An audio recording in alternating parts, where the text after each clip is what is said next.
You need a change. You need some excitement. Your life feels like it's been missold to you. Damaged goods that you're desperate to return, but sadly, you were born out of warranty. You hate your job.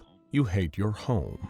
You don't have any family or friends that you feel you can connect to. Student loans, mortgages, bills overdue. You left your dreams to gather dust and crumble like some ancient artifacts in a museum's stockroom. When did it all go so wrong?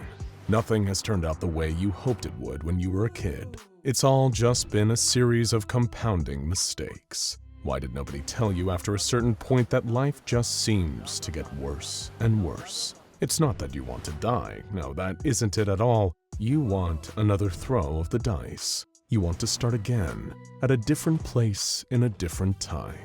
You want to go somewhere where you can begin anew with a completely clean slate. That's when you first hear about the Backrooms. It starts when you see a 4chan post, widely circulated around certain parts of the internet. An enigmatic picture of a strange, featureless office building with sickly yellow wallpaper and text reading, "If you're not careful and you no-clip out of reality in the wrong areas, you'll end up in the Backrooms, where it's nothing but the stink of old moist carpet, the madness of mono yellow, the endless background noise of fluorescent lights at a maximum hum buzz, and approximately 600 million square miles of randomly segmented empty rooms to be trapped in. God save you if you hear something wandering around nearby, because it sure as hell has heard you." To most people, this sounds like an existentially terrifying concept, being trapped in some horrifying alternate reality, full of unfamiliar spaces and hellish beasts. But where others see a nightmare, you see opportunity.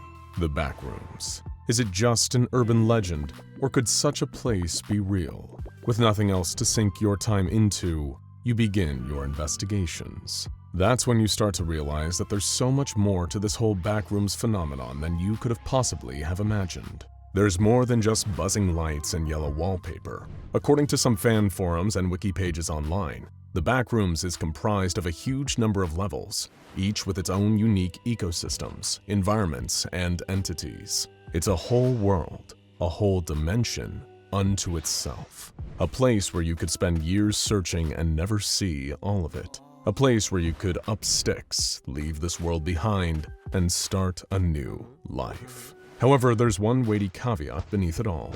It's a one-way trip. There's no way of ever getting back from the Backrooms when you're down there. You ask yourself, is this really what you want? Is life so empty that you'd be willing to trade Earth for this beige nightmare? And upon reflection, you realize, yes, you would.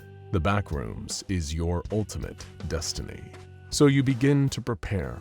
You've been told that while, yes, many people enter the Backrooms by accident, it is equally possible to get there on purpose when you're in the know on what exactly to do.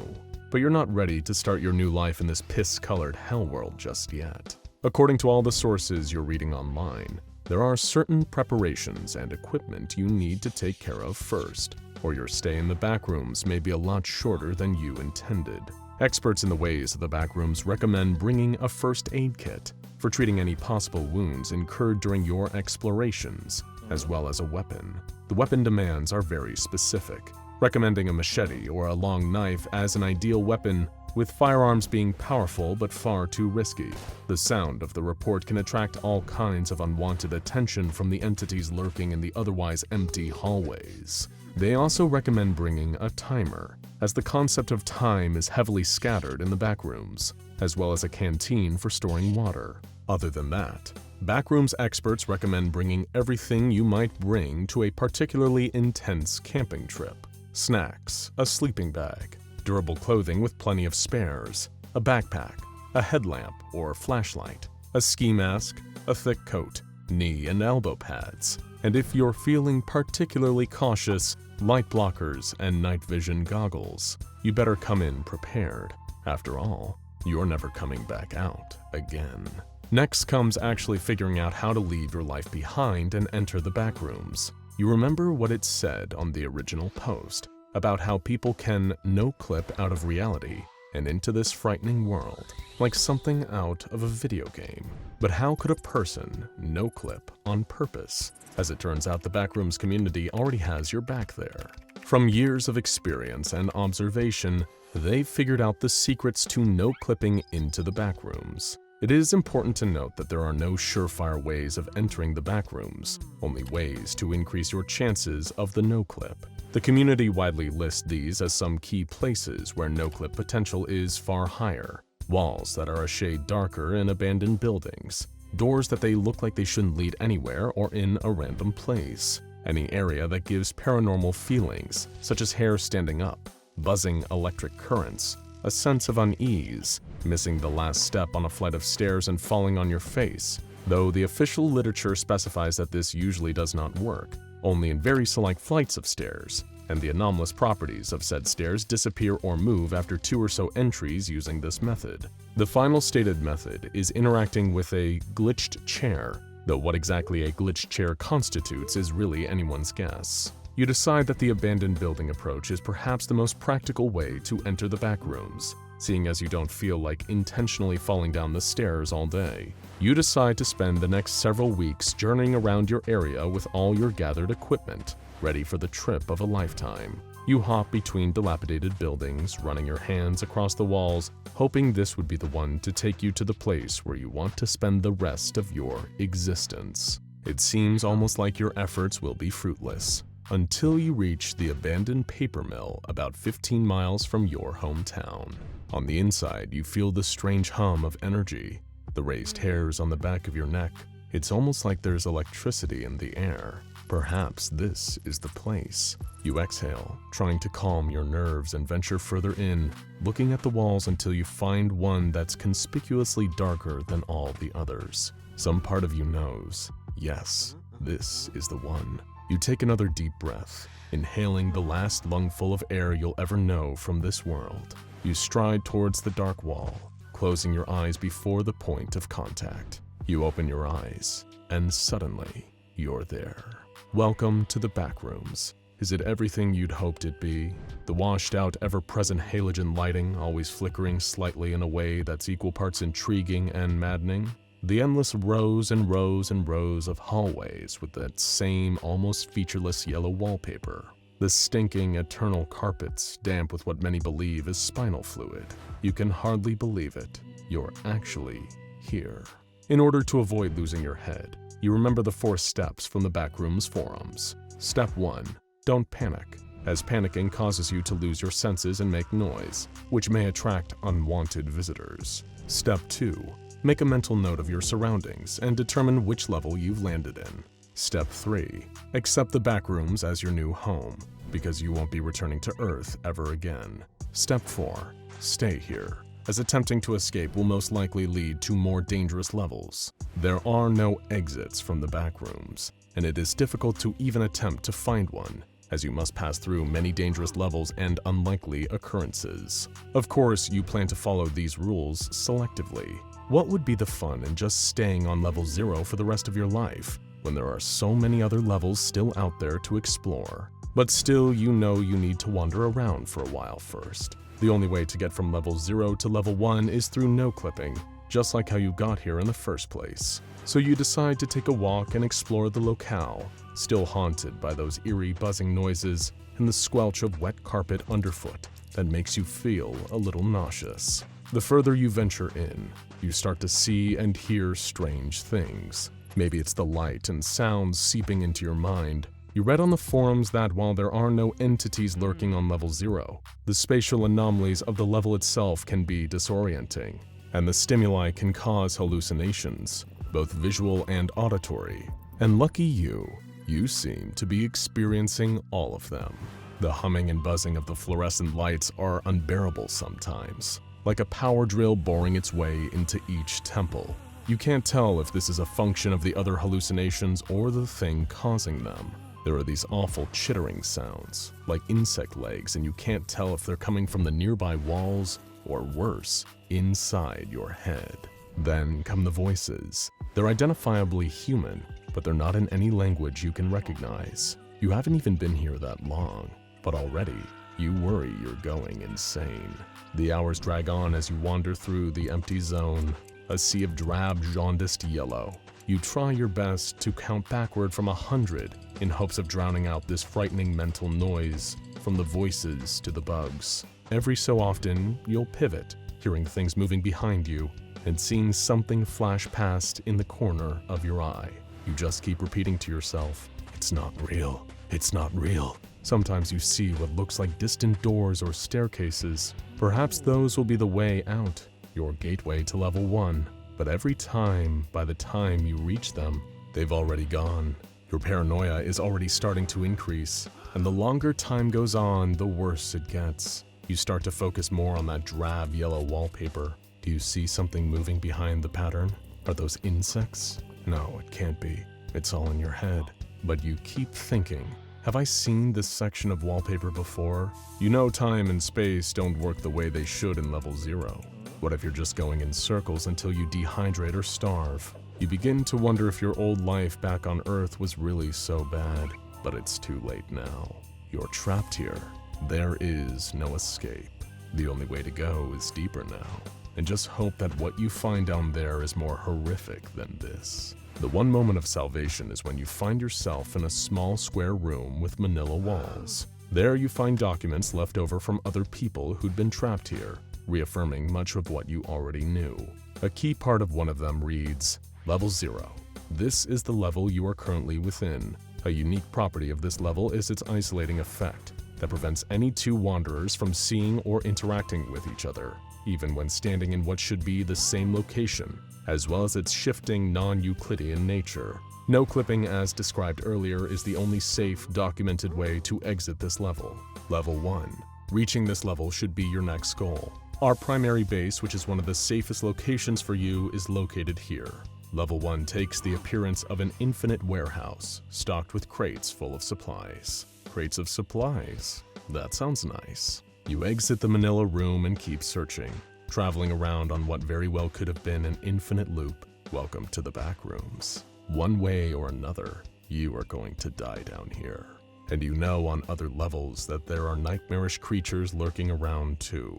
But you'll take dying to them over dehydration or starvation. And just when you think you're about to lose your mind, you see it.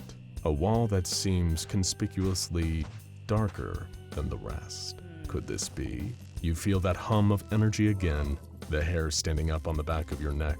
You smile. Yes, it is. Things might not be so bad here after all. You close your eyes and step forward into the unknown. Stick around for level 1.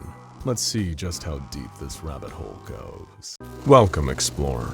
If you're seeing this, it means that you're one of the select people who have been able to no-clip into the Backrooms. You ought to give yourself a pat on the back for that. You're one of the winners here. You just made it to level 1, the Habitable Zone.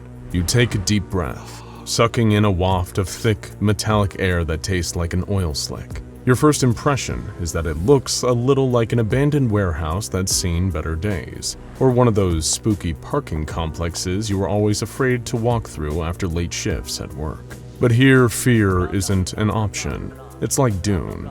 Fear is the mind killer. You lose your head here, and you might also lose your life. That's why you decide to venture cautiously into this new concrete mess of an environment, propelled by a mixed curiosity and the hunger nagging at your belly. There has to be something here. It isn't the same featureless nightmare that the last place was. Maybe here, you can find some well-deserved goodies. You continue to walk as the concrete world reels past you. The longer you spend here, the more reality starts to feel slightly altered. You notice that it's oddly cold in here, so much so that in some areas, deposits of mist hang close to the floor. In other places, the mist has thickened into slick sheens of condensation or dark reflective puddles on the ground. The wrongness of a place like level 1 isn't as obviously evident as level 0, but over time, the creeping sense of dread seems to rise and rise. With every open space, illuminated by flickering halogen lights up ahead,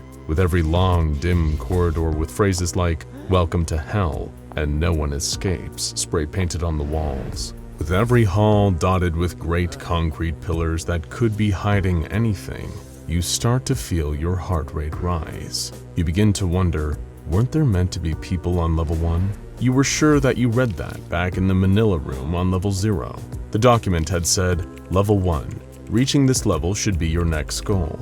Our primary base, which is one of the safest locations for you, is located here. Level 1 takes the appearance of an infinite warehouse stocked with crates full of supplies. You haven't seen any of those mythical supply crates yet, but you're holding out hope, because what else can you do?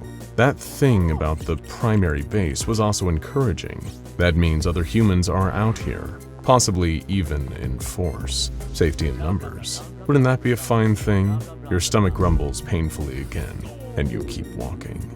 After what could have been hours of more walking, your heart flutters. You see a person in the distance, standing beneath a flickering light. And look at that. They're standing over what looks like a crate of supplies. At long last, it seems like your luck is turning in the Backrooms. You break into a steady clip and make a beeline for the only human you've seen in days. You call out, saying you're here and you're human too.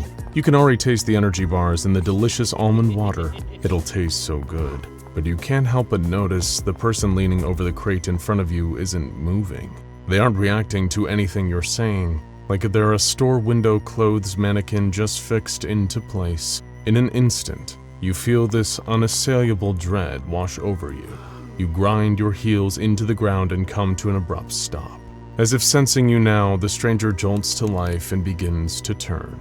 There's something terribly wrong with his face, namely the fact that he literally doesn't have one. Just a smooth, slightly domed, egg-like face, with no features whatsoever. Moving almost robotically, the faceless man begins to walk towards you. You scream and run as fast as you can, perhaps sensing wisely that there is safety in the light. The entity you just ran into is a being commonly documented in the Backrooms, known as a faceling. These frightening tricksters come in a variety of terrifying flavors, and if you don't want your time in the Backrooms to be cut abruptly short, you're best off staying away from them at all costs. Not that you need to be told. You're already running for the hills, not even bothering to look where you're going, taking entryways and corridors at random, doing whatever you can to put greater and greater distance between you and it. By the time you actually feel safe enough to stop, you're in another place you don't recognize, and the faceling is nowhere to be seen. Thank goodness for that, right? But you realize there is no endpoint, no absolute salvation or safe zone.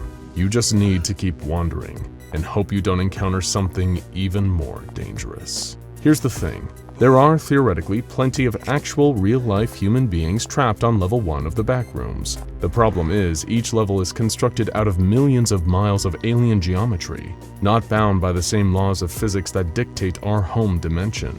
You can travel through these haunted halls for 1,000 lifetimes and never encounter another person. It's all pure chance. The only thing that matters is surviving the next moment, because that next moment is never a guarantee. Because when you're searching for salvation in the depths of the Backrooms, you have to remember that there are always other things searching for you. You continue walking, still trying to catch your breath after your recent escape. You're so desperate for some food or some almond water, the drink that's allegedly, inexplicably all over the Backrooms. You're even hungrier and thirstier after the run. Damn it, why did you even want to come here again? Was life really so terrible before? You enter another warehouse storage room filled with large boxes, with rotted planks barely held together by rusty nails. More condensation here, and more of those large dark puddles on the floor. That's when an idea crosses your mind. If the mist is safe to breathe, then presumably it's just water, right? And that means, in puddle form, it should also be safe to drink. Granted, you weren't exactly eager to slurp water out of a puddle, but these are the kinds of things you need to do in order to avoid a horrific death via dehydration. You pick the puddle that looks the least dark, settling on one that seems to have a slightly silvery quality to it. Not ideal, but it would do.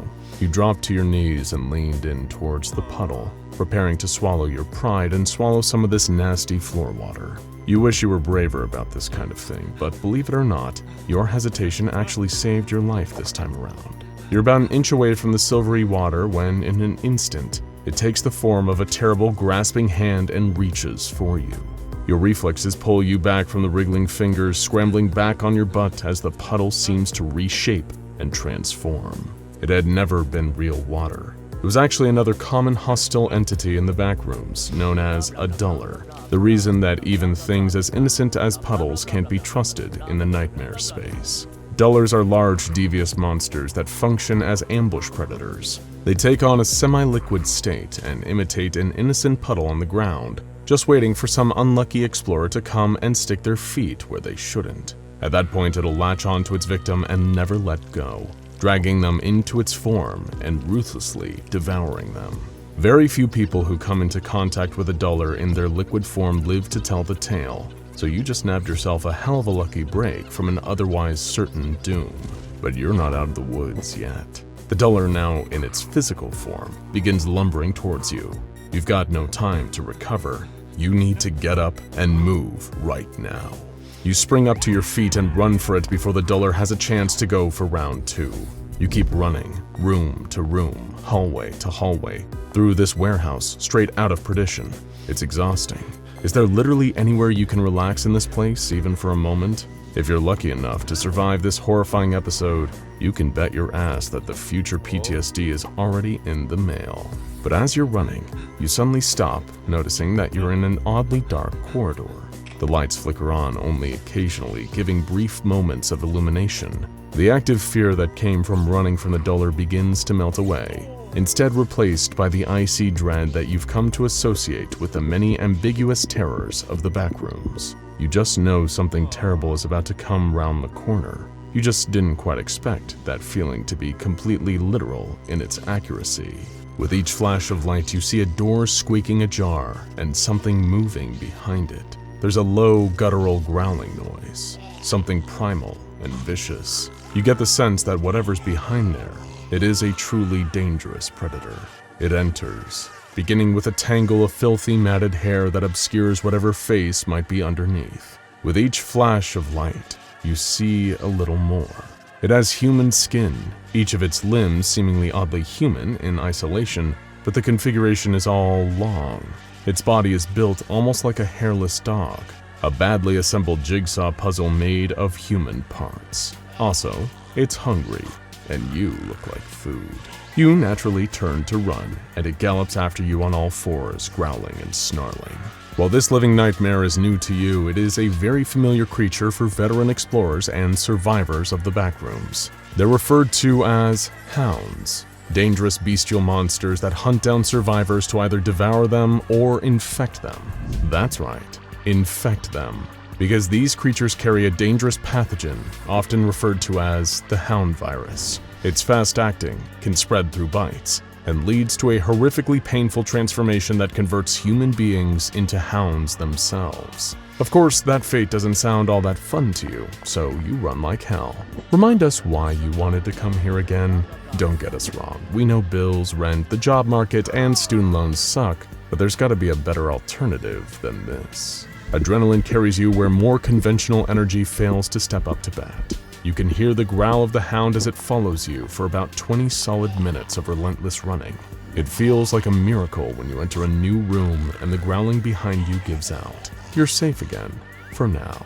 And for now never seems to last as long as you would hope it would in the backrooms. You think to yourself, panting and on the edge of tears, born from a mix of immediate fear and low, nagging hopelessness, it isn't fair. It just isn't fair. That's when you see it, parked about a foot in front of you.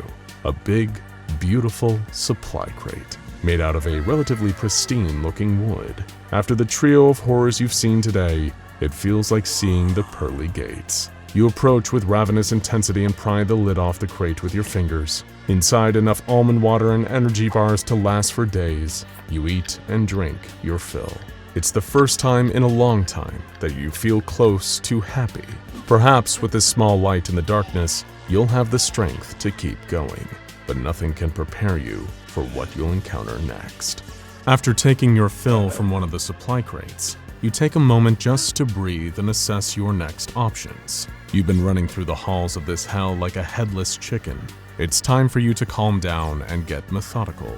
Otherwise, you might get lost in level 1 forever. Don't you want to at least find your way to level 2 before you bite the big one?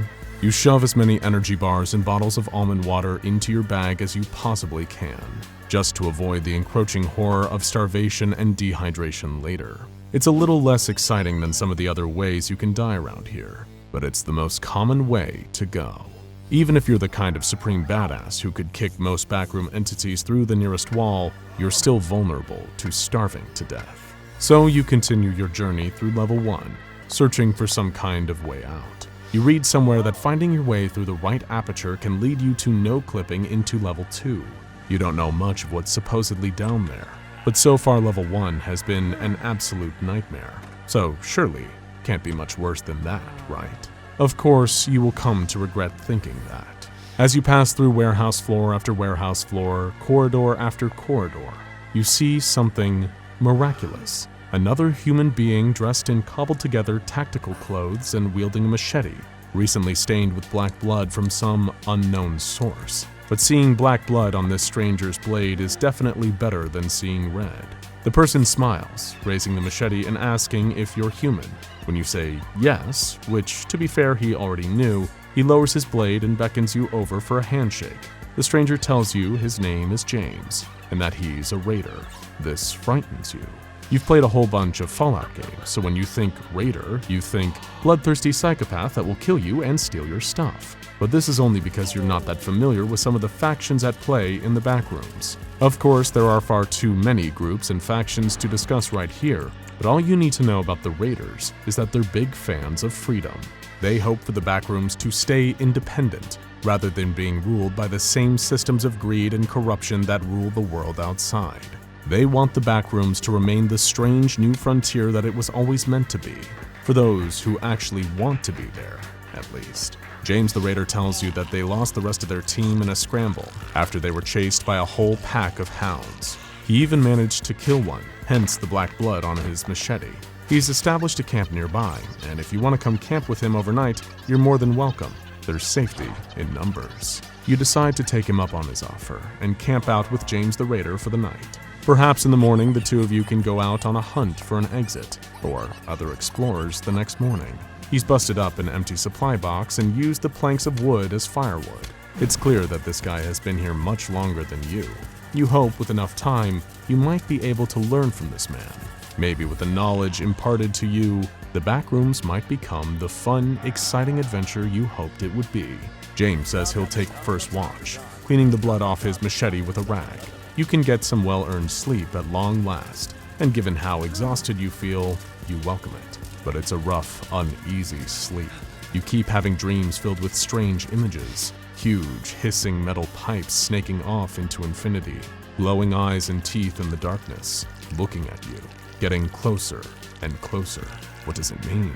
You haven't encountered anything like it in the Backrooms before, so you have no idea where this frightening image comes from. But the eyes and glowing teeth keep getting closer and closer and closer. When they eventually reach you, you bolt upright, awakening with a scream. You're breathing heavily, drenched in sweat. The fire is down to its last dying embers. You're alive. You're safe. It's okay. It's no surprise that hanging around with the monsters in these otherworldly locales would lead to strange dreams. You look around for James, but you can't see him. Panic begins to tiptoe down your spine, vertebrae to vertebrae. Did he leave? Did a monster get him? All these thoughts race through your mind until a figure begins approaching you from the shadows. At first, you're afraid. Could it be a duller or a faceling? Nope, just James. You couldn't be more relieved. You ask him if he's okay, and he just flatly replies, "Hello." You pause for a moment, a little confused by his response. But before you can ask another question, he simply repeats, "Hello," once more in the same flat tone. You rise to your feet, realizing now that something is terribly wrong. James just stares at you. There is something terribly wrong with him. When the light above flickers on slightly, you start to notice how incredibly dead his skin looks. It doesn't look like his skin. It looks like something else wearing his skin. And in this regard, you're completely right. While you slept, James was attacked by an entity known as a skin stealer, which, I mean, come on, it's in the name. You can probably guess what a dude called the Skin Stealer did to your new friend here. There's no time to grieve. The Backrooms is an easy come, easy go kind of place. All you can do now is survive. You jump to your feet and charge into the nearest hallway as the shambling skin stealer wearing what used to be James chases after you. The Backrooms may be a horrific place, but at least it's giving you plenty of opportunities to work on your cardio. You didn't do nearly enough of that back on the outside. You break into a mad dash until the noises of the skin stealer disappear behind you. You're barely even thinking. But when your mind slows down and resumes normal operations, you realize you're somewhere different. You're in a long, dark hallway, threaded with giant, hissing pipes like metal arteries. On the inside, you feel cold, but on the outside, you're sweltering. You recognize this place, exactly as it was in your dreams. Congratulations, Explorer. You just made it to level 2. Welcome, Explorer. Back so soon? Just kidding. We know you aren't going anywhere. You made your way into the Backrooms not too long ago. And that's a one-way trip, dear friends. One way or another, you're going to die in here. The big question is which level you'll meet your end on. But you've at least made it to level 2. Nobody can take that away from you. Well, actually, I can think of a few entities that can, but we'll discuss that later. You're on level 2 now. Abandon all hope, ye who enter here. Because we're sorry to inform you of this, but level 1 was easy mode. It's only going to get nastier and nastier from here. So far, the best thing you can say about this place is that at least it's a little more straightforward than level 1. Whereas the former was a mix of rooms, halls, corridors, and closets, level 2 is a pure network of extra-dimensional underground tunnels. They stretch on with seemingly no end in front of and behind you, connected to other tunnels stretching off in different directions, forming an endless latticework of overheated passages that you couldn't even hope to explore. But you don't intend to spend a lifetime here. Regardless of how long or short that lifetime ends up being. You start walking. You can't exactly see or remember how you got into here. Did the entrance disappear behind you, or did you just completely no-clip through the wall? Who knows? All you know is that you need to keep moving. You walk down the tunnel, holding and taking sips from the almond water as you go. It's so impossibly hot in here, like you're walking through a literal sauna. You need to dodge the occasional puff of boiling steam busting out of cracks in the pipes, knowing it'll probably boil your skin off if you get caught in it. You keep walking, remaining vigilant. When you hear strange scraping noises in the distance, you decide to make yourself scarce behind a small collection of jutting pipes. You're frankly sick of running at this point, so you're just going to put all those hours of Outlast playtime to good use, and hide instead this time. If it doesn't work, at least you won't survive to regret it for long. Something approaches, lumbering down the tunnel, dragging its huge claws along the metal pipes, screeching and spewing sparks. It's a huge gray creature with massive gnarled claws. The creature is known as a scratcher. It doesn't have any eyes, thankfully. It just listens extremely closely when it's hunting, waiting for even the slightest sound. It's hungry. It wants to feed. If you can stay quiet though, you might have a chance to survive this one. You hold your breath, trying to remain calm. One stray noise means death. It's getting closer, probing around the pipes with its claws, its lips curled back to reveal gums and fangs. Is this going to be your last moment? Then, somewhere deep in the distance, a pipe clanks. The scratcher hears the distant clank and gives chase, galloping on all fours down the pipe-filled tunnel at freakish speeds. You're safe again, for now. While you're hiding behind the pipes, you decide to unwrap an energy bar and quietly snack on it. Near-death experiences can work up a hell of an appetite. When you're confident that the scratcher is gone, you decide to crawl out of your pipe-filled hiding place and continue walking deeper into level 2, wiping the sweat from your brow with the back of your hand. The heat is unbearable, but at least the hiding places make running less of an issue here. And so far, the only monster you've discovered is blind. You've always been good at staying quiet, so maybe here you're going to have a slightly easier ride. Aside from the fact that warmed up almond water tastes revolting, you keep walking. Story of your life, right? But here somehow you feel a little more confident. You dare crack an ever so slight smile. Maybe you're starting to adjust to this whole backrooms situation. As if just thinking that was enough to constitute a challenge, the lights above begin to flicker. You freeze in place as the section of the tunnel goes completely dark. Could it be another scratcher? Maybe you just need to stay still. But it isn't a scratcher. A pair of glowing eyes and a set of glowing teeth suddenly illuminate in the dark. You recognize it from your dream. It starts getting closer. Well, not having the proper nomenclature is really the last of your worries right now. The monster standing before you is a mysterious entity known as a Smiler. Their neon grins pervade many of the Backrooms levels, hunting for easy prey. While they live in the dark, they're attracted to any and all sources of light. Lucky for you, you don't have your flashlight on you right now. But unlucky for you, you don't know all of this. Because if you did, you know that turning on one of your light sources and throwing it in the opposite direction is the best possible way to survive an encounter with a Smiler. How very silly of you. But hey, we can't entirely roast you for your behavior here. Staying frozen in place and maintaining eye contact really is one of the best things you can do in this situation, even as the grinning nightmare draws even closer. If you started to panic or turn to run, then the Smiler would take that as an invitation, leap on your back, and morph all over you. Nobody knows how exactly a Smiler kills its victims, but we can assume it doesn't just use all those long, sharp, glowing teeth for grinning. That being said, seeing as you're in a very narrow corridor right now, your options for escape are extremely limited.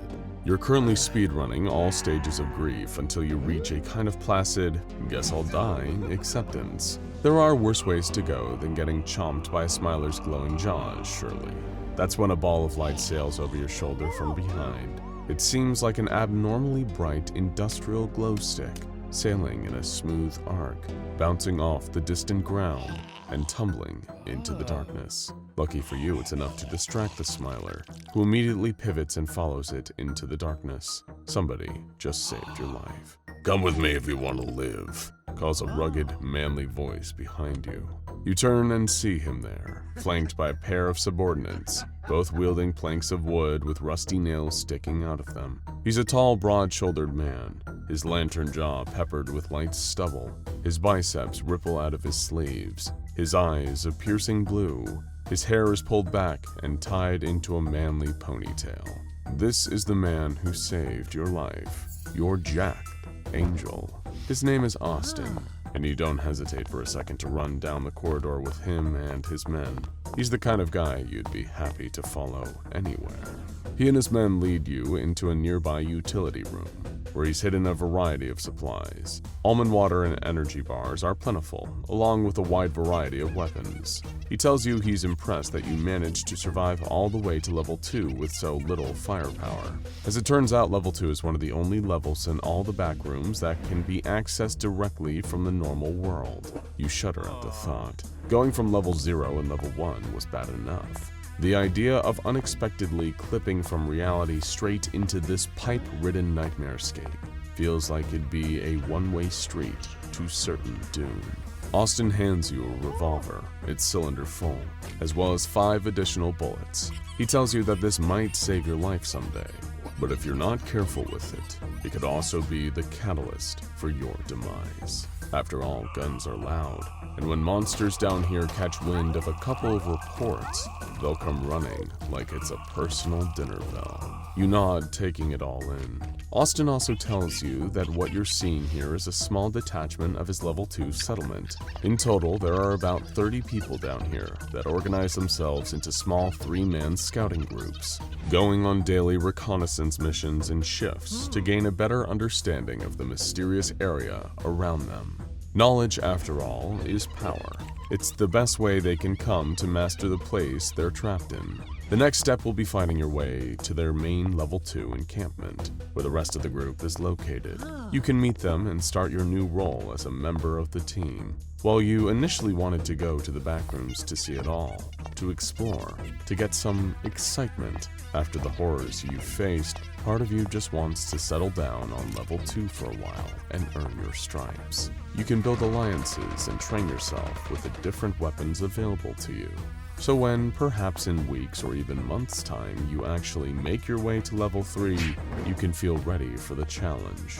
But the second you, Austin, and the 2 others step out from the utility room when you've been planning, restocking, and arming up, you're surprised by a sudden, confusing attack from a new enemy you've never encountered before. They roll towards your group down the narrow, pipe-filled corridor like tumbleweeds made of human flesh. A chaos of wheeling limbs with deranged, frantic energy moving impossibly fast for creatures that have such a chaotic construction. These entities are known as the Clumps. The person to the left of Austin runs forward, preparing to strike at them with his nail board. Even when Austin yells for him to fall back, he's quickly swarmed by the oncoming tide of Clumps, which beat and clawed him with their chaotic configuration of aggressive limbs. Austin yells for the rest of you to run and scatter as quickly as possible, or you're screwed. You heed his words, considering he's already saved your life with his expertise once today. Each one of you disappear down different corridors. The clump horde breaks up into smaller groups, chasing each one of you down. You lose sight of Austin and the other survivor, but now isn't the time to worry about that. You just keep running, hoping you'll find somewhere to hide from these disgusting new monsters. The pipes seem to heat up, going hostile, hissing more caustic steam. They hold no refuge for you now. You can only run, oh that old chestnut, as the clumps get closer and closer. But wait, what's that in the distance? Is that another door? To a new hallway? To a utility room? It doesn't matter, as long as it puts another barrier between you and them. You speed up, making a mad dash for what could be your only salvation.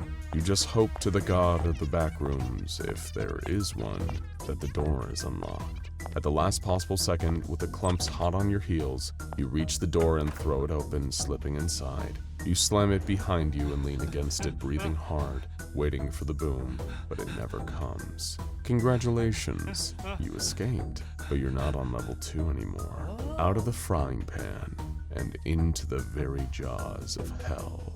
Welcome to level 3, Explorer. Welcome, Explorer.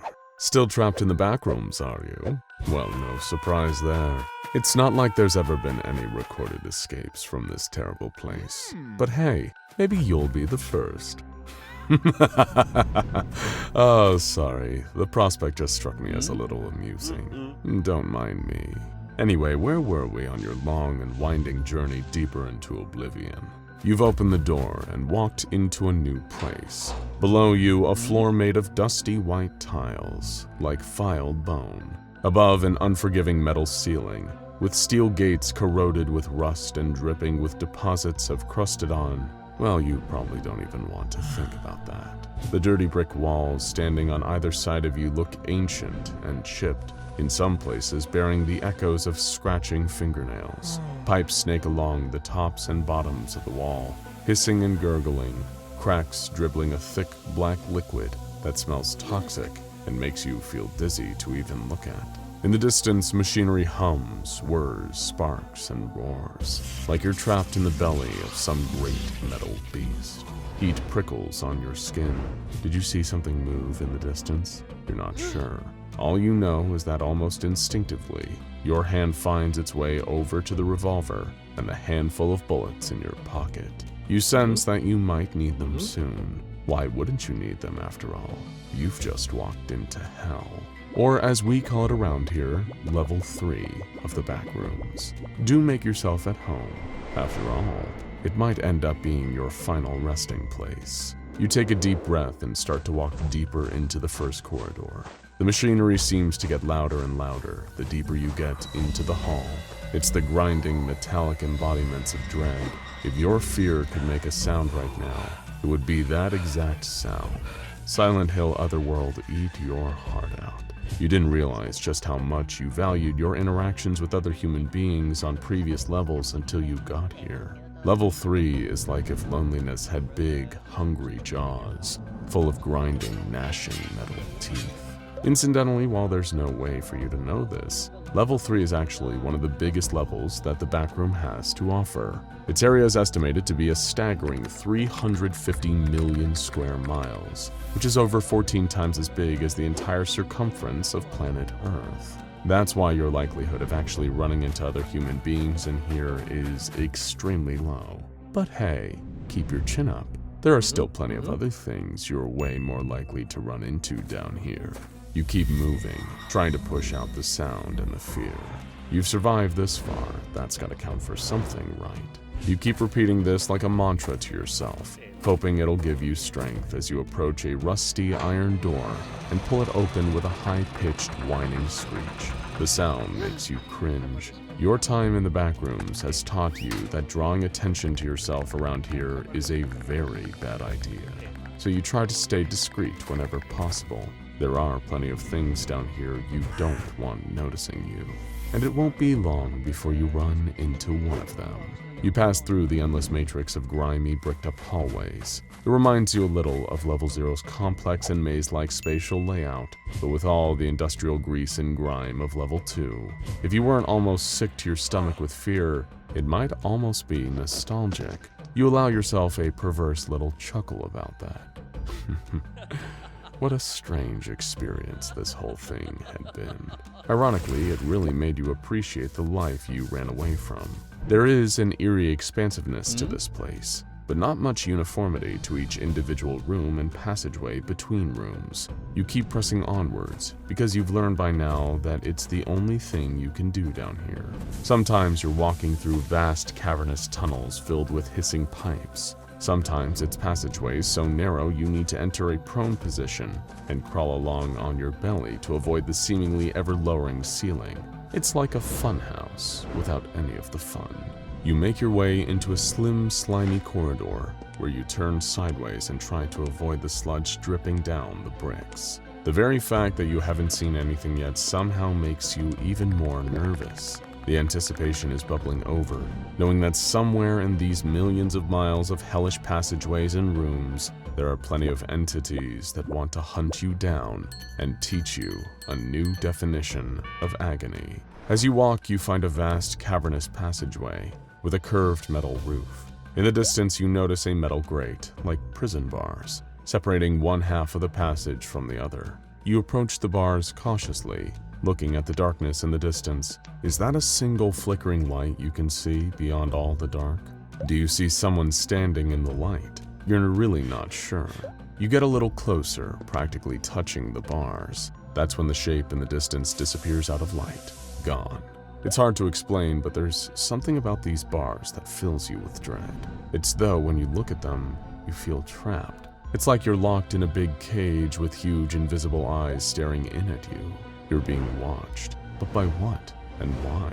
Against all your better judgment, you try to get through the bars, but your body won't fit. You try to rattle the gate, trying to find some kind of lock or vulnerability in the metal, but you can't find anything. It won't budge. But hey, if it makes you feel any better, you won't be the first to be defeated by these supernatural bars. To the best of our knowledge, they're completely impervious to any kind of infiltration method. Lockpicking, brute strength, pliers, industrial flamethrowers, and even explosives. There's nothing you can do. So rather than pursuing the issue, you decide to cut your losses and continue your exploration. There's got to be more strange things to discover out here. Here's something you may have not known. The nickname for Level 3 of the Backrooms is the Electrical Station, and you're about to find out why. As you pass through another slightly larger corridor, you notice that the pervasive noise of electricity and running machinery is even louder here. It feels almost like a drill boring into your skull. Every instinct in your body should be to run for the hills, but instead you move towards it, hoping that maybe finding out the source of this noise will reduce its power over you. You reach a heavy metal door slightly open. You grab the edge and force it to the side, grunting and straining all the way. On the inside of the room, you can see something that looks remarkably like an electrical substation. It's a huge, bizarre collection of different electrical mechanisms, conductors, insulators, lighting arresters, so many wires and pulleys and gears, all twisting and burning, crackling with blue tongues of electricity. There are millions of rooms just like this all over level 3. Together they produce an incalculably large sum of electricity, blasting power across the millions of miles of tunnels and halls and rooms. You begin to wonder if, maybe, all these power stations that infest level 3 are what's keeping the flickering halogen lights on over the rest of all of the backrooms, like a heart pumping blood to all the organs and tissue around it. So many interesting theories are rushing through your head, but they're interrupted by the sound of a strange, almost human muttering, somehow still audible amidst the din of machinery. You turn to see a figure standing in the corner, shambling towards you out of the dark, teeth chattering, murmuring deranged nonsense. As it gets closer, illuminated by the glow of the machinery, you can see it fully and can't help but feel a little sick. It looks like a model of a human being made out of rotting hamburger meat. Its sallow eyes, its jagged, mismatched teeth. It reaches out, grasping with gnarled fingers. You're equal parts terrified and utterly repulsed. And the most horrifying part of it all, this creature was once a human being. Monsters like this are known as wretches. The exact science of how they come to be is unclear, but these entities were once people much like you, trapped in the backrooms, wandering around, racked with hunger, fear, and despair. Some people, the lucky ones, who starve in the backrooms, just die, and that's the end of it. But others enter what is known as the cycle of despair. The horror, pain, and longing they experience begins to leak out of their psyche and into their physical body, slowly warping them into rotting monsters that are so much less than the humans they once were. You don't have much time to just stare and gawk in horror, because the wretch charges towards you, arms extended like Frankenstein's monster. It claws at you, trying to grab your face, and you manage to clutch its wrists just in time. For something so decrepit, it's surprisingly strong. It cackles and growls insanely. It wants you. It wants your blood. Being in the backrooms has, if nothing else, strengthened your will to live. You won't die here. Not to this monster. Not to this other person who failed where you're going to succeed. You summon up all your energy and give the wretch a mighty push. It tumbles backwards onto the nexus of machinery behind it and begins convulsing horribly as the electricity courses through its body. You're transfixed. It screams and its body seems to glow. Then, boom!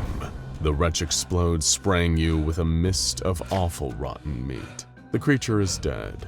It feels like a special moment. You actually turned the tide on a backrooms monster for once, and actually killed it. Maybe you don't need to run anymore. Maybe you're on top now. Then you hear the footsteps. More wretches, a whole group of them, alerted by the noise of their brethren's messy demise. They're after you now. Too many to fight, even if you whipped out your revolver and unloaded the cylinder into one of these freaks. Seems your running days aren't quite over yet. You turn tail and sprint off into the bowels of the level, hearing all those horrific meaty footsteps slapping on the ground behind you. You have a tried and true method by now. Run like hell until the chase stops. Worry about the painful buildup of lactic acid from not warming up later. There's very rarely time to stretch properly in the backrooms. When you come to a stop, you're finally safe. Well, as safe as a person can be down here. You take a moment to breathe. That horrific metallic grinding from the countless pieces of electricity-consuming machinery is giving you a migraine. You need to get out of this level. Forget the monsters. Even if you don't run into another entity in here, that noise is going to drive you insane. How can you be expected to get any sleep with that racket? All you can do is keep moving. You try doors. Many of them won't budge. You doubt that there's even something on the other side of most of them. You're getting exhausted. That feeling of being watched returns and becomes all-consuming. Is something following you? Your nerves are replaced by curiosity when you find a door that looks different. It seems like a way into a service elevator, except with no buttons to call it or open the doors. Instead, you pry open the door and slide it into the eerily well-lit cabin within. There are no buttons on the inside either, but when you're safely situated beyond the automatic door, it closes behind you. Tinny elevator music begins to play as the elevator moves and the sound of machinery becomes gradually more distant. Thank goodness for that, you think. The elevator rumbles to a halt. Silence for a moment, and you find yourself wondering what exactly is happening. Just when you begin to wonder if the door will never open, it does, and there's something very different on the other side. Welcome, explorer. Just when you think you're out, we pull you back in, don't we? But don't worry. We'll be here to keep you company as you traverse ever deeper into the liminal nightmare that is the Backrooms. And hey, would you look at that? You're on level 4. What a beautiful place. Breathe in the twin scents of fresh, warm copy paper and what smells faintly like burning rubber. Spread your toes on the shoe gray carpet. Take in the full, glorious palette of gray on the many anodyne walls. There's a good reason that people call this level the abandoned office. It's funny, in a bleak sort of way. Previous levels might have appeared more overtly spooky or dangerous, but this one sends a unique chill down your spine. You venture forth in eerie silence, keeping your distance from the wire-filled pillars that you know could be concealing all manner of freaky, aggressive monsters. There's an odd lump in your throat as you progress. You've been here before. Well, not here exactly, but in offices just like it back in your native reality. Never in any position you were proud of. You were the intern, scrambling for coffee orders and trying desperately to remember the names of your superiors. You were the minute taker, dutifully recording notes as words you didn't understand or cared about flew past you a mile a minute. At the height of your power, you were just another numbers droid, inputting anonymous data into vast, incomprehensible systems for reasons that were beyond your understanding and pay grade. You never did anything of value, and the pathetic paycheck you got at the end of every month only served to reaffirm this. Here on level 4, you feel like you're walking through the carcass of a life you left behind, a reminder of the emptiness you ran from, and even the greater emptiness you've arrived in. You haven't even encountered a hostile entity here yet, and yet you feel your pulse pounding with an even deeper kind of existential dread. The silence of the Backrooms emphasizes the loudness of your thoughts. There are so many things you tell yourself you were running from when you first set your mind to entering the Backrooms. Bills, taxes, obligations, alienation, purposelessness, pain, regret, debt, wasted years, a crappy home, a crappy job, no friends, no family, not living, not even really surviving, just being. But here on level 4, you find yourself looking at things with a greater degree of clarity.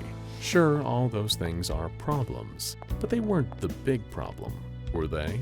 The thing you were really running from was being you. And sadly, you're you here too.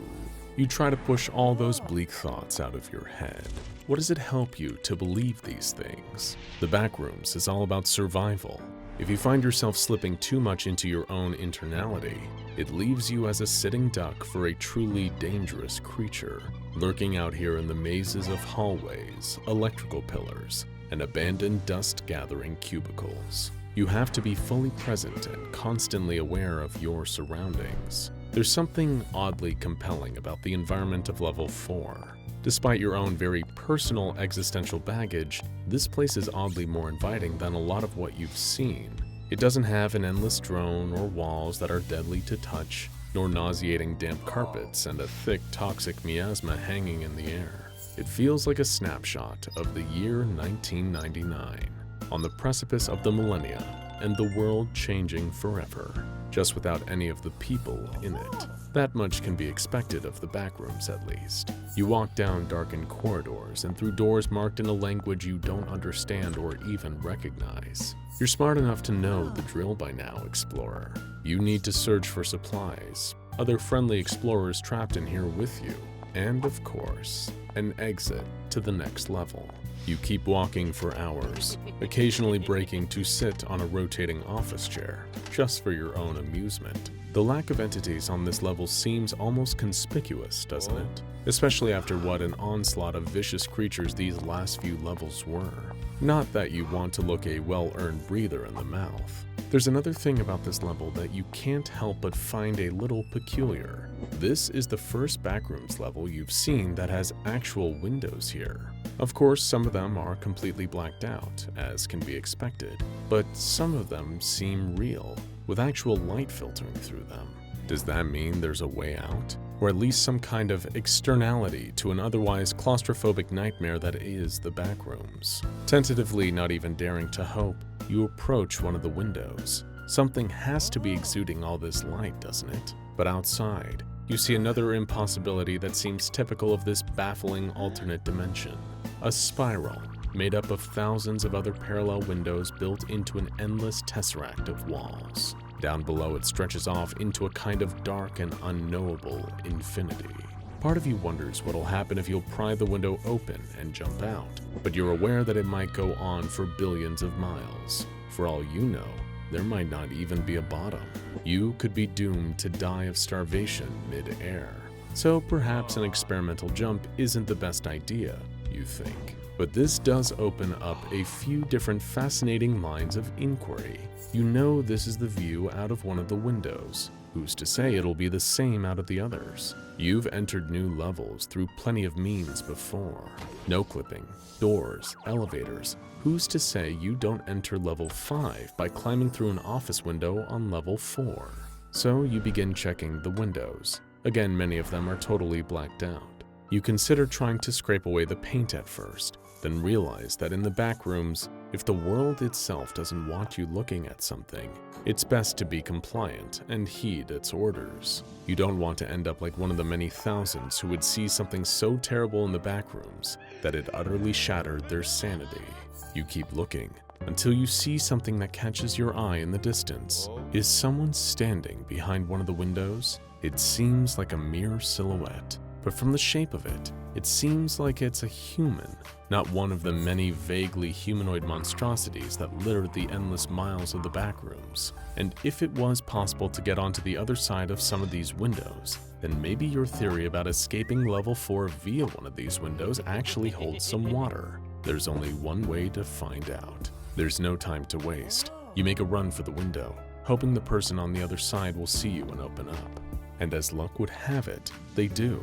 The window starts to open and you see the person on the other side reaching out to take your hand and help you over the ledge. You're delighted. You couldn't be happier to leave this horrible level and all the painful memories it dredges up within you. That's when you hear someone scream, "No." You're stopped in your tracks as the iron grips of several hands clasp around your body. You panic and begin to thrash around, worrying that some of the entities have gotten the jump on you. But in reality, the exact opposite has happened. You take another look at the hand reaching out of the window for you. It's solid black, like a living shadow, its clawed fingers extending towards you, grasping, clawing, beckoning. The ones grabbing you and pulling you away from its demonic grip, on the other hand, are all too human. They know about the treacherous window monsters that lurk on level 4, and they have no intention of letting you fall victim to their tricks either.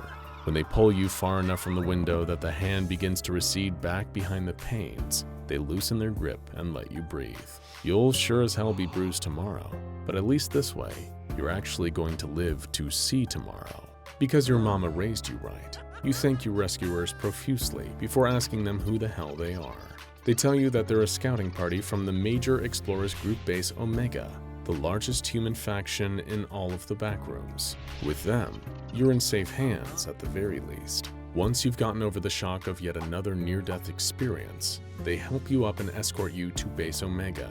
It's heavily fortified, despite largely being made of discarded cubicle pieces and office furniture, and surrounded by a sizable force of Major Explorer Group soldiers, wielding everything from machetes to assault rifles. Your saviors tell you that this is the second largest base that the group operates in all of the Backrooms, and because there are relatively few entities on level 4, a large number of humans congregate there. It's a relief to know that even in an environment as terrifying and utterly inhospitable as the Backrooms, the human race, or at least pockets of it, can still find a way to thrive. You're offered food and plentiful almond water. As you sit with a group of fellow explorers eating, drinking, and swapping war stories, you decide to pose a question you've been wondering for a while now. What's the deal with almond water? Rather than reeling off into some bad imitation Seinfeld spiel, a fellow explorer tells you that almond water is more than just a refreshment. It's a lifesaver. Not only will it stop you from dying of dehydration and malnutrition, but it will also boost your immunity from the aggressive pathogen that turns you into a wretch. In some cases, the chemical content of almond water even seems to repel certain Backrooms entities, meaning it can save your life in a tense situation if you don't have a working weapon on your person. As you receive this fascinating lecture, you make a mental note to grab a few extra bottles of almond water before you leave. "Wait, you want to leave?" asks another one of the explorers. "Level 4 is one of the safer levels, especially here at Base Omega. It gets so much worse from here. Why would you want to descend to even more dangerous levels?" You sigh and tell them it'd be hard to explain. You just have too many bad memories here. Nobody questions you further. While some get to the Backrooms by accident, all those who came here by choice know better than to question another person's reasons. When you finish your meal, you ask a local guide at Base Omega to take you to the exit. You're ready to move on. A small group with flashlights and weapons leads you to a long, dark corridor not far from the base, terminating in a glowing green sign that seems to suggest an exit, even though you can't seem to understand the lettering. You gulp and walk forwards, wondering if this is right. Maybe you should listen to the other explorers. Maybe it would be best to just stay here, come what may. Surely the past is something you can come to terms with. Then again, if that was in the cards, would you have ever come to the Backrooms at all? You take a deep breath and walk through the door. Welcome to Level 5, Explorer. Welcome, old chap. How are you feeling? You look tired. Perhaps ready to finally take the weight off your feet, eh? Those last few levels of the Backrooms have really been taking a toll on your health, happiness, and sanity. Though really, what did you expect, deciding to come to this multi-level hell just outside of Earth? But, of course, we're not here to judge. Where would be the fun in that? We're just here to guide you along your journey and document it every step of the way. And we hope you're ready for some good old-fashioned hospitality, because that's exactly what you'll find here. Welcome to Level 5, the Terror Hotel. You enter the main hall and immediately have your senses caressed by the faint smell of lavender-scented air freshener and the low, steady hum of smooth jazz. How could something that is, in theory, so incredibly relaxing also be so oddly terrifying? All the other Backrooms levels have been so overtly hostile, or at least unwelcoming to human presence, but something about this place just seems to invite you in. It's made up to look like a classy hotel from the early 20th century, perhaps the 1920s or 1930s. It awakens half-formed memories of places you're not sure you'd ever actually been in your childhood, as well as a documentary you watched once on the Stanley Hotel, a centuries-old hotel in Estes Park, Colorado, that inspired Stephen King to write The Shining. And anything that reminds you of The Shining's Overlook Hotel is probably bad news. So you proceed with caution, knowing danger could be around any corner here. You quite enjoyed the smooth jazz, but once or twice, you find yourself wondering if there's something else you can hear under that fine piano and saxophone. Unintelligible whispers in a language that seems equal parts familiar and alien. You find your eyes drawn to oil paintings on the wall, all portraits of what you can only assume are long-dead strangers. Such is the way of the Backrooms. You wonder for a few scant moments whether the eyes of the paintings are following you. Anywhere else this would be a crazy thing to think, but in the Backrooms, anything seems to be possible. Occasionally, the whispers behind the unending flow of smooth jazz seem to get louder or quieter as you traverse the ornate halls of the hotel, marked by fine mahogany furniture, Turkish rugs on hardwood flooring, beautiful vases brimming with flowers that should surely be long dead by now, right? This whole place seems startlingly clean compared to the rest of the backrooms. No dust, no smudges, it's perfectly pristine, as though an invisible cleaning staff is working to maintain it around the clock. You're almost lulled into a false sense of security when you feel a tap on your shoulder and pivot on your heels with an awkward, stifled yelp. But all that stretches out behind you is a long, winding hallway with not a soul in sight. Suddenly, something moves above you, and you instinctually dart out of the way. That's because the Backrooms has taught you well to remain on guard at all times. And good thing, too, because the creature fluttering above you is a female death moth. You remember being told about these creatures by members of the major explorers group on other levels, and you assume, correctly we might add, that they have some kind of a hive or nest on this level.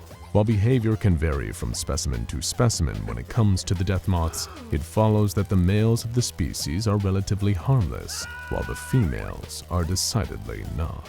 They've been known to engage with extreme aggression, especially nearby to their nests. They're also capable of spitting acid, which will really put a dent in your otherwise relatively pleasant day. You know that these creatures are best avoided at all costs. Thankfully, the death moth seems to only have eyes for a nearby lamp, much like its non-anomalous earth moth counterparts. What a relief they're so plentiful around here.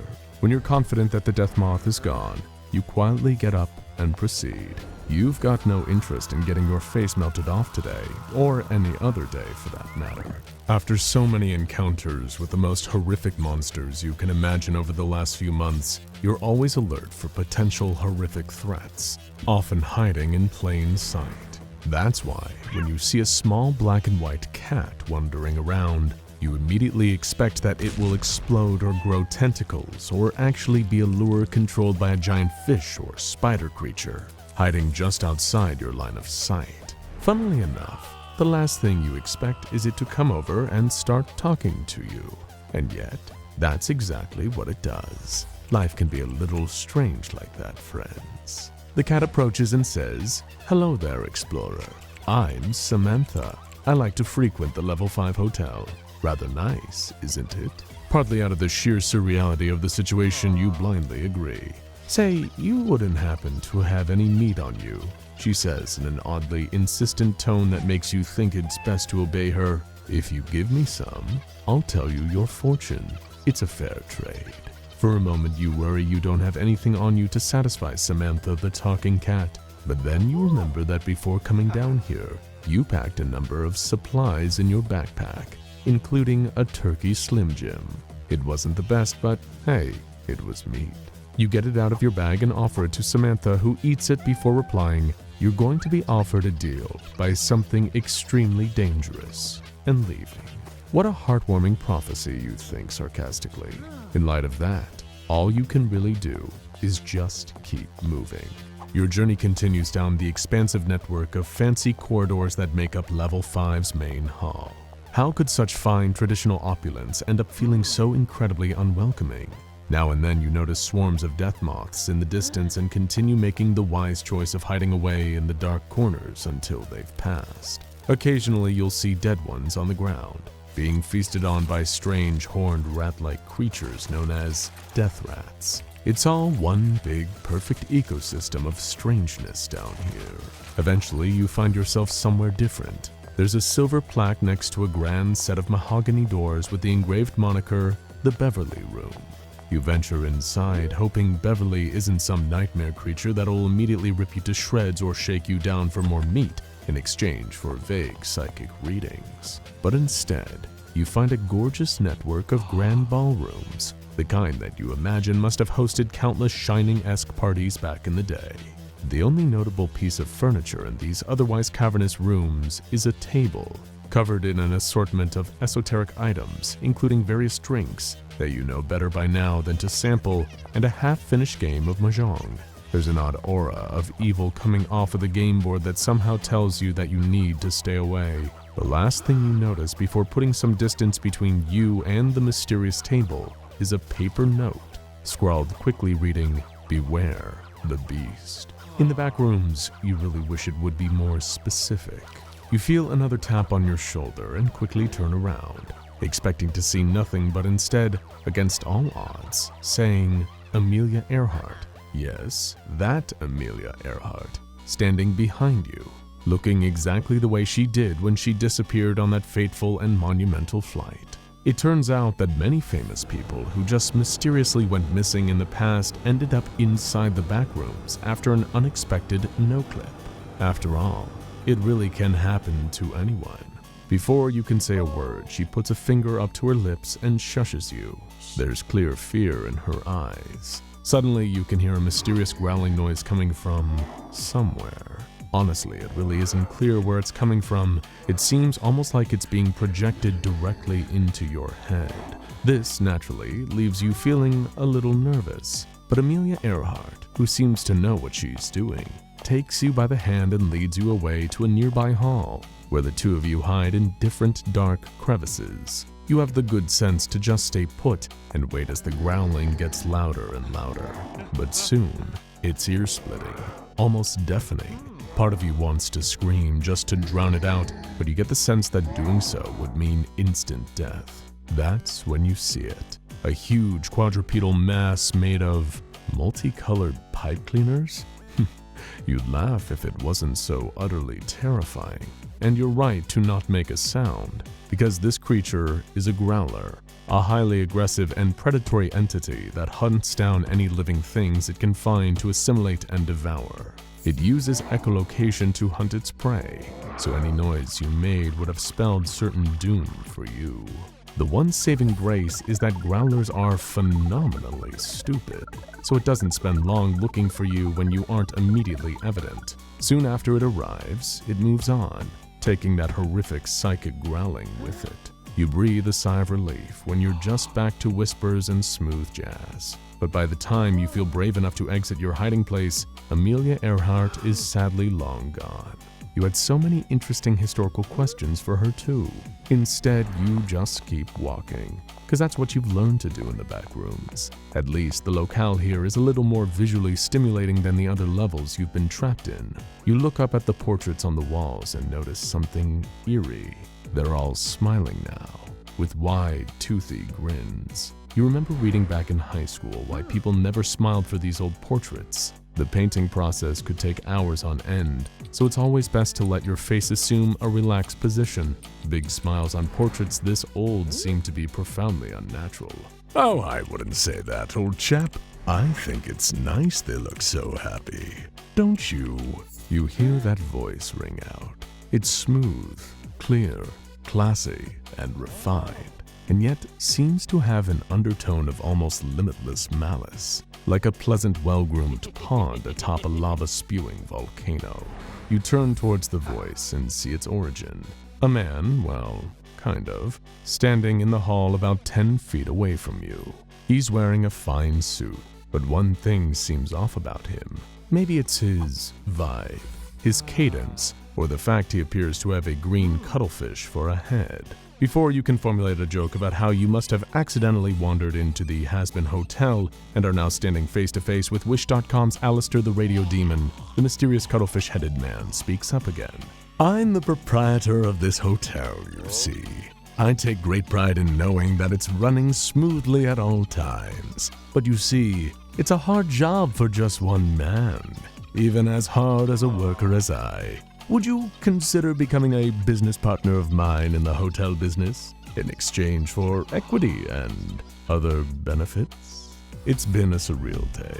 You've been hustled for Slim Jims by a talking cat who can predict the future, saved from a pipe cleaner monster by Amelia Earhart, and it now seemed like you're being roped into an MLM by Davy Jones' Sigma male grindset cousin.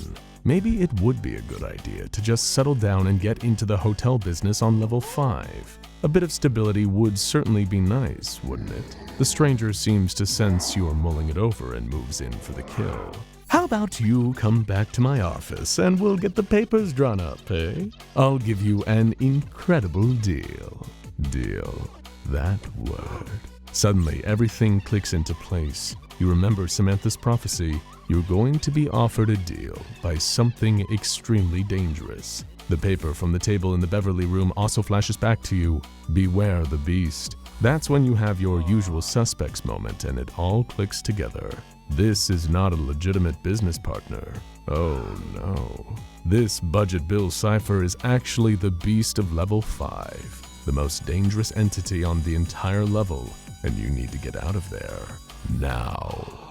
You turn and run at full speed, not caring about anything else. You can still hear the fish face freak calling out, "You're missing out on the deal of a lifetime!" behind you, but you're not interested in playing any of his squid games. All you need is to get the hell out of there and find a safe zone. You run past death moths, death rats, and even hounds on your way out, but you'd rather deal with them than make a deal with the beast. 'Cause this is one Mr. Beast who won't give you money. He'll only give you pain and suffering. You find your way to a heavy iron door marked Maintenance and run into the room behind it. This is how you discover the third and final section of level 5, the boiler room. Filled with vintage boiler technology and pipes, it makes you feel oddly nostalgic for the many pipes that infested prior levels. It feels like coming back home after a long period of staying in, well, a hotel. There's also a familiar nutty smell coming from the liquid dripping out of a nearby cracked pipe. You take a sip and find, to your immense relief, that it's almond water. The pipes are filled with delicious, rejuvenating almond water. You drink your fill and fill a canteen, then walk deeper into the boiler room. The deeper you go, the hotter it gets. But suddenly, there's a light in the distance. You brave the heat, panting and sweating from the intensity until finally, you reach the light. Things will never be the same again after that. Welcome, explorer. You just keep surviving, don't you? How impressive. We still can't decide if that's a blessing or a curse yet, though perhaps a little time on level 6 will help clear up that confusion for you. Maybe it'll even be your light in the dark. Sorry, bad joke, but you'll get it soon enough. You find your way into a hallway that looks like an entrance to a different place. You're sweating buckets, with the metal tendrils of the boiler room behind you, belching steam and exuding ambient heat. You thank whatever deity or invisible force you believe in for the fact you were able to fill up your almond water supplies from the pipes, because if you hadn't, you surely would have sweated to death from dehydration. As you approach the hallway, you see a handwritten note pinned to the entrance. Of course, you've learned to heed little clues like this, so you unpin the note and give it a read. It says the following. A couple days ago, I saw someone rush out of the entrance to level 6. Well, rush is a strong word. He limped. His left eye was missing, he was clutching his chest, and one of his legs was clearly broken horribly and trailing blood. He looked like he shouldn't have been alive, and from the sound of what he was saying, he didn't think so either. He said he'd been attacked. That much was obvious. But the nature of what attacked him was particularly unnerving to me. Whatever it was, it screamed at him to get away from it before pinning him to the ground and clawing at him. He said it felt like human fingers. He said it sounded like a human voice. I don't know where he is now. Some MEG operatives whisked him away to get his wounds treated. Maybe he lived, maybe he didn't. But seeing that guy come out of that level in that shape, I still think about it. There aren't supposed to be any entities, right? So picture this. You're in a dark room, you can't see, there's no noise. Hell, you don't even know what it's made out of. Imagine you're in there for a while, say 5 hours, and every so often you hear a little noise, like something's moving nearby. Wouldn't you start wondering what's going on? What might be going on around you that you don't know about? Wouldn't it start to eat at you a little after a while? Then by hour 5, what would you do if something bumped into you? Even if it was a person, you wouldn't know that, would you? You wouldn't stop to consider what it might be. Rationality went out the window at hour 3. You just need to survive. And maybe you'd walk away from it all, not knowing what horrible things you'd done in that darkness. Level 6 isn't dangerous because there's something there. It's dangerous because there's nothing there. Admittedly, you don't pay as much attention to the note as you probably should. While it's hard to admit, you've always been one of those people who kind of sees what they want to see in any given situation. After all, your galaxy brain idea to escape your crappy life was to invest all your energy into getting into this hellscape. And can you really say it improved anything? No. That's why, upon reading the note, your myopic takeaway is, wait, there are no entities on this level? That's awesome! After everything you've faced so far, you're beyond eager to jump into a new level with no actual threats. After all, you've got plenty of almond water and snacks. This should be a cakewalk, a wonderful little break from all the horrors you've dealt with. But when you actually enter, you begin to realize that your optimism for this place was a little misplaced. It is completely dark, just utter, impenetrable Vantablack. You're in a universe that feels like it's never known light now. You pull out your most powerful flashlight and switch it on to shed a little light on the situation, metaphorically and literally, but the light seems to simply not travel. Even when you put your hands right in front of your face, you don't see them. You realize suddenly why there are no entities here. This place could never support any kind of life. Only darkness lives here. You realize that you're going to need to make your way through this place through touch alone. You reach out and feel the clammy, smooth walls. It occurs to you suddenly just how incredibly quiet this place is. It might be the most silent place you've ever been. You can hear your own heart beating, every inhale and exhale, the blood vessels pumping through your ears. You feel like you're on a level of the backrooms that somehow hadn't even loaded yet. You are the only asset in existence here. Your brain reorients to a new goal now. You need to get the hell out. So you begin moving through this oppressive blanket of darkness. All you can do is hug the walls and move forward, hoping that you don't trip over. That's why you need to move slowly too. If you tripped over and got turned around, you'd be irreparably lost in this place. And in this kind of darkness, they'd never even find your bones. What a nasty thought. So you try to push all these nasty thoughts out of your head and keep your eyes on the prize. You've survived every level up to now, even ones that were full of far more dangerous entities. You can survive this one too, right? But there's undeniably something about the darkness and the silence that takes on a frightening life of its own, an oppressive effect on your already fragile mental health. As the minutes, then hours pass, you begin to hear strange things in the dark, like scuttling sounds, footsteps. Was that someone else breathing? Oh no, oh no. The paranoia is starting to set in. But didn't that note say that there were no entities in here? It must be your mind playing tricks on you, right? But what if it isn't? Suddenly, a terrible thought crosses your mind and flushes your system with a surge of icy dread. The backrooms are filled with tricksters, windows that look normal but are ready to pull you to your death, monsters disguised as puddles, beasts that masquerade as humans by stealing and wearing their skin for God's sake. What's to say that a human being wrote that letter you read? Wouldn't that be the perfect cover for a malicious, intelligent entity, writing a note basically telling you to let your guard down while it waits inside ready for the kill? Your calm composure plummets into a pit of anxiety and fear. Are you alone in here? You keep hearing those noises, scuttling, chittering, whispers. What could it be?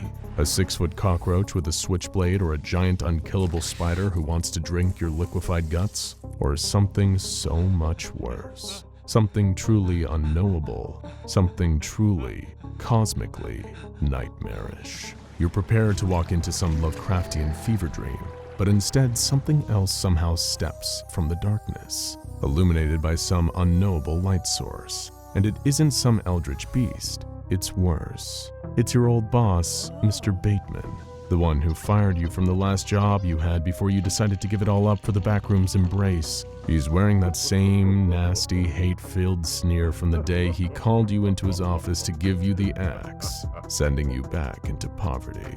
He rolls his eyes dismissively. "So this is where you went after I canned your sorry ass," he says with a cruel chuckle. "Doesn't surprise me. Of course you'd run away from responsibility into some strange dark crevice like the worthless little insect you are. Good thing, too. Better wasting away in here than adding to the surplus population back on Earth. But know one thing, you're going to be as useless here as you were out there. Never forget that." You're at a loss for words. Your body is shaking with a mix of rage and despair. How can this be happening, you wonder? Then it hits you. This is a hallucination. You remember reading an article a couple years back about how the mind needs stimuli. and when it's deprived of that stimuli, it avoids total madness by making its own. First with subtle auditory hallucinations, and if it persists for long enough, detailed audio-visual hallucinations. Like, for example, imagining your boss berating you in the bowels of the backrooms. It's all just an illusion created by your own mind, though admittedly, that doesn't make it hurt any less to hear it. You push forward through him into the darkness, diffusing him into vapor. But his cruel words and your knowledge that they originated in the depths of your own mind wound you. It's only a few hours of walking in the darkness, feeling along the cold concrete of the walls, that you get another ghostly, hallucinatory visit from the past you wish you could forget. It's Mrs. Newman, one of your 11th grade teachers from high school. She always failed you, berated you, and kept you behind after class.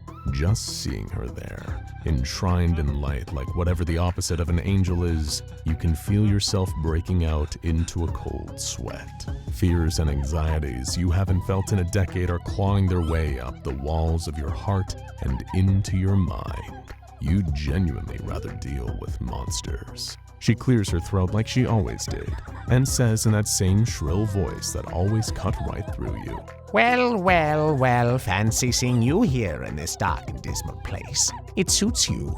This is always what I assumed the inside of your head looked like. God, I knew you wouldn't amount to much. You were always a lousy kid, but this is something else. I hope you enjoy it here, because I know for a fact that this is where you belong.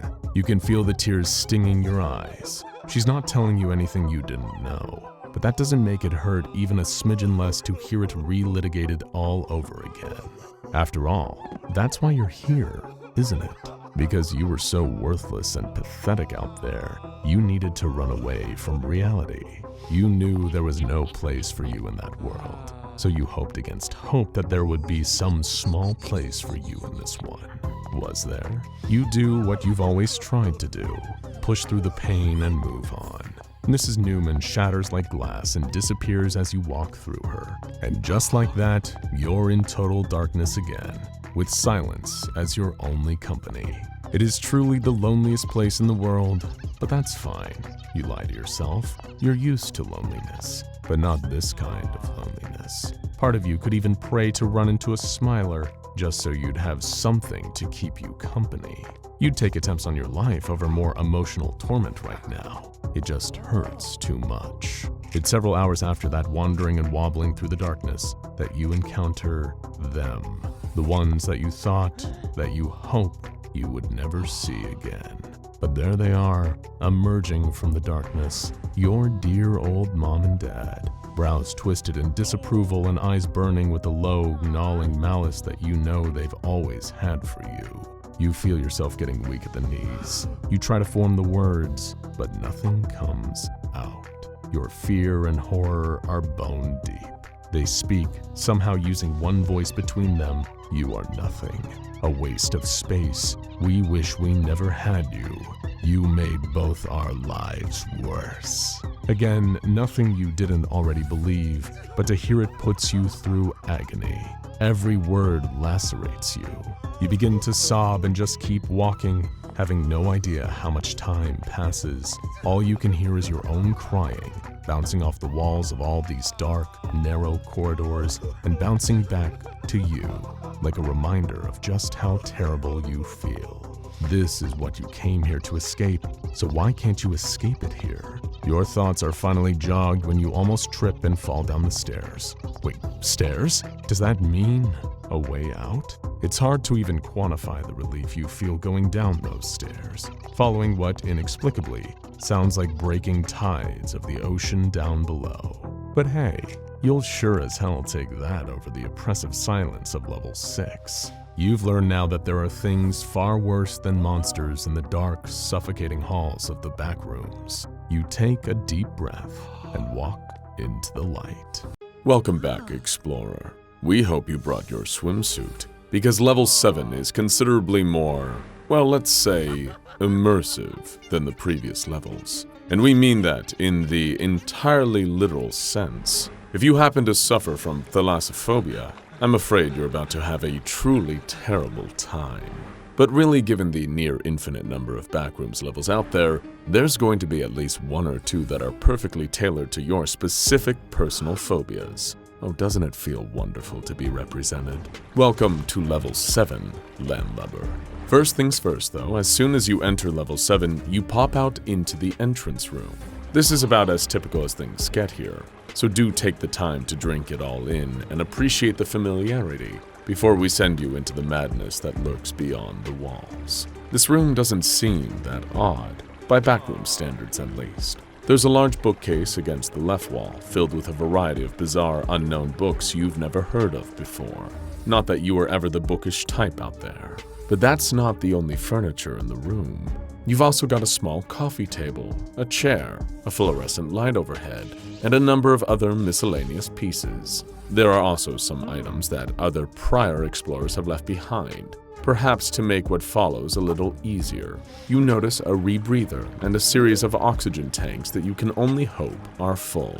You wonder for a moment whether you're meant to be exploring the large but relatively shallow puddle sitting in the middle of the room.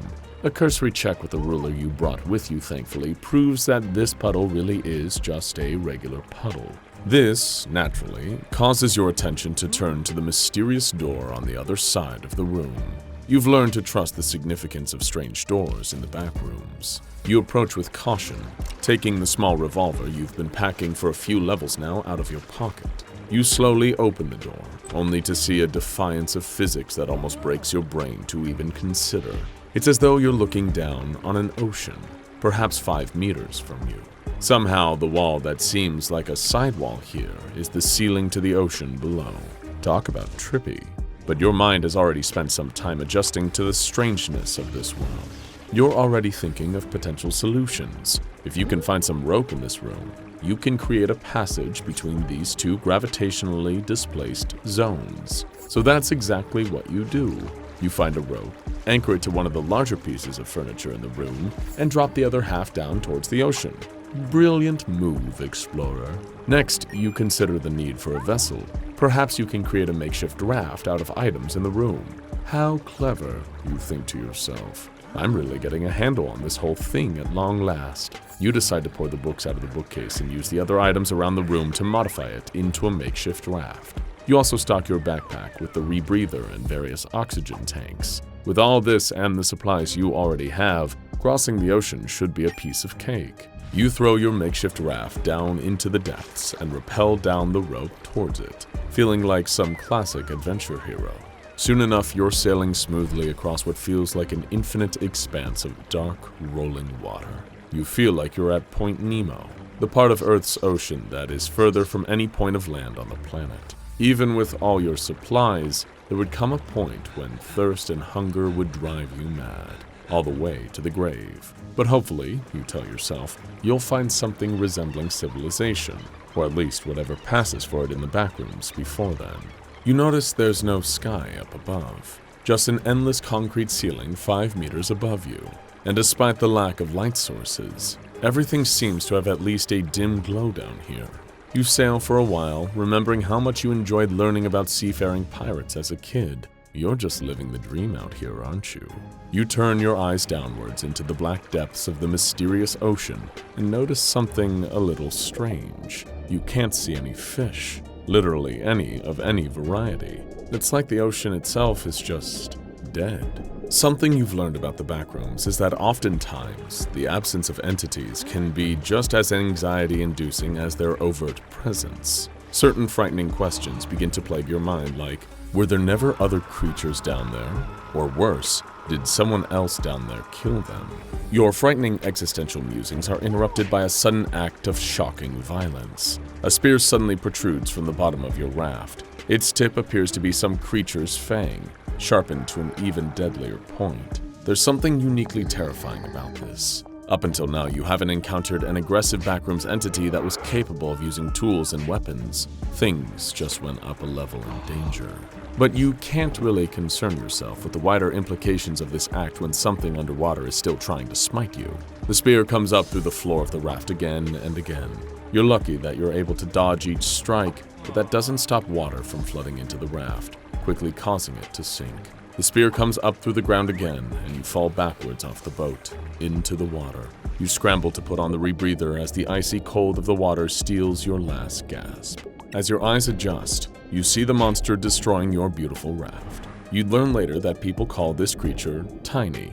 It's a terrifyingly fast and aggressive humanoid fisherman that rules the upper echelons of the ocean here on level 7. It's almost difficult to make him out through the water, but you can clearly see spots of bioluminescence on his lithe, athletic body. It's difficult to tell where Tiny's body ends and the twisted hide of another aquatic creature he's wearing begins. You're just immensely thankful he hasn't seemed to notice you. Instead, he's stabbing away at your sinking raft. His voice carries on out of him in a warbling psychic vibration, a telepathic war cry of dominance and supremacy. He yells, Another weakling felled by the master of the Black Waters. What a pathetic disappointment. You remain completely still, sucking in the stale oxygen of the rebreather as Tiny finishes tearing the raft apart and swims off in another direction. Your silence has saved your life in this moment, because Tiny has the ability to detect sounds from miles away if they're loud enough, and trace them immediately to their source. If you'd panicked and thrashed around, you would have taken a spear right through the face, which seriously would have impeded your ability to adventure through the backrooms. But even with Tiny gone, you're still in the middle of an alien ocean without a paddle. You take a deep breath and try to channel your years of playing Subnautica. Perhaps you begin to think the only way out of this hell is down. That's certainly been the case in other Backrooms levels, so why wouldn't it be the case here? All you need to do is steel yourself and begin your dive. After all, if Tiny has killed everything else here, you at least know he's the only creature you have to deal with on this level, right? Currently, you're up on the highest level of the ocean, known as the Daylight Zone. It's the least overtly strange and anomalous of the areas you'll find in here, save for the fact it's one of Tiny's favorite hunting grounds. It's pretty much completely barren, with the exception of salt water and a pervasive sense of ennui. You keep going deeper, beginning to faintly worry about the very real possibility you'll run out of air. Thankfully for you, at least, the air of level 7 has a special quality that allows you to hold it in your lungs for much longer than conventional air. So if anything is killing you underwater today, it won't be the lack of air. Does that feel comforting at least? It should. Eventually, after what feels like an eternity of swimming, you make like Rod Serling and enter the Twilight Zone, the next level below the Daylight Zone you were just occupying. As the name suggests, it's a lot darker than the previous level, but that's not all. You turn around and see strange detritus floating through the dark and freezing water around you. Pieces of rusted metal, mysterious bone fragments, and in some cases whole skeletons, from both unknown aquatic mammals and mysterious, unearthly fish. This whole place seems to genuinely be nothing more than some kind of watery mass grave. As you get further into the Twilight Zone, you can even feel the pressure growing around your body. Part of you thinks that maybe you should turn around and swim back up to the top. But for what? For Tiny to impale you on his spear? You hold your breath and change the canister on your rebreather. You're committed now. You need to keep going deeper and deeper. Soon you reach the next level, an even greater vista of pure darkness and suffocating water pressure. You take out your powerful flashlight and shine it through the deep, dark gloom, seeing skeletons with structures that don't even seem to make sense anymore. This is because you're in the Midnight Zone. We'll give you the good news and the bad news. The good news is that Tiny doesn't dare stray down in here, so you're safe from him. The bad news is that it's because something else has claimed this territory. You go deeper, trying to remain calm despite yourself. You're so deep now that the pressure feels like hands all around you, pushing in as though they're trying to force you into a shoebox. Welcome to the upper abyss, explorer. This level is so dark that even your flashlight is having trouble finding the way out there. You wonder for a moment, did something move in that deep and distant dark? Something impossibly big. Well, we hate to tell you this, but yes it did. Meet the thing on level 7. This giant aquatic abomination is the other creature that shares level 7 with Tiny. It's a giant eel-like monster, with a giant mouth capable of swallowing whole buildings in a single gulp, and a tail that's approximately 11,000 meters long. It's also omnivorous and hates humans, giving it all the reason in the world to brutally devour them. And contrary to its brutish deep-sea appearance, The thing on level 7 is actually an extremely intelligent being, with the capacity for advanced tactical thinking. While it isn't able to communicate telepathically or verbally, it has been shown to have the capacity to write, as we know from its critically successful and commercially popular series of self-published books. Eating People in the Upper Abyss of level 7 and Me, This Sort of Thing is My Bag, Baby, by The Thing on level 7. We recommend checking the books out, honestly. Despite him being a giant, terrifying aquatic horror, The Thing on level 7's prose undeniably has a certain degree of charm and wit, compared to some of the works of Bill Bryson or David Sedaris. Incidentally, you can find them in the entrance room bookshelf if you were the kind of person with enough curiosity to actually look for them, rather than just turning the bookshelf into an ill-fated raft. You wisely decide to turn off your flashlight, because the thing on level 7 is extremely sensitive to light, and would likely see it as a very good reason to devour you. That's why you decide to continue the mission as discreetly as possible, and continue swimming lower into the abyss as the great body of the Leviathan roils above you. Eventually, while you feel like the pressure is on the precipice of turning your bones into powder, you find your way deep enough to see what appears to be a vast underwater network of mountains and cave systems. This is new, you think. Perhaps a way out? And once again, you think correct. You swim up slightly into the bottom of the Midnight Zone, where you see an unimaginably huge mountain, bigger than anything you can imagine on Earth. You approach, seeing something glowing on the side of the mountain. An opening, a cave mouth. You approach the almost mystical promised aperture, beyond eager to leave this aquatic nightmare behind and pass over to the other side at long last. Welcome back, explorer. How about a little spelunking? If it's a cave you crave, then you'll be right at home here.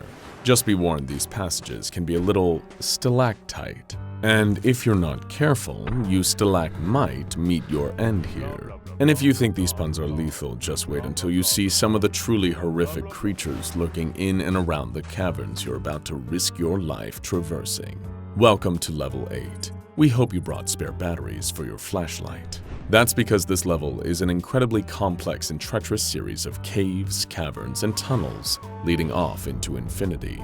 Level 8 not only possesses all the unique dangers of the Backrooms, but it also has all of the dangers that make regular Earth caves hazardous to traverse if you don't have preparation, equipment, and expertise. It's treacherous, uneven terrain largely kept in near dark, with the added danger provided by trickling rivulets of almond water, making the ground and walls extra slippery. Plant life is incredibly sparse here on level 8. The most you're likely to find are some dried up vines and shrubs, owing to the fact that there is seemingly no natural light down here. You also find huge pools of almond water pooling from the drips up above. But unless you're Hank Schrader, you're unlikely to enjoy these pools, because they're also full of minerals, many of which have reached toxic levels of buildup. There are also other pools on this level filled with viscous, dark, tar-like fluid, and if that wasn't enough to make you want to stay away from them, we'd also like to formally advise you not to take a dip. Explorers report that stepping into these pools will result in a huge number of horrifying, grasping human hands popping up, grabbing you, and dragging you into the suffocating depths. So, stay clear of those, please. The major explorers group has opened up some safe routes for explorers to traverse, but given the infinite nature of each Backrooms level, your chances of actually finding one of these routes is, sadly, incredibly unlikely. Bummer, right? And if your extensive history of gaming in your previous life taught you anything, it's that bad things lurk in the dark, slimy innards of caves. And you saw The Descent, so your fully expanding legions of pale, flesh-eating bad people be on your ass before you know it. But that would be a pleasant vacation from the things you're actually likely to run into down here. Level 8 has more hostile entities hanging around than you can shake a stick at, even by Backrooms standards. And one echo tumbling through the darkness of the caves could tell them all exactly where to find you. That's why in this episode, while you're fumbling around in a cave trying not to get killed, eaten, or worse, we're going to give you a rundown of the many beasts you might run into. We'll skip the ones you've already encountered and learned to deal with on previous levels of the Backrooms. Because, of course, smilers, crawlers, skin stealers, hounds, clumps, death moths, death rats, and wretches are common here, and instead show you some of the new entities you really should be worrying about right now. First up, you better keep an eye on the walls, in case you fall victim to the deceitful violence of the camo crawlers. These are large humanoid monsters with 4 powerful arms, pincer-like mandibles similar to an insect, grayish-brown skin, in their default state at least, and large milky white eyes. This is because, like a lot of creatures you are liable to find inside of a cave, they're blind, and instead locate their victims through powerful hearing and echolocation. But unlike, say, a bat, the camo crawlers don't actively hunt their victims. Instead, they change their skin color to match their surrounding environment, waiting for the perfect moment to strike.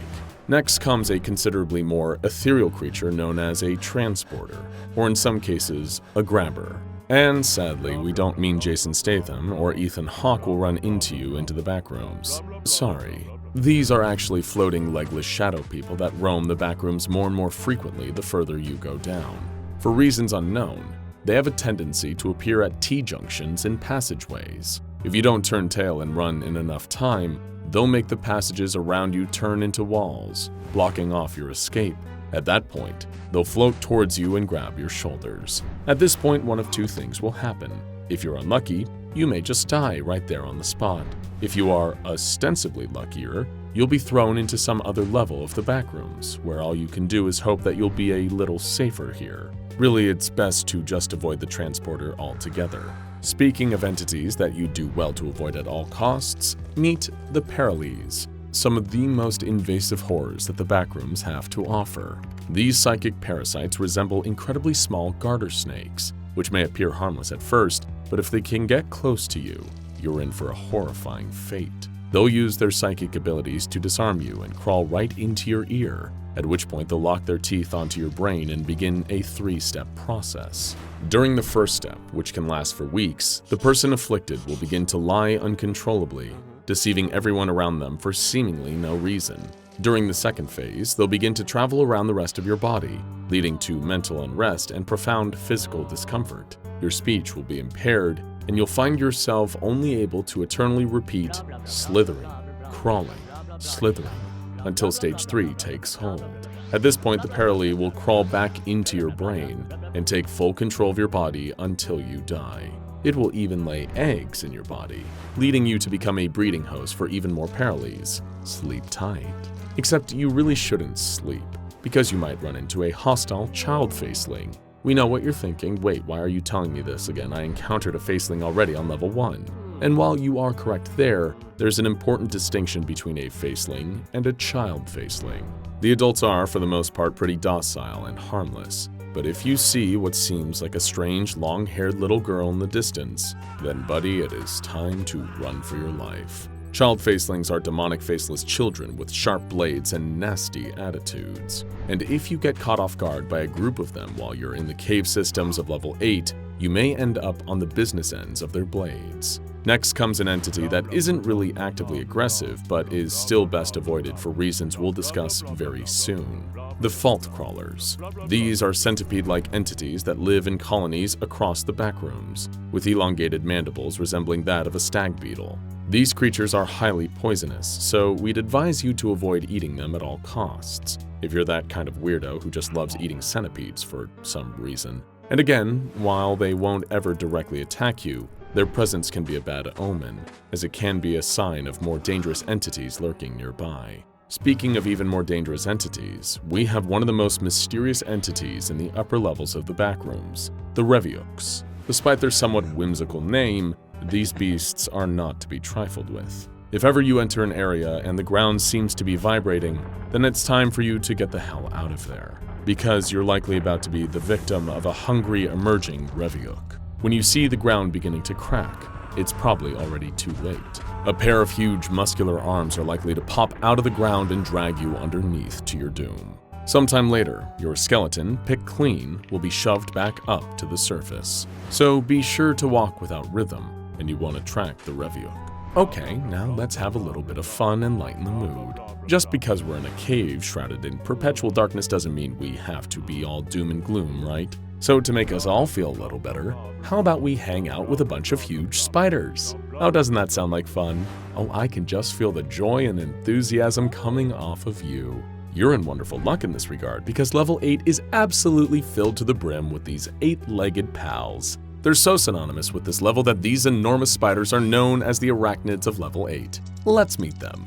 The most common forms are simply known as the arachnids. Biologically, they're highly variable, coming in a number of colors and ranging in size from 2 centimeters to 2 meters in length. If you're lucky and you stay out of their way, you might avoid one of their highly venomous bites. The mother of all these spiders is known as the queen spider, who is massive in size and will absolutely tower over most human beings who dare step into her domain, at 7 to 10 meters in length. It probably goes without saying, she's best avoided, right? And then there's the third variety of spider lurking on level 8, eager to menace anyone or anything that invades their personal space, the Franken spiders. Now there's a name that just warms your heart and fills you with absolute comfort and tranquility. These are the friends that just won't go away because, for mysterious reasons, the Franken spiders have unparalleled regenerative abilities, which keeps them from ever being permanently killed by an explorer or one of the other entities lurking in the backrooms.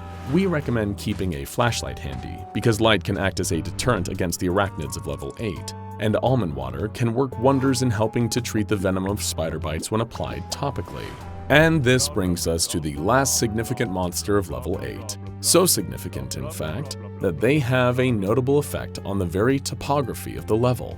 These entities are known as the Wranglers. They're huge, snake-like beasts, with the males of the species typically being extremely aggressive and proactive in killing and eating humans, and also, disturbingly, have extremely human-like faces that appear to have broad grins. The more mature specimens have gray skin and glowing eyes, and are capable of twisting their bodies in any way they like. They are able to bore through the caves, twisting their bodies like drills. But that isn't their most dangerous and problematic method of locomotion. There was an incident with an unimaginably huge Wrangler on level 8 long before you arrived, detailed as follows in the official Major Explorer Group report on the matter. December 17, 2019, 12:30 a.m. A large deceased occurrence of Entity 75 has been found in level 8. It was discovered after an unknown wanderer reported it to MEG Team First Response. A team was promptly sent and took 7 hours to get to the location with the help of MEG operative Deezer. These operatives tried burning a path to the exit. However, not enough pyro oil was supplied. A second team arrived with more supplies. This allowed a path to be burned through the entity. At a later date, the rest was burnt away, the amount totaling to 2 cubic miles. This anomaly is an old male Wrangler, and it's the biggest Wrangler, possibly the largest entity, recorded. Many public cavern systems in level 8 have been blocked off by a mass of decaying plant-like flesh of a Wrangler. The Wrangler died during no-clip burrow. It seems to have died of starvation. The number of skeletons and indigestible objects found in here was considerable. These skeletons belong to some unknown entities. Some human-made objects and other essential supplies were found. Other mysterious objects were found as well. The MEG have sent backup teams of Regiment Quickmatch to help the wanderers trapped in the caverns of level 8 due to the large Wrangler corpse. Truly anything can happen in the backrooms, especially in a place as mysterious as level 8. You take a breath, now knowing the sheer breadth of entities you might face here. You take a careful step forward and fall through the floor into the next level.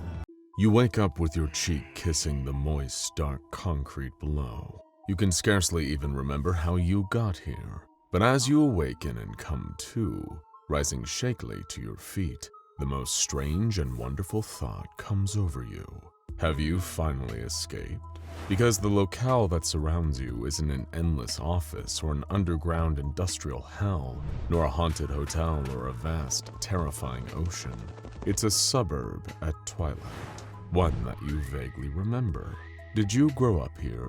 You've spent decades trying to repress some of the more unpleasant details of your childhood and adolescence. Rejection, bullying, the shame and disappointment of your parents and teachers. So the background of all these censored scenes seems oddly blurred.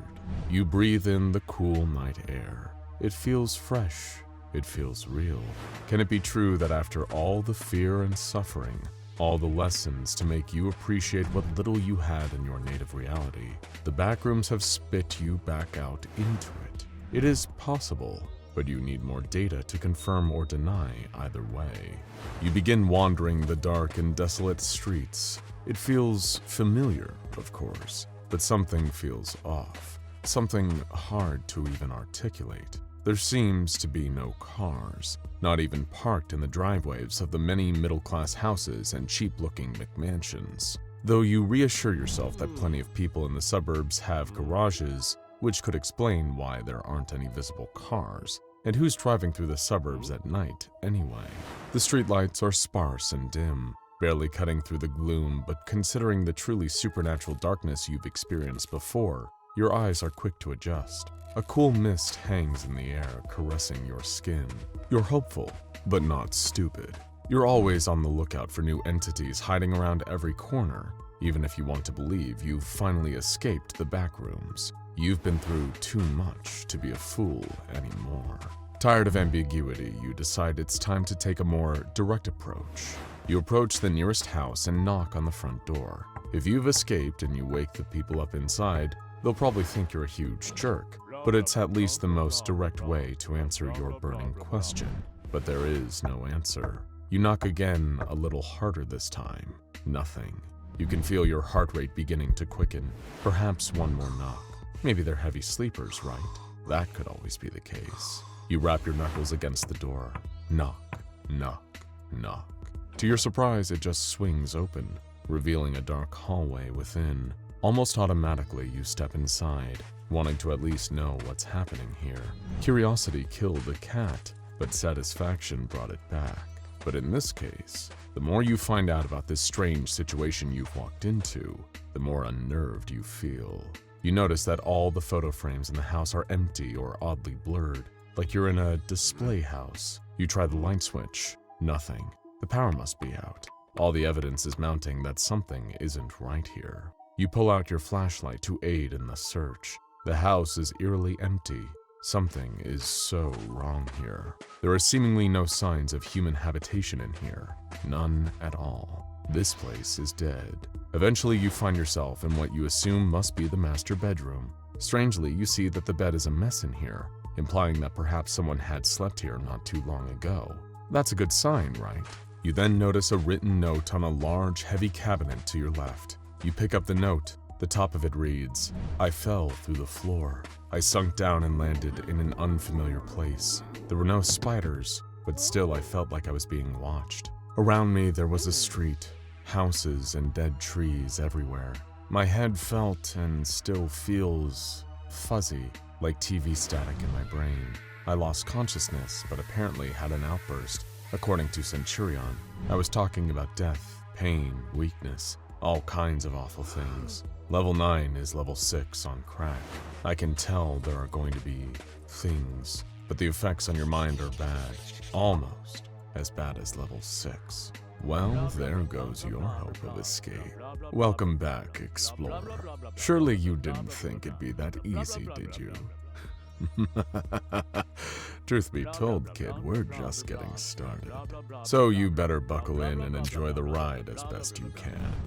This is level 9, the suburbs. Doesn't it just feel so homely? Suburbia. You're not alone. The lights are on, but no one's home. Well, the lights aren't on, but the point still stands. You're stuck in the backrooms, and if that note is to be believed, there are entities on this level who will want to keep you company. We probably don't need to tell you that these entities are best avoided. But lucky for you, there is one more paragraph on that note. It reads, "But hey, it's not all doom and gloom. I think it's already too late for me, but I've left you with a parting gift. It's called a pocket, the weird little piece of jewelry next to the note." You take another look at the cabinet. There's a strange silver brooch with a glowing stone embedded in the center. You feel an almost instinctive hum of power coming off of it that compels you to pick it up. You run your finger across the stone, feeling its subtle charge of supernatural energy course through you. What is this strange little charm? You continue reading the note. This is one of the most valuable objects you can find around here. It lets you put anything of any size, as long as it's not alive and inorganic, in your own little private pocket dimension for safekeep. Word to the wise, if you put anything particularly large or heavy in there, don't re-manifest it above your own head. Though if you've made it this far, I hope you're not that stupid. Good luck, fellow explorer. I hope you get out. It feels like a prank, more bizarre trickery, until you decide to test it out by touching the pocket to the cabinet, causing the whole thing to immediately disappear. Even after all the blatantly supernatural things you've seen down here, somehow that still shocks you. You're capable of doing actual magic here. There's no denying that's incredibly cool. Well, if this is just another Backrooms level, then the same rules apply. You need to get out of here and find your way to the next one before you lose your mind or get eaten, or worse, by some kind of horrific nightmare beast. From where you're standing, there's really no time to waste. You make your way back outside onto the dark, cold streets. The concrete below is cracked and worn with dry brown leaves scattered across it. It somehow simultaneously feels like this suburb is 100 years old and built fresh last week. Such is the unsettling effect of the Backrooms. As you begin traversing the dark, damp asphalt roads, you run into the last thing you expect, a group of human beings. They seem tired and dirty, bunched into a tight formation with oddly hollow, vacant eyes. You approach them, hoping to share some information you found about the level and maybe trade some vital supplies. But the closer you get, the more you seem to realize that this is not going to happen. The man at the front of the group turns to you as you approach and says, "Have you heard the good word?" You reply that no. It's been quite some time since you've heard any good words down here. He doesn't seem to appreciate the joke.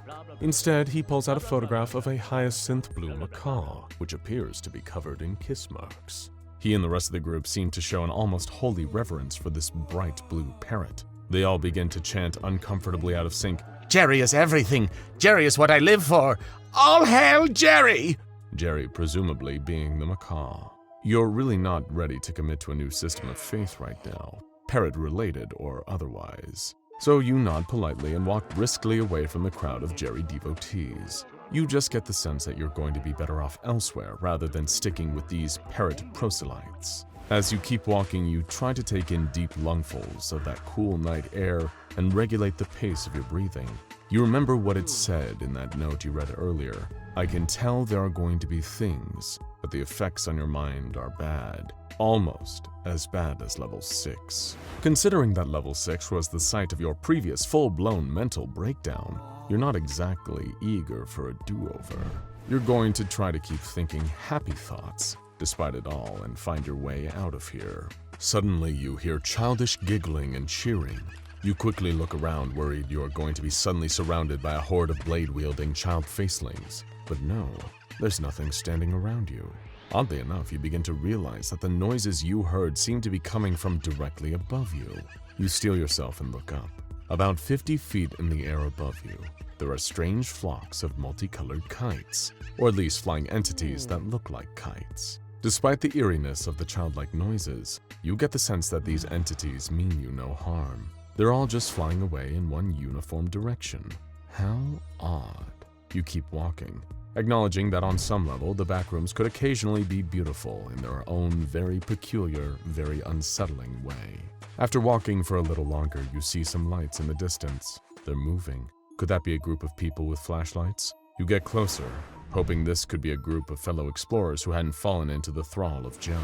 But as you get closer, you begin to realize that the silhouettes of these new people emerging from the distant haze are not people at all. In fact, they're a group of giant eyeballs, walking on their clusters of optic nerves. Each one has a beam of light emerging from its pupil. These friendly fellows are known as the Neighborhood Watch. And as you wisely intuit that you do not want to be caught in one of those beams and start running in the other direction, the Watch seems to notice your frantic footsteps, though, and begins chasing after you. They don't want any interlopers destroying the beautiful tranquility of their suburb. You run until you pass the group of indoctrinated humans from earlier, still chanting their Hail Jerrys. You desperately trying to warn them of the incoming threat, but they just don't seem to listen. And then, it's too late. A pair of watchers, the most common variety of neighborhood watch, which float and project their glowing eye beams, approach. The second the eye beam passes through the group of Jerry devotees, the devotees immediately disintegrate into ash. And most upsettingly of all, the ash somehow kept screaming. Is it time to run? Again? Just like you always do. That's when something inside of you just snaps. You've spent your whole life running. From your bullies, from your obligations, from your regrets, from your whole life. And ever since you've gotten into the Backrooms, you've been constantly on the run too. But not here. Not now. You've survived 9 levels of hell being thrown at you. Now it's time to throw a little hell back. Barely even comprehending your own actions, you run over to one of the 2 watchers at breakneck speeds and grab it by the back of its eyeball, where the tendril-like optic nerve connects. You turn it sharply to the side, catching the other watcher in its beam and turning it to ash. It feels good to give that freak a taste of its own medicine, but you're not done. Before the watcher you're grappling with can wrestle free, you grab it by its optic nerves and swing it into the asphalt below again and again, until its eye splatters into dead goo all along the unpainted road. You feel like an ancient berserker, undefeatable, a whole lifetime of anger and regret manifested in pure and elegant violence. Then you hear something running at you from the darkness at intense speeds. It's a strider, the second most common type of neighborhood watch creature. Its optic nerves have formed into 6 giant 8-foot-long legs, and if it touches you with its giant eye, you will be irrevocably absorbed into its mass. You can't fight this one like you fought the 2 watchers it's coming to avenge, and it's too fast for you to possibly outrun. Is this the end? That's when you have an idea, perhaps the most brilliant of your life, and it's the only thing that can possibly save you right now. You just need to make sure you time it perfectly, because you've only got one chance. You reach into your pocket for, well, the pocket. As the strider is mere meters away from you, you run your thumb over its glowing stone on the center of the brooch. Picture what you want to happen and hope. The strider is getting so close. You can see the hunger in its freakish bulbous eye. Then, right above it, the huge heavy cabinet from the master bedroom manifests and falls like a hammer from God. The strider never saw it coming, but the last thing it ever saw was that cabinet falling down onto its eye from above and splattering it against the asphalt. The strider lays dead. Your KD ratio, 3-0 to you. Well done, explorer. You really have come a long way, haven't you?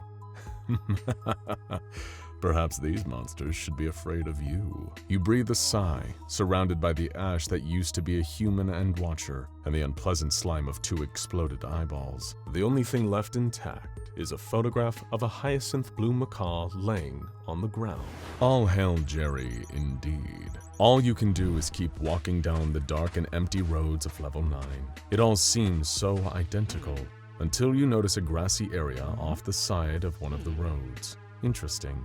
You feel like appreciating something a little more scenic, a little off the beaten track. And is that light you see in the distance? This could be the beginning of a whole new adventure. Who knows what wonders and nightmares await for you on the other side? You smile and walk towards the light across the grass. You feel soil crunching underneath your sneakers. The suburbs feel like such a distant memory behind you now. The cool mist that hangs in the air caresses your skin tenderly. You're in the middle of a vast wheat field. You know that much. But the curtain of distant fog makes it almost impossible to see beyond that. It's a strange yet tranquil place. You feel so at ease here. For a moment, you entertain the thought that perhaps this place is heaven. Maybe you weren't such a waste of space after all, right? Welcome, explorer, to level 10. You fall to your knees, days of tiredness catching up to you all at once, like some tremendous cosmic punch. There's dirt on your hands and slacks now, but you don't mind it. In fact, its naturalness pleases you. You grab 2 handfuls of dirt and just squeeze, feeling the excess mud spool out from between your fingers. It's the most connected to the earth you've ever felt, in a metaphorical sense at least, because this is not the earth. As if perfectly timed to remind you of this, a great shape suddenly comes lumbering towards you out of the fog. Of course, your first instinct is a jolt of fear. Almost everything you've encountered in this place so far has wanted to destroy you, or worse. But when the creature comes into focus, a great, almost spherical blob-like creature, you get the sense that this beast is docile, that it means you no harm. You calmly observe the strange creature from your place down in the dirt. Despite its size, its movements feel oddly graceful, as though it carries no actual weight. While you have no reason to know this creature's name, the humans who've traveled through here know it as a gluff. And like most docile creatures, it isn't alone. Several more gluffs come trundling out of the mist, perhaps indicating herd behaviors. Unlike most entities in the backrooms whose favorite food is, 1 second, let me check my notes here. Oh, it's you. These gluffs are content to just graze on the wheat, which grows in abundance here on level 10, and in exchange for what they take, they give something truly wonderful. The gluffs secrete delicious, sweet almond water that's safe to drink and gathers in pockets around the field. You even take advantage of one of these yourself as you decide to stand and venture further out into the field. There is an eerie emptiness to this place. You find stables filled with hay and horseshoes, but no horses. You find decrepit old farmhouses rotting from the eternal damp of the mist, with no sign of what you assume must have once been human habitation. Perhaps this whole place was more alive during a different time, but something must have changed that. You can't shake that strange, lingering aura of death, hiding just underneath the surface of everything you see.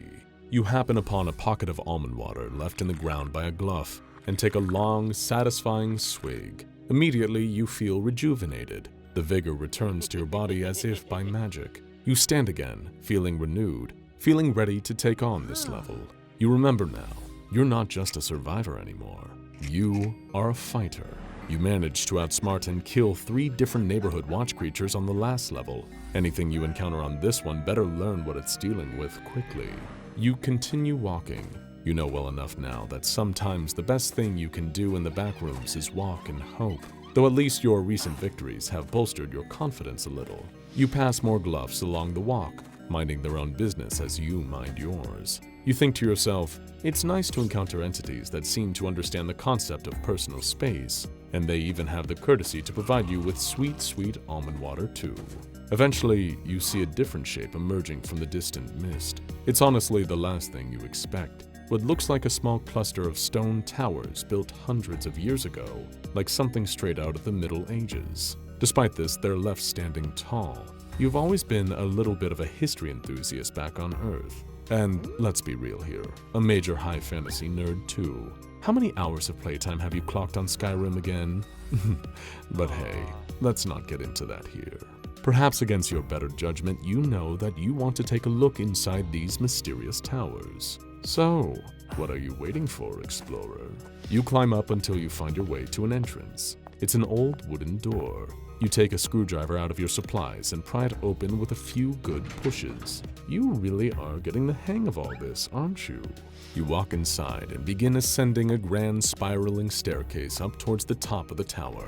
It is an impressive piece of architecture, far more extensive on the inside than you'd imagined. You decide to take a closer look at one of the many levels in the tower you're exploring, and you're impressed by what you see. The rooms are lit by great burning torches mounted on old metal sconces against the walls. The furniture here looks like a remarkably accurate museum recreation of a living area from the mid-1600s. Feeling impressed with the find, you briefly consider taking the weight off your feet and sleeping in the tower for the night, so that you can feel like a king for once in a world otherwise designed to make you feel so weak and small. However, this fantasy is interrupted by the obtrusive sound of a loud trumpet being blown. Every time you think it's going to stop, it keeps going and going and going for minutes on end. The noise of it rattles through the entire building, so much so that you feel the need to step outside and investigate where it's coming from. However, the second you open the door, a deadly pointed arrow sticks into the wood next to your head at high speeds. You're getting the royal experience after all, but sadly that royalty is either Russian or French. As the trumpets finally stop, you look up and see a group of strange goblin-like beings gathered at the top of the nearby stairs. Each one is carrying a bow and knocking an arrow, preparing to fire them straight through your heart for intruding on their precious tower. These are the archers, and between the soundings of the trumpet, the towers are their domain. So you better skedaddle, explorer, unless you fancy getting turned into a pincushion with depression, hoping that today won't be the day you die, especially considering you're going to encounter something oddly cute and wholesome later in the video. We promise. You turn on your heels and begin running back down the stairs, adopting the serpentine evasion style to avoid the arrows flying all around you like murderous wasps. In less time than you would have previously thought possible for your feeble little body, you make it to the bottom of the tower and hightail it out of there, as the area around you is positively peppered with arrows. You throw open the door and make a run for it out into the fields again. eager to avoid being killed by a gaggle of ordinary medieval goblins who've loaded all their skill points into archery. You're probably already half a mile from those accursed towers when the volley of horns comes in again, finally signaling that the towers are safe once more. Not that you intend on taking your chances like that again. You continue traversing the fields, feeling proud of yourself for getting out of there so quickly.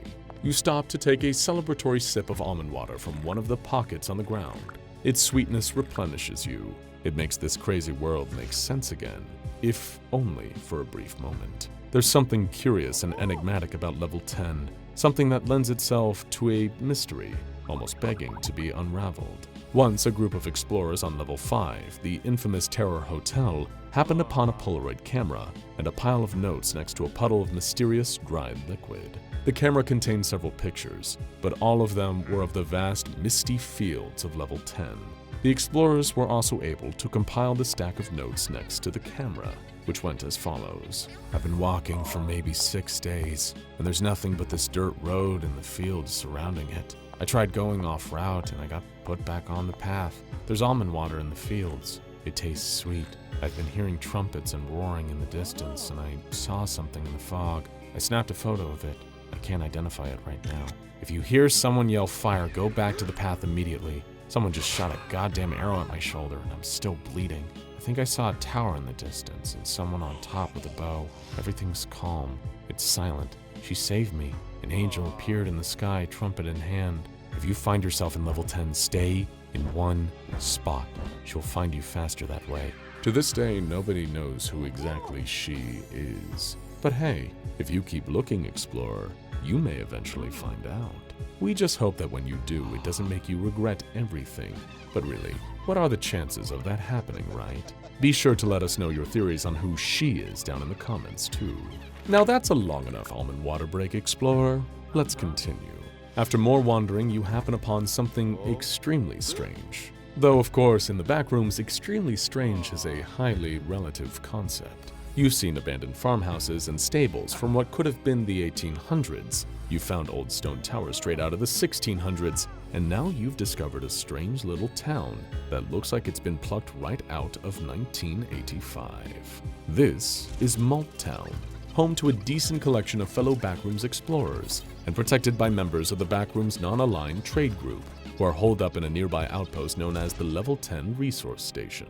It's always relieving to spend some time around other humans down here. You make polite conversation with some of the Malt Town locals, trade some supplies, and share war stories of your journeys through the other levels to get here. It's the first time in a while you haven't felt so alone down here. That's when one of the members of the Backrooms non-aligned trade group tells you that, while you're on level 10, you gotta check out the nearby town of New Sudbury. He guarantees that you've never seen anything like it, which is quite an endorsement to receive while in the Backrooms. After receiving the instructions, you venture forth through the fields once again. New Sudbury seems like an oddly whimsical name for the Backrooms, so much so that you become oddly excited by the prospect of getting to see it. After all, the very reason you came down to the Backrooms in the first place was to leave your life behind and explore new worlds. This is precisely the kind of thing you went through all this trouble for. And when you arrive, New Sudbury does not disappoint. The settlement is home to over 10,000 creatures known as the Articali, or the Created Ones. The name may sound a little sinister, but you quickly find the actual creatures are anything but. In essence, the article people are random objects given sentience, with little cartoon limbs like Mr. Peanut, and adorable drawn-on eyes and mouths that are somehow fully functional. They can be literally any object: a flower pot, a soda bottle, a sword, a burger, a washcloth, a lamp, anything. They aren't particularly intelligent due to education being prohibitively expensive for most of them, but they are good-natured and generally like to help humans along their way. You stroll around New Sudbury, staring at its many adorable inhuman residents, who refer to them as the Soddies, with a feeling of childlike wonder. You know that to laugh would be rude and condescending, so instead, you just smile. The Backrooms can be a dangerous and sometimes even hellish place, but sometimes it can be truly remarkable too. Though we'll see if you still think that when you see the next level. Welcome back, explorer. You've certainly come a long way to get here, haven't you? After all, Level 11 isn't an easy one to reach. To get here, you even had to backtrack through level 9. Regretting your decisions to go through in numerical order yet? But hey, we're not here to judge your life choices. We're just here to guide you through the impossible nightmare known as the Backrooms. And now, you're in the big city. At least it seems better than that strange fog roiling behind you. Can you hear the wind whistling, Explorer? Did you see something move in there? No, you couldn't have. Best to just ignore it and keep moving. You step out onto the vast and empty streets of the new level. This is nothing like the dark, isolated suburbs you've come to know from places like level 9. There are looming skyscrapers as far as the eye can see. In the distance, you see the Empire State Building and the Statue of Liberty from New York. But you can also see the Golden Gate Bridge from San Francisco, the famous Gateway Arch of Chicago, the Washington Monument from DC, and the Space Needle from Seattle. It feels like a demented combination of so many of America's iconic cities, but the strangeness doesn't stop there. Due to the inherently bizarre and extra-dimensional elements of the Backrooms, many of the buildings appear glitched in some strange way. Some buildings are clipping into one another. Some are juddering violently. Some have doors and windows in illogical places, and some don't have doors or windows at all. You see a surreal sight on the nearby sidewalks, too. Facelings simply walking along like normal people, with hounds on leashes, as though they're just regular dogs. It seems strange to you, but this is the effect this level has on them. They act just like regular people. You keep walking, wanting to see more and still trying to ignore that ominous cloud of fog far behind you. Or did it get a little closer? Probably best just to not think about it, right? Out of sight, out of mind. There's a radio lying nearby on the sidewalk, playing a genial-sounding host on his very own talk show, Talkin' with Ralph, recorded by the human-like entity known as Ralph, who resides at a building on this very level, known as Radio Backrooms Studios. Ralph helps explorers by dispensing useful advice on surviving the Backrooms, like the words fizzling out of the radio right now. I'm sure you've had some problems surviving here. In fact, living here is not that easy. So a few tips to improve your survival skills in the Backrooms never hurt, right? That's why today I'm inaugurating a new program called Survival 101. First, my biggest advice is to find a group. Even if you don't plan to join them, most groups are friendly with newbies and will help you adapt to your new life. Some might give you the basics of the Backroom, a guide, which is useful but only at the beginning of your adventure. For your first days, I recommend you find Camp Amber on level 0. They're open to trade and can give you instructions to reach the Hub, one of the safest levels of the Backrooms and critical if you want to wander around. All useful advice, though perhaps a little remedial for someone like you. You decide to wander the area for the next few hours, getting in touch with the different groups and settlements, trading information and supplies whenever possible. Let's do a rundown of all the groups and settlements present here. After all, you have nothing to worry about. Especially not that eerie fog a few streets back, surrounded by the dark whistling of the wind. Of course, with the size of this level and the sheer number of livable houses within, it actually has a large civilian population, with no real affiliation to a particular group. These people are known as the citizens of level 11. Some of these citizens belong to a faction known as Malt Mart, the people who run stores around level 11 to keep the other permanent citizens and transient wanderers fed. Of course, the major explorer group has a presence here with Base Beta, the fourth main base of the MEG that is still being actively constructed by members of the group. A group known as Camp Amber also has an outpost here. Camp Amber helps people new to the Backrooms learn the basic ropes and teaches them the skills to survive and prosper. There's also Insurrection Base 07, where you're sadly not welcome, due to your prior interactions with the major explorer group. These two really don't get along. For any tech enthusiasts, there's also a group of 3 people who call themselves the Drone Surveillance Squad, with an exclamation point, who use drones to record the locales of the Backrooms. Then there's the staff of the Homely Hotel, a bunch of transplants from level 5 who run a hotel building for any explorers like you who want to take the weight off their feet. No evil cuddlefish men this time. we promise. The Cult of Jerry, the Blue Parrot from level 9, also have a nice little settlement on this level, where they worship their avian god king. They're down the street from the Anti-Entity Agency, a burgeoning group eager to terminate as many entities as they can find. They're certainly less chill than the members of Radical Radio, 5 teens who dress like they come straight out of 1985 and have a hip new radio show that competes with Talkin' with Ralph. You're on your way to visit Eternal Repository Database 011 Omega when suddenly you hear that strange noise again, the whistling of the wind. It sends surges of icy dread down the skin of your back, making your muscles tense up and your heart pump hot tar through your veins. You turn around and see the cloud of thick fog enveloping you, grabbing you with its white, wispy tendrils and pulling you inside, into that snow-blind hell of ethereal white. The place where you know something terrible is hiding, waiting for your attendance. You pivot around frantically. It's impossible to see beyond the fog. It's like the world around you has just melted away within it. It's just you now, explorer. You and the creature within. In the distance, you see something long and black moving, so quickly that you wonder for a moment if maybe you just imagined it. But why on earth would you imagine something like that at a time like this, explorer? When the fog is everywhere and everything. That's when something moves in the fog again. Closer this time. You can hear and feel the whoosh of its sudden skittering. Whatever it is, it's thin but huge. It reminds you of times you spent in the yard as a kid, watching garden spiders deftly navigate their webs with those long, spindly legs as a fly wriggles desperately to be free. You always understood this transaction as an impartial observer. Now, you understand it as the fly. You're trying to get your thoughts together, maybe formulate an escape from this terrible situation, but the wind around you is deafening.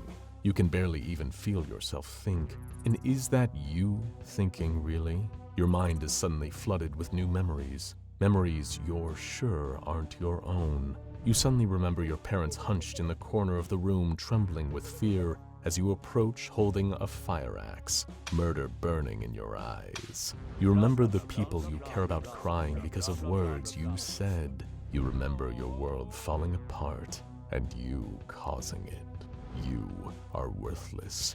You are a curse. You make everything worse. You keep telling yourself these memories aren't real, but if they aren't real, how are they in your head?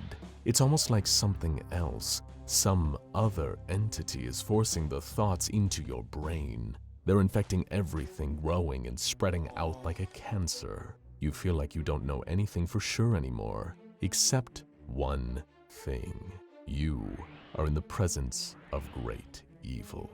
As if perfectly timed with the solidity of the revelation, a huge bony hand on the end of an immense black leg clasps around your body. It squeezes so tight you can barely breathe and begins to lift you up from the ground. It's lifting you up towards a body propped up on the same 4 horrendous insect-like legs. Soon enough you can see its terrible face emerging from the fog. The face is the worst part of it all.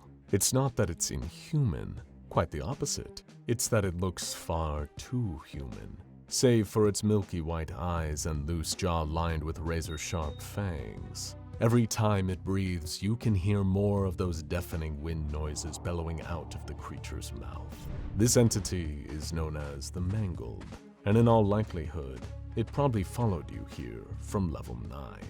Suddenly, it tilts its head back with a disgusting crunch, and its jaw begins fanning out like a flower, revealing an abyss lined with teeth deep within.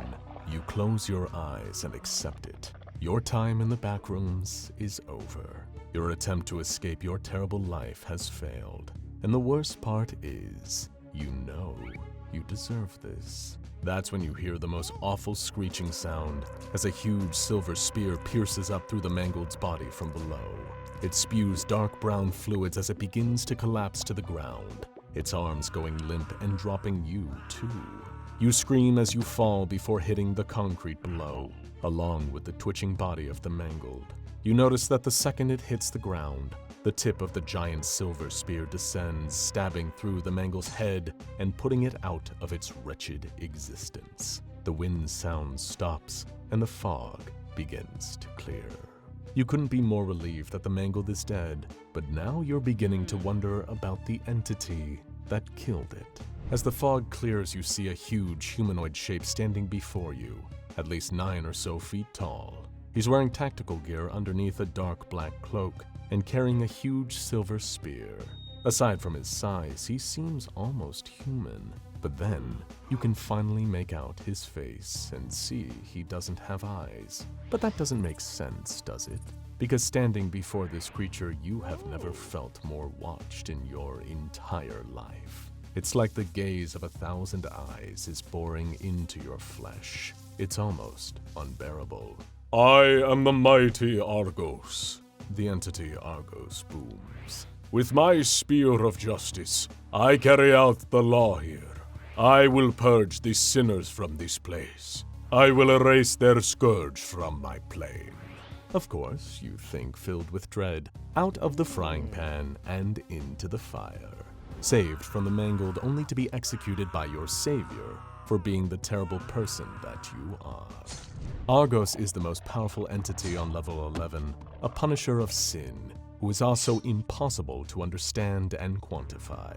There aren't even photos of him because all the members of the major explorers group who've encountered him have been killed by him in the process. Somehow, it feels like a fitting irony. Perhaps the perfect end for a life like yours. All you do is sigh and drop to your knees. Do what you have to do, you say, closing your eyes and preparing for the strike that brings your existence to an end. But it never comes. How strange. You look up and stare at Argos, who seems to be staring back at you almost quizzically. Why? He asked. With tears in your eyes, you reply, because I'm a terrible person. That's why I came here in the first place. I'm a bad guy and I deserve to be punished. Argos simply shakes his head. I can see deep into you, explorer, he says. I can see the fizzling spaces between your atoms. The parts of your soul you don't want anyone else to see. You have fallen short of your potential, but there is no darkness in your heart. You are better than you believe yourself to be. And with that, the mighty Argos was gone. No clip to somewhere else on the level to punish sinners who violate his immutable law. The same laws that you had apparently not broken. Well done, explorer.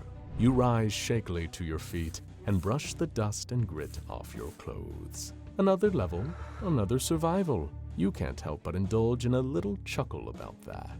You set off towards whatever comes next, enjoying the mild heat of the sun on your face. You don't even realize it at first, but at some point, you start whistling a tune you enjoy just for your own benefit. Perhaps Argos is right. Maybe you're not such a bad person. Maybe sometimes you might even be a good person, when the opportunity presents itself at least. Maybe the thing out there that's truly bad is still waiting for you. Welcome back, explorer. You look tired, and of course we don't blame you. You've had a long journey through the backrooms so far, and considering some of the terrifying things you've seen over the previous 11 levels, who can blame you for losing sleep? There aren't many places in this frightening dimension where you can comfortably take the weight off your feet and just relax. Do you think you're any safer here? Well, let's find out. Welcome to level 12, explorer. We hope you enjoy your stay. As you enter the level, you notice how different it seems from so many of the others. In many cases, levels of the backrooms have been defined by their dizzying expansiveness. An office block that goes on for eternity. The endless winding streets of a city that feels more procedurally generated than constructed by human hands. A field misty and desolate, going on and on and on. But that's not this level. It's a white room, not especially large or small. The gleaming paint job on the wall almost induces a kind of snow blindness. It's an unnatural level of crispness and clarity, like walking into some surreal screensaver. There's a door on the far wall, but strangely, you notice that there isn't a door behind you. Don't worry, you're too well versed in the ways of the backrooms to be bothered by the logical inconsistency of that. You're instead focused on the chair and table sitting in the center of the room. as though you're preparing for a job interview and your interviewer just happened to be late. But you're not late or early. Time is just sort of irrelevant in the Backrooms. It's something you've always liked about the place. It'll never move on without you. It'll always move at the pace you do, even if the way it expresses that is by sending a horde of vicious, bloodthirsty monsters after you while you run for your life. You have to take the good with the bad on these things, right? The first thing you do is approach the door, of course. It's never a bad idea to see if anything is waiting on the other side. With your free hand, you keep a tight grip on the handle of the revolver that's been with you for so many levels now. Anything that even thinks about coming after you will have 6 of your tiny metal friends to deal with, and they could move a hell of a lot faster than any entity you'd met so far. However, as you jiggle the door handle, you realize that the door is locked. Well, that figures. Several levels ago, that might have disturbed you, or even led you to panic, but you're more of a hardened Backrooms veteran these days. Every level you've learned has its own logic, its own internal rhythm. If you wish to survive in the Backrooms, you need to remain ever versatile. You need to analyze every level on its own terms, with no expectation that it may exist in the same parameters of other levels. You need to learn the rules anew each time, and learn how to properly play them. That's why, given the only other objects in the room are a table and chair, you decide to take a load off and sip some tasty, rejuvenating almond water out of your canteen. You spend a moment thinking about how much it would suck to be stuck in the Backrooms and have a nut allergy. Would that effectively spell doom for you? It's a frightening yet compelling question. It feels good to be sitting down and take it easy for once. You suffered horrors that would cleave apart the imagination and plunge the average person into a pit of gibbering madness. Not that you want to be dramatic about it, of course, but you've seen everything from eyes that can vaporize people with a glance, to giant underwater horrors, to evil conglomerations of pipe cleaners lurking around in a cursed hotel. You've lived about 30 horror movies worth of pure nightmares. You deserve a break, explorer. But there's a problem. It seems that whenever you take a moment to rest, all of the problems you were worrying about on the outside suddenly return.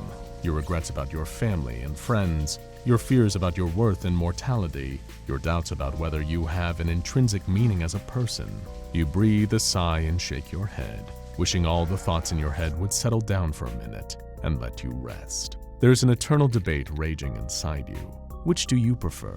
The nagging existential dreads from the old world that seem to be tattooed between the folds of your brain, or the immediate life or death threats that seem to lurk around every corner here in the Backrooms? You can't help but laugh at the surreality of this. It's like asking, would you rather be kicked in the face or punched in the crotch? There's truly no winning. Your moment of self-pity is thankfully interrupted when someone else enters the room. This startles you. Much like your average gamer, it can be days or even weeks between moments where you encounter other human beings. And even in these moments, you can't help but wonder, friend or foe? Reality or illusion? Are you a human being or just a skin stealer wearing one? The stranger who's entered the room is a tall, muscular woman with brown skin wearing a gray vest and camo pants. Her arms are well built and covered in old scars. Her black hair is drawn up into a ponytail. She carries a large military-style backpack on her back with impressive ease. You think about going for your revolver again, but you intuit that if you do, it may end up getting pulled from your hands and shoved back into your mouth. Instead, you decide to be polite and greet this new stranger, welcoming her to level 12. She asks you if you're an entity that comes with the level, still seemingly slightly on guard. You stifle a laugh and tell her no, you're just a fellow explorer, waiting for something to happen. She smiles and comments that everybody is always waiting for something to happen, then introduces herself as Trish. Before you even have a chance to get up and offer her your chair, seeing as you've already been sitting down for a little while now, she slings her bag off her shoulder and takes a seat on the table. Already you can feel your worries from before being pushed to the wayside. Being here with another human, actually talking, is a welcome distraction from the horrors that have come before, and the horrors that will surely come after. Here, with the achievements and the survival you've gained, you feel more confident talking to strangers. You've earned your place here. Trish asks how you got down here, and you recount the story we've been telling over the course of these videos. You hated your life on the outside. The reality is that there was no place for you in that world anymore, and that's a reality you had to face. After getting interested in the legends of the Backrooms through reading about them on various niche internet forums, you decide to take the opportunity to escape into this strange new world and leave the old you behind. Because you were nothing special before. Hell, you were nothing, period. Here, you have the ability to reinvent yourself. While you tell the story, Trish just seems to listen and nod intently. There's a strangely profound calm to her, like someone who has seen it all and lets it all roll off her back. But it's been quite some time since you've encountered a good listener. So maybe you overdo it, but really, it's just nice to have an opportunity to get it all off your chest, isn't it? When you're done, you feel self-conscious about talking about yourself so much. So you ask Trish about her story. She seems reluctant at first, but you say to her, who knows how long they'll be on this level. The Backrooms is unpredictable like that. So the two of you might as well swap war stories to pass the time here. She chuckles when you use the phrase, war stories. Trish reaches into her vest and fishes out a pair of military dog tags with her thumb, before letting them fall limply against her chest. You were just politely curious about her story before, but now you just have to know. After some polite bugging, Trish finally relents and begins to tell the story of how she got to the Backrooms. A few years back, she was one of the many soldiers deployed by the US military in Afghanistan. She'd seen terrible things during her deployment, friends and innocents dying in acts of stupid, unnecessary violence. Her second tour was almost at its end when her NCO told her and a small group of 3 others to investigate an abandoned house in a nearby village, where intel had reported suspicious activity.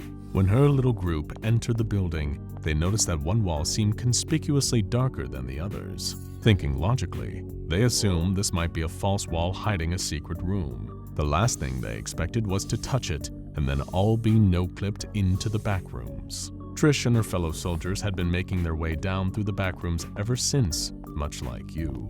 It didn't take a genius to notice that only Trish was here without the 3 other soldiers she supposedly entered with. Thankfully, you didn't need to feel insensitive and ask what had happened to the others. Trish sighed and decided to surrender that information voluntarily. They'd lost their first, Colin, on level 1, the Endless Warehouse. They'd missed level 0 and no-clipped right through a concrete wall.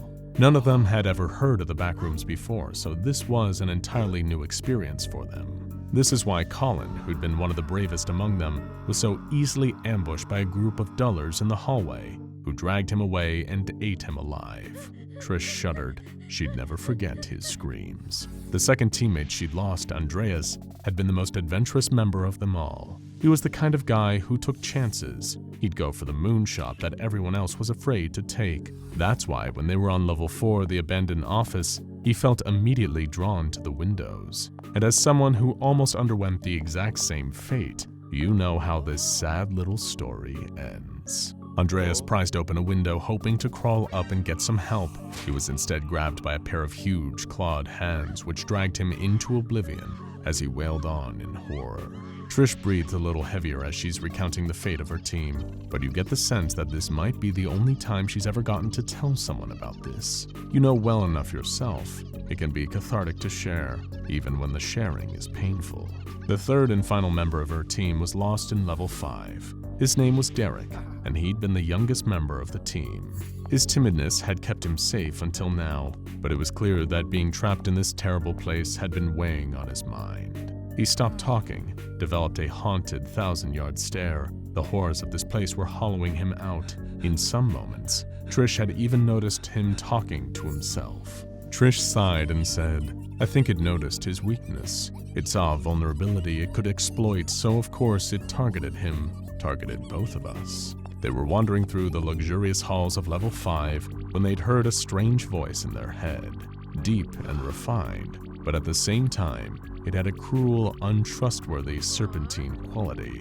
Trish knew immediately that these words were not to be trusted, but Derek was seduced by their content. I have a wonderful opportunity for you, the voice said. A way to not only escape, but to know kinds of power and pleasure that you've only dreamed of. All we need to do is make a little deal. By the time the legendary beast of level 5 manifested in front of them, it was already too late. Trish was brought up Catholic. She closed her eyes. feeling the dark power humming off of this cephalopod monstrosity. In her mind, she kept repeating, "Don't listen, this is the devil." But poor, scared Derek had no such defenses. He accepted the deal and shook hands with the beast, and just like that, he was never seen again. Since then, Trish had been traveling alone, traversing the backrooms level by level just like you, and using her military knowledge and skills to survive in spite of all the odds being against her. Hearing this, you finally understand just how remarkable it is that you've survived this long. When Trish's story is done, she thanks you. Nothing will ever make it better, but being able to talk about it all certainly helps. She wishes you luck on your travels, and you do the same for her. We hope you've enjoyed your time on level 12, and the brief respite from the horrors that they've given you, because very soon, it's all going to get oh so much worse. You awaken, feeling carpet against your cheek. The same kind of strange, slightly outdated pattern you've come to expect from the backrooms. What is that peculiar sound you can hear? This oddly tuneless, easy-listening music, the kind you might find in an elevator spiriting you away to another world. Music that feels like it was written by a committee of mosquitoes. As you stand, you see these similarly strange patterns on the wallpaper. This place never left the 70s, did it? Still, you'll take it over some limitless wilderness. Time to figure out where you are and how you got here. You rise to your feet and begin to assess the environment around you. It seems as though you're in some kind of lobby, lined with elevators on both sides, and marked entrances to stairways around the back. Near the entrances to the stairways, there's a large front desk with an impossibly thick guestbook sitting on it. Behind the desk, there's a single adult faceling in a classy gray suit. Presumably, you think to yourself, this is the building manager. You recognize this place. At least, in essence, it's much nicer than the hideous rundown apartment building that you used to live in, but it's clearly an apartment building nonetheless. Very clever, explorer. You really are learning from your time here, aren't you? If we were there, we'd offer you a shiny gold sticker, but seeing as we're just a disembodied voice, a welcome will have to suffice as your reward. Welcome to level 13, explorer, the infinite apartment. We do hope you find it nice and cozy. Your mind briefly bristles at the thought of the number. As much as it feels silly to admit in a place like this, on the outside, you'd always been the superstitious type. You avoided letting black cats cross your path. You never spilled salt or walked under any ladders, but above all, you avoided the number 13 at any cost. It made you thoroughly uncomfortable for reasons you never even understood. Just because of the numerical association, you get the sense that something evil is waiting for you on this level.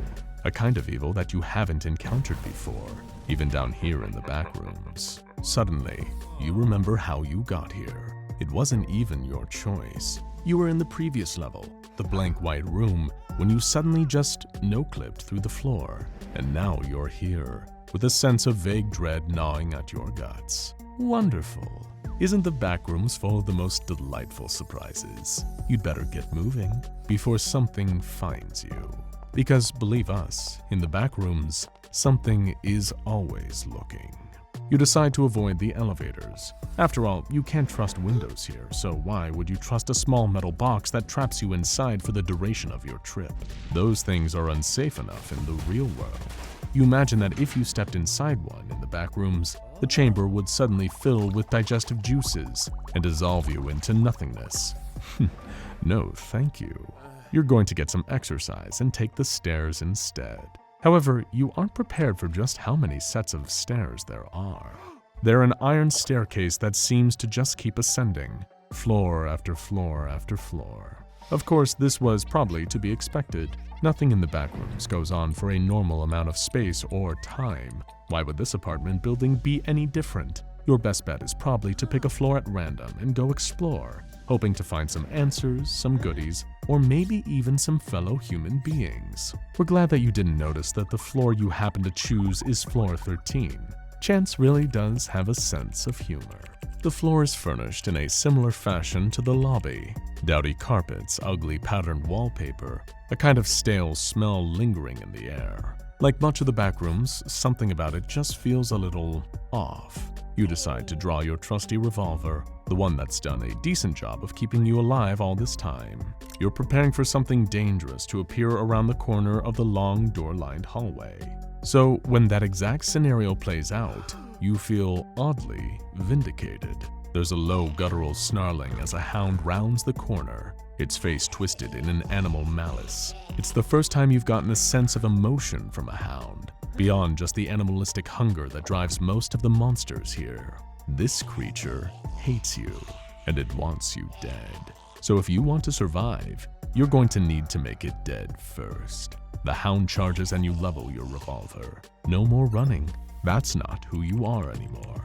You draw a bead on the monster and open fire as it gets closer and closer. 6 loud staccato booms, filling the hound with holes and dropping it to the ground. It lets out a rattling wheeze and dies. That undeniably felt good. You're not just prey here anymore. You're a contender. Almost any entity is as likely to be killed by you in a fair fight as you are to be killed by it. In other words, you've come a long way, kid. Well done. But as much as we'd absolutely hate to taint the warm glow of your victory, it is important to know that all your actions do have consequences. For example, firing off 6 shots in the enclosed hallways of an infinite apartment building will no doubt attract plenty of attention. That's when you hear that terrible distant rumbling, getting louder and closer by the moment. You sigh and begin to wonder whether that single moment of badassery was really worth the trouble you're about to deal with. The Backrooms certainly knows how to put you in your place. The rumbling is almost deafening when suddenly you turn around and see its source. An absolute avalanche of clumps come rumbling around the corner behind you and give chase. You immediately begin to run as the nasty, fleshy rumbling noises get closer behind you. The clumps are hot on your heels. You can feel all their grasping hands yearning to get a hold of you. Suddenly going all Dirty Harry on that hound doesn't seem like it was such a cool idea. But really, now isn't the time to beat yourself up. You just keep running. Leave the deprecation to us. You turn a corner into another seemingly identical hallway, where the only option is to keep running because the pack of clumps behind you clearly aren't slowing down. You're beginning to feel that strain in your legs. Your lungs feel like they're pumping acid, but you can't stop. The last thing you want is to be devoured by clumps in some drab apartment hallway. When you do bite it, you at least want it to be a more exciting demise, right? But we can't always choose how we get to go out. Sometimes a crowd of about 40 vicious clumps decide how we get to go out, and they rarely dish out glamorous dooms. All the horrifying entities you faced, all to die from these malformed wads of limbs. How embarrassing. You find an extra reserve of energy within you and surge forwards, sprinting down the hallway at speeds you once would have thought impossible, putting genuine distance between you and the clump collective behind you. Pure survival instinct. You even begin to entertain the idea that you might survive this one, until your foot catches on a snag in the carpet and you fall on your face like a complete tool, while a horde of death quickly approaches behind you. This really isn't how you wanted to spend today, is it? As you force your eyes closed and prepare for death, you hear a door click open next to you. Before you can even open your eyes, you feel a hand, a human hand, you hope, clasping around your wrist and sharply dragging you. You feel carpet burn against your body, and by the time your eyes slide open, the door is being closed behind you. You've been pulled into one of the many apartments lining the halls. The owner, a tall blonde man, his back to the door breathing heavily, has just saved your life. "Are you okay there?" he asks, and you couldn't be more grateful. The stranger, your savior, tells you his name is Robert, but his friends in the old world always used to call him Bob, so you're welcome to do that too. Bob's apartment has a different vibe to the rest of the building. It seems genuinely comfortable, livable. There are photos of what looks like his family members on the walls, and the strong smell of pine fresh air freshener. Bob leads you into the living room and lets you take a load off on the couch. He tells you that he gets the impression you've had a long day. You feel the urge to correct him with, "Honestly, it felt more like a long life," but decide it would be better to be a gracious guest. Bob seems like a kind man, but there's only one slightly peculiar thing about him. He seems to be avoiding direct eye contact. Of course, it's not the kind of thing you judge a person for. Some tests you took in your early years placed you somewhere on the autistic spectrum, so you're not crazy about eye contact either.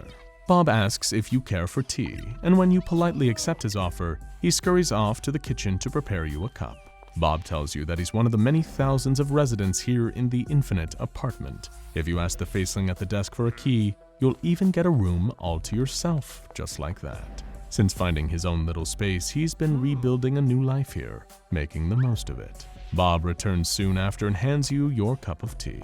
You take a sip. It tastes a little weird, but you probably have to use almond water here instead of milk, so you don't draw any attention to it. He asks you how you got to the Backrooms. Did you accidentally no-clip through the ground while you were doing some daily errand? He's earnestly surprised when you tell him you sought out this place on purpose. You tell him you needed a fresh start from what you had before.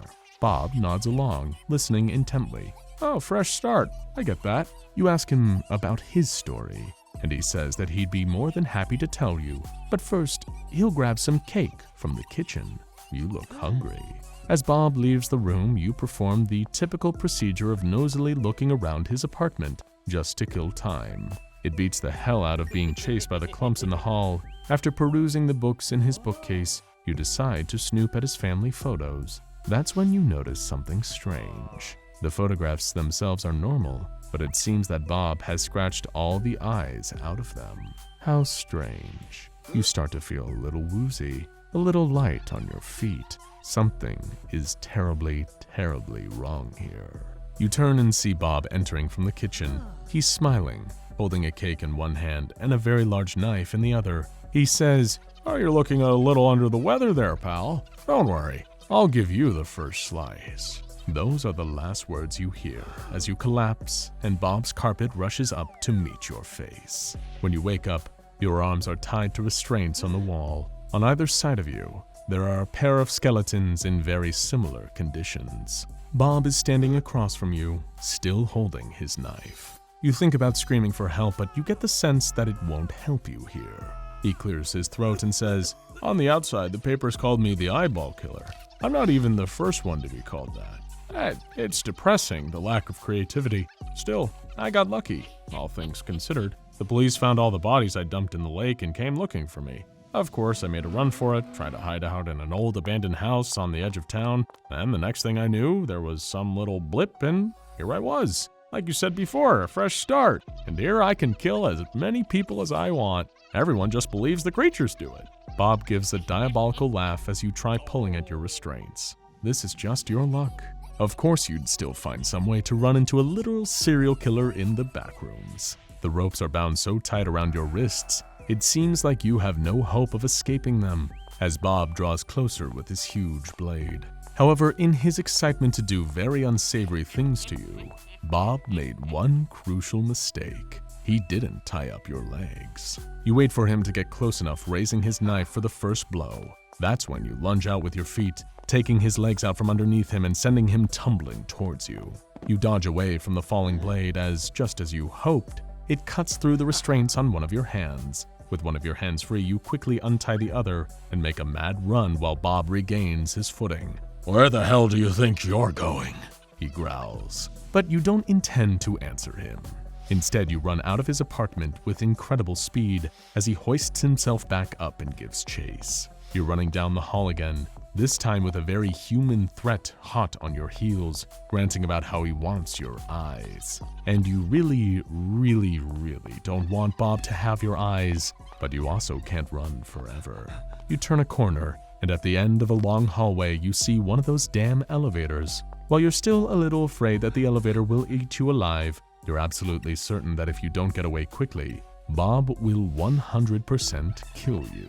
So it's better to try your luck with an uncertain fate than accept certain demise, right? That seems like pretty sound logic to you. You power ahead, putting a slight distance between you and the pursuing Bob. Up ahead, you can see the elevator doors beginning to part. Are you about to get lucky? On level 13? Truly anything can happen in the Backrooms. For once, you don't question it. You leap into the open elevator and smash on the door close button until they do, with Bob only moments behind you. You breathe a sigh of relief as the doors close, only for the relief to be annihilated when the blade of Bob's knife slides between the doors. This freak is persistent. You look at the control panel and suddenly realize the elevators don't take you between apartment floors. They take you between levels. You could have skipped this whole stupid thing if you'd stepped into the elevator in the lobby. Cursing yourself for this absurd oversight, you hammer the button for level 14 and watch as the blade disappears as the elevator descends. 13, it seems, really is an unlucky number. You haven't seen something so beautiful, have you, explorer? You walk out amidst the trees, bark smooth and black as pitch, lending them a kind of witchy elegance. It's a luscious red underfoot. The ground is carpeted with a mixture of red grass and crimson leaves that have fallen from the many long, interlocking branches up above. It's twilight. The sky is dark blue and dotted in white clusters of scattered stars. You can hear whispers in the air, the music of the forest. After being in so many terrifying places, you find yourself breathing so easy here. Could this really be level 14 of the Backrooms? It seems impossible. It seems too perfect, too lovely to be true. But it is, explorer. Welcome to level 14. Welcome to paradise. You keep walking, wanting to see more. Your eyes are practically watering with the majesty of it. The air smells like fresh-cut grass. In the distance, a fat white moon hangs in the heavens, somehow calming you with its rays. You feel like you're in some exquisite painting you may have seen once in a dream. Perhaps after all your suffering, this level is a reward, a reprieve, an oasis of light in the vast, cold desert of malice. As you walk, you notice more strange things on the ground. Are those bones distributed amongst the red leaves and grass? If they are, they look to be made of some shimmering crystal, diamond-studded. The moonlight shimmers off of them beautifully. What even is this place? You just keep walking, excited to see what you'll find next, when suddenly, a pang of hunger strikes you. It feels like a crude and ugly urge in a place as pristine as this. Just like the confusion and dread you feel when you reach for your backpack to find a snack, only to realize that somehow you're not wearing your backpack anymore. How could this be? Your food, your supplies, your weapons, how could they all be? Then you breathe in another lungful of that clean, crisp, slightly perfumed air, and your worries are chased from your mind. It's fine. You'll deal with this one way or another. You haven't survived 15 levels of the Backrooms by not being resourceful. Whatever is lost can be found again. It's just a matter of being patient and taking everything in due course. But still, you're hungry. You'll need to solve that. You keep walking through the strange woods of this fairy tale paradise, searching high and low for something that can sustain you. That's when you happen upon a dew-kissed apple, laying on the ground amidst the falling leaves. You've never seen a more delicious-looking apple. Carefully, you pick it up and study it. A marvelous specimen that feels like it should be sitting on a teacher's desk in a cartoon. It's plump and shapely, with deep, rich skin that shines somehow even redder than the undergrowth. Your mouth waters just looking at it. You feel your stomach rumble and decide it's time to indulge. You sink your teeth into the apple and eat a sizable chunk. It's every bit as delectable as the apple's appearance would suggest. You feel so good. What is it about this place that makes you feel so calm, so content? Even back in the old world, that was never you. Anxiety ate at you like a pit full of hungry rats. You had trouble sleeping every night because you'd lay awake in bed, staring at the ceiling, being harried by your worries, doubts, and fears.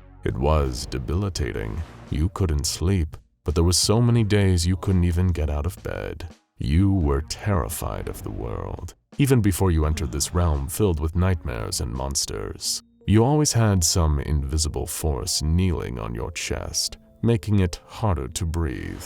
But here on level 14 of the Backrooms, you can breathe so easy. You drink in the air. you want to get drunk on this place. Some part of you never wants to leave, but you also want to know why you don't want to leave. What's going on here? You keep walking through the seemingly enchanted forest until you happen upon a clearing.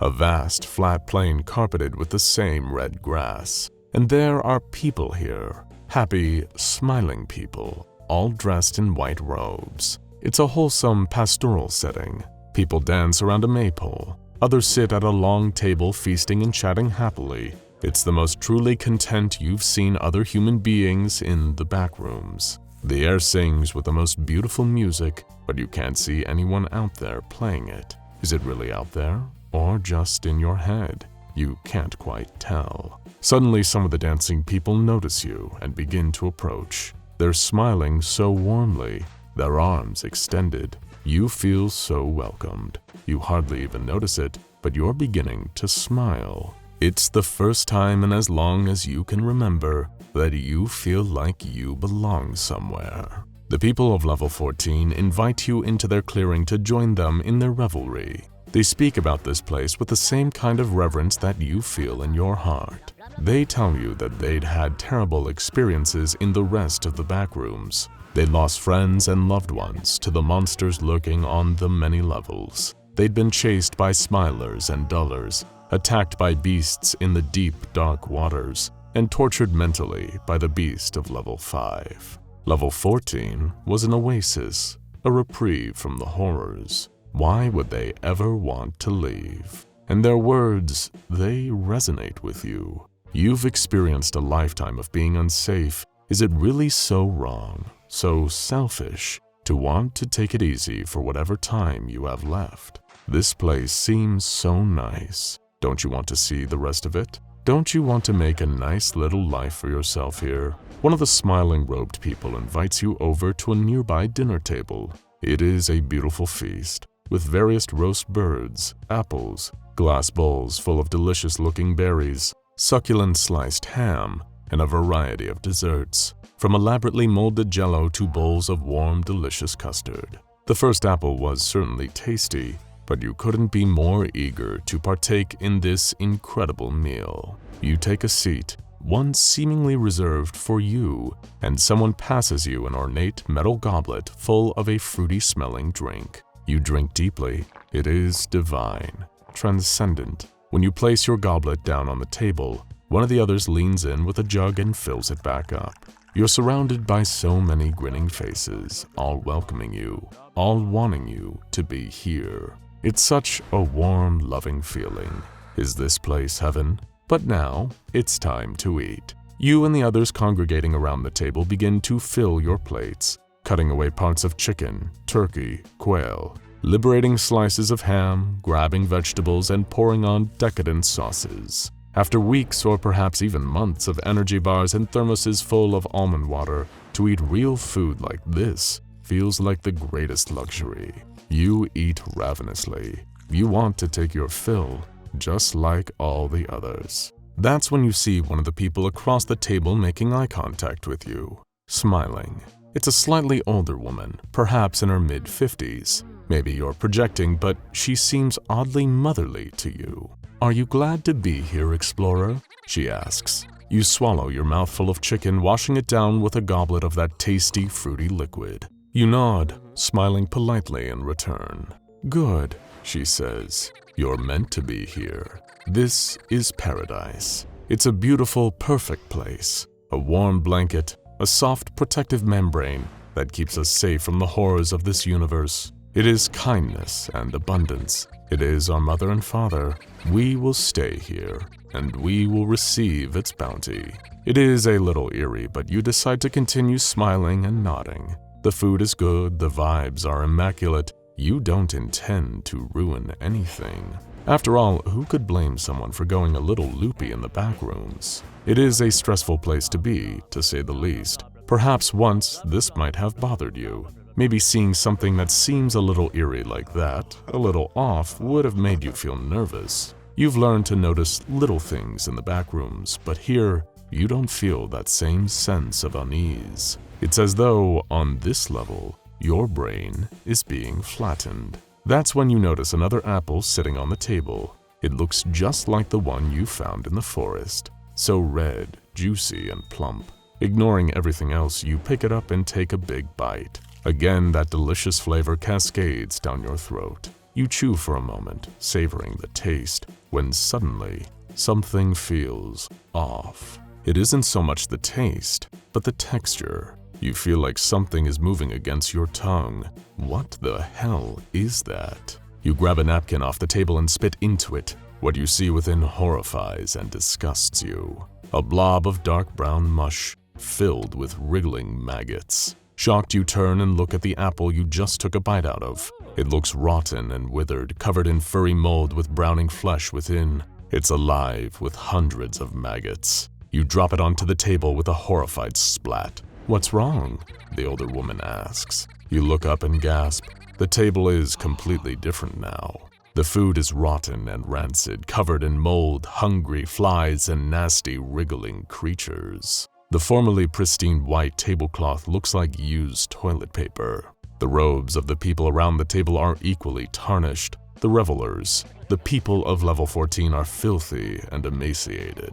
The grime on them looks almost bone deep. Some of them are chewing on the old corpses of death rats. Others smile with chattering black teeth. There is no music anymore. The air smells like rot. The calm dissipates instantly. You open your mouth to let out a horrified scream, but before the sound can begin, everything is back to normal. It's as though a switch has been flipped. The food looks delicious again. There's music in the air. All the other diners around the table look normal once more, but now you've drawn attention to yourself. They're all looking at you, smiling. That sense of calm is trying to enter your mind again, but this time, it doesn't feel like a guest. It feels like an intruder.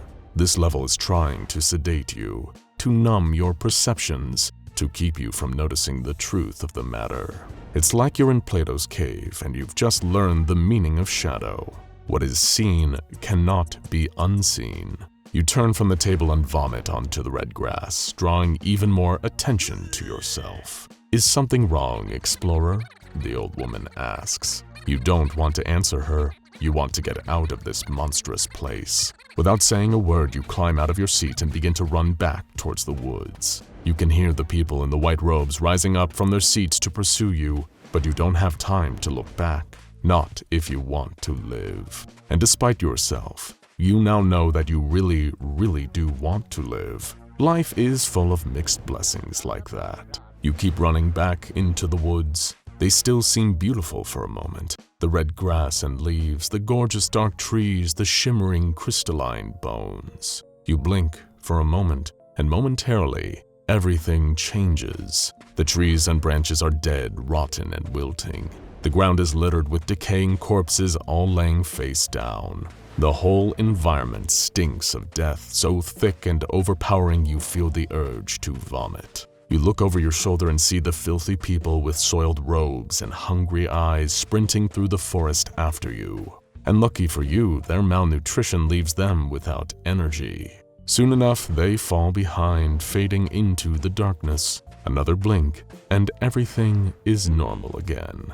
But you know what's really here. For as long as you live, you'll know. Feeling a little sick of tangling with trouble in paradise? Who could blame you? The backrooms can often feel like biting into a big, juicy, delicious apple, only to find that there's a worm inside. Or, more realistically, half a worm now. Yummy. The backrooms often evoke some vague feeling of the past, whether it's the shag carpeting of the 70s, the outdated wallpaper and storefronts of 1985, or even the desolate corporate wastelands that feel all too native to the era of Y2K. Ever feel like you're born into the wrong generation? Too late to explore the Earth, too early to explore the galaxy, but here just in time to browse the many levels of the Backrooms, a real land of the lost, where past, present, and future seem to converge and coalesce. You've seen plenty of the past in the present, really enough to fill a lifetime, but you haven't seen nearly enough of the future, have you? Sure, we could get all existential and tell you that, really, we're always living in the future. The present is a single microsecond, a sliver so thin it can't even be perceived. Blink, it's gone. Welcome to the future. We hope it's everything you thought it'd be. Welcome, also, to level 15 of the Backrooms, the futuristic halls. You don't know how you got here. You don't know how you'll leave. But that's fine. It's all fine, isn't it? You're just sprinting forward into that eternal future, where all the good stuff is. The exit will be sitting somewhere in that vague, oily mass we call the future. So the best you can do is trust yourself. Trust the instinct that has gotten you this far, and keep going. Keep walking. Keep exploring. If you survived this long, it can't be that counterintuitive, can it? You're going to apply those exact same techniques here and see what happens. Hopefully these dice don't give you snake eyes. A pair of metal doors slide open freely as you approach, reminding you of the doors onto the bridge of the Starship Enterprise. In all those classic Star Trek episodes you watched a few too many times. On the other side, you see the first futuristic hall stretching off to a bend in the distance. It's a delicate mix of metal, plastic, and ceramics, all threaded through concrete, blinding white and sleek silver, with pipes running overhead. You walk tentatively onwards, your footsteps clanking on the ground. You have no idea what could be beyond this strange place, but your mind is already flooding with associations, half-remembered media, experienced near and far. You're staying quiet, letting your heel hit the floor first, and allowing the rest of your foot to slowly, carefully fall. You've seen entities that the old you wouldn't have believed. You don't know what could be lurking in these aesthetic, mechanical hallways, from evil robots to futuristic invisible beings. You remember that crappy Resident Evil movie you watched maybe a decade ago, with the hallway full of deadly lasers. That's another thing you're afraid of right now. You don't fancy being lasered into cubes like some miserable human cheese plate. Or what if a panel in the ceiling opens up and some insane AI-powered minigun descends and opens fire? You try to regulate your breathing as the anxiety mounts. You just need to keep walking down these sleek, futuristic hallways. That's all you need to do. Keep walking. So why does it feel like your heart rate is rising and your body is boiling up into a rapid onset fever? Why does your brain feel like a scrambled egg? Your vision blurs. There are needles in your muscles. Are you having a panic attack? Even though nothing is happening, it feels irrelevant now. All that's relevant is you suddenly can't breathe. You fall to your knees, panting. You just want to feel normal. You want your breath to come back. Why do you feel so afraid, explorer? Nothing is even happening. It's just a hallway. While you have the not unjustified instinct that perhaps this is some kind of anomalous effect caused by the level itself, the reality is far more simple, explorer. You seem to be suffering from a spot of post-traumatic stress disorder. Since coming here to the Backrooms, you've experienced so much sudden danger, to a far greater extent than you ever have before. It's left an indelible mark on your mind, left your body and mind eternally preparing itself for some unseen horror or violent human lurking just around the corner. Even the safest levels feel like they're full of hidden dangers now. We're sorry that you're going through this, explorer, but it's a natural side effect of your circumstances. Perhaps, if you decided to just stay put on a safer level a while back, you wouldn't be experiencing this suffering right now. But you didn't come here just to laze around and fall into all the old rhythms, did you? You wanted excitement. You wanted passion. You wanted a life that challenged you, rather than slowly ground you down. And you got that, explorer, didn't you? But every sword has two edges. And as you sit on your knees, clutching your throat in these chrome hallways, you're experiencing the other edge of that sword we call excitement. We hope it was worth it. Eventually, you feel the strength and calm to stand again. The panic attack passed. Your ability to breathe returned. You keep walking, taking in the futuristic halls with slightly more reasoned eyes. They just keep going, sometimes dipping or turning slightly, but largely remaining the same uniform corridors of a million procedurally generated video game secret laboratories. When you start coming across heavy metal doors that connect the hallways to other rooms, you can barely contain your excitement and curiosity. For many of these rooms, you hear their impending presence before you even see them. The endless thrumming whir of the engines within, twisting servos and gears, the crackle of electricity. You've seen machines like it on earlier levels, but never this sleek and advanced before. Most of the doors leading to them are locked, of course, likely for your own protection. But you can see what's going on within through the plexiglass viewing ports that many of the doors still have. Who built these machines? And what real purpose are they serving now? Most just seem to generate electricity. But for where? Here? Or the rest of the back rooms? But others create actual objects. As you head further in, the nature of these rooms, many viewable through indestructible glass walls, seems to diversify. Some are empty, their walls plain white and held up by metal beams. Others seem to be laboratories once, where some research beyond your understanding perhaps used to take place. And it doesn't end there. There are kitchens, expansive dormitories filled with 3-layer bunk beds, control rooms filled with bullpens full of office chairs, and an assortment of glowing monitors all over the walls. Whatever happened here once, it seemed like it was a truly major operation, like some secret underground government base. But if that's the case, where have all the personnel gone? And almost as soon as you begin to entertain the thought, you start seeing the bodies. There are so many of them, spread all over in clusters, old enough to just be husks now, little more than dusty skeletons to be. You've seen far more violent and disgusting things in the backrooms so far, but something about these bodies, and the mysterious nature of who they once were and how they died, weighs heavily on you. It's time to play amateur detective and take a closer look, because who or whatever killed them all, no mind was paid to the concept of subtlety in the process, a blessing and a curse for your admittedly fragile state of mind right now. None of these deaths were natural, of course, but nothing about the deaths seemed like they were caused by a non-human entity. Most seem to have been killed by improvised knives and spears made from common objects that may have rested around in the various rooms of level 15. What had happened here? Had they all gone insane and violent somehow, and killed each other in some kind of deranged level-wide frenzy? You scarcely want to think about it. Monsters and entities killing people is one kind of terrifying. Human beings killing each other is another level of horror entirely. You keep moving, ignoring the now regular smattering of bodies littered all around you. Most of them are dressed like scientists, all of whom, you assumed, once lived and worked here. So horrible.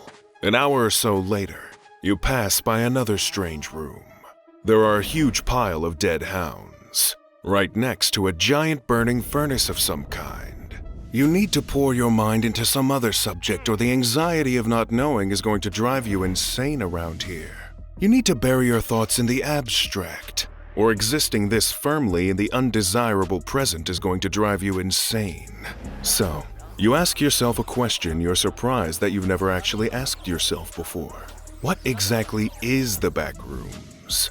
Of course, you could probably answer that easily in its barest, most literal sense. It's a kind of multi-part alternate dimension divided into these bizarre, varied levels. But why is all this here? It occurs to you, thinking about it, that the very aesthetic of the Backrooms is, for the most part, so strangely man-made.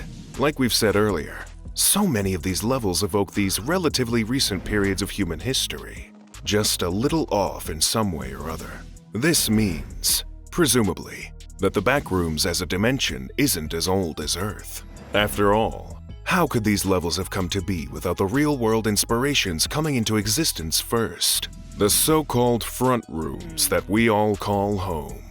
Perhaps you begin to ponder that the Backrooms exists as some kind of strange residue of human consciousness. Every time a human being has a half-formed memory of their time spent working in a bland office, or a short childhood stay at a strange old hotel, or a late evening trying to find your car in some ominous concrete parking complex, the other half of that memory leaks into the Backrooms and influences things. It is everything almost forgotten.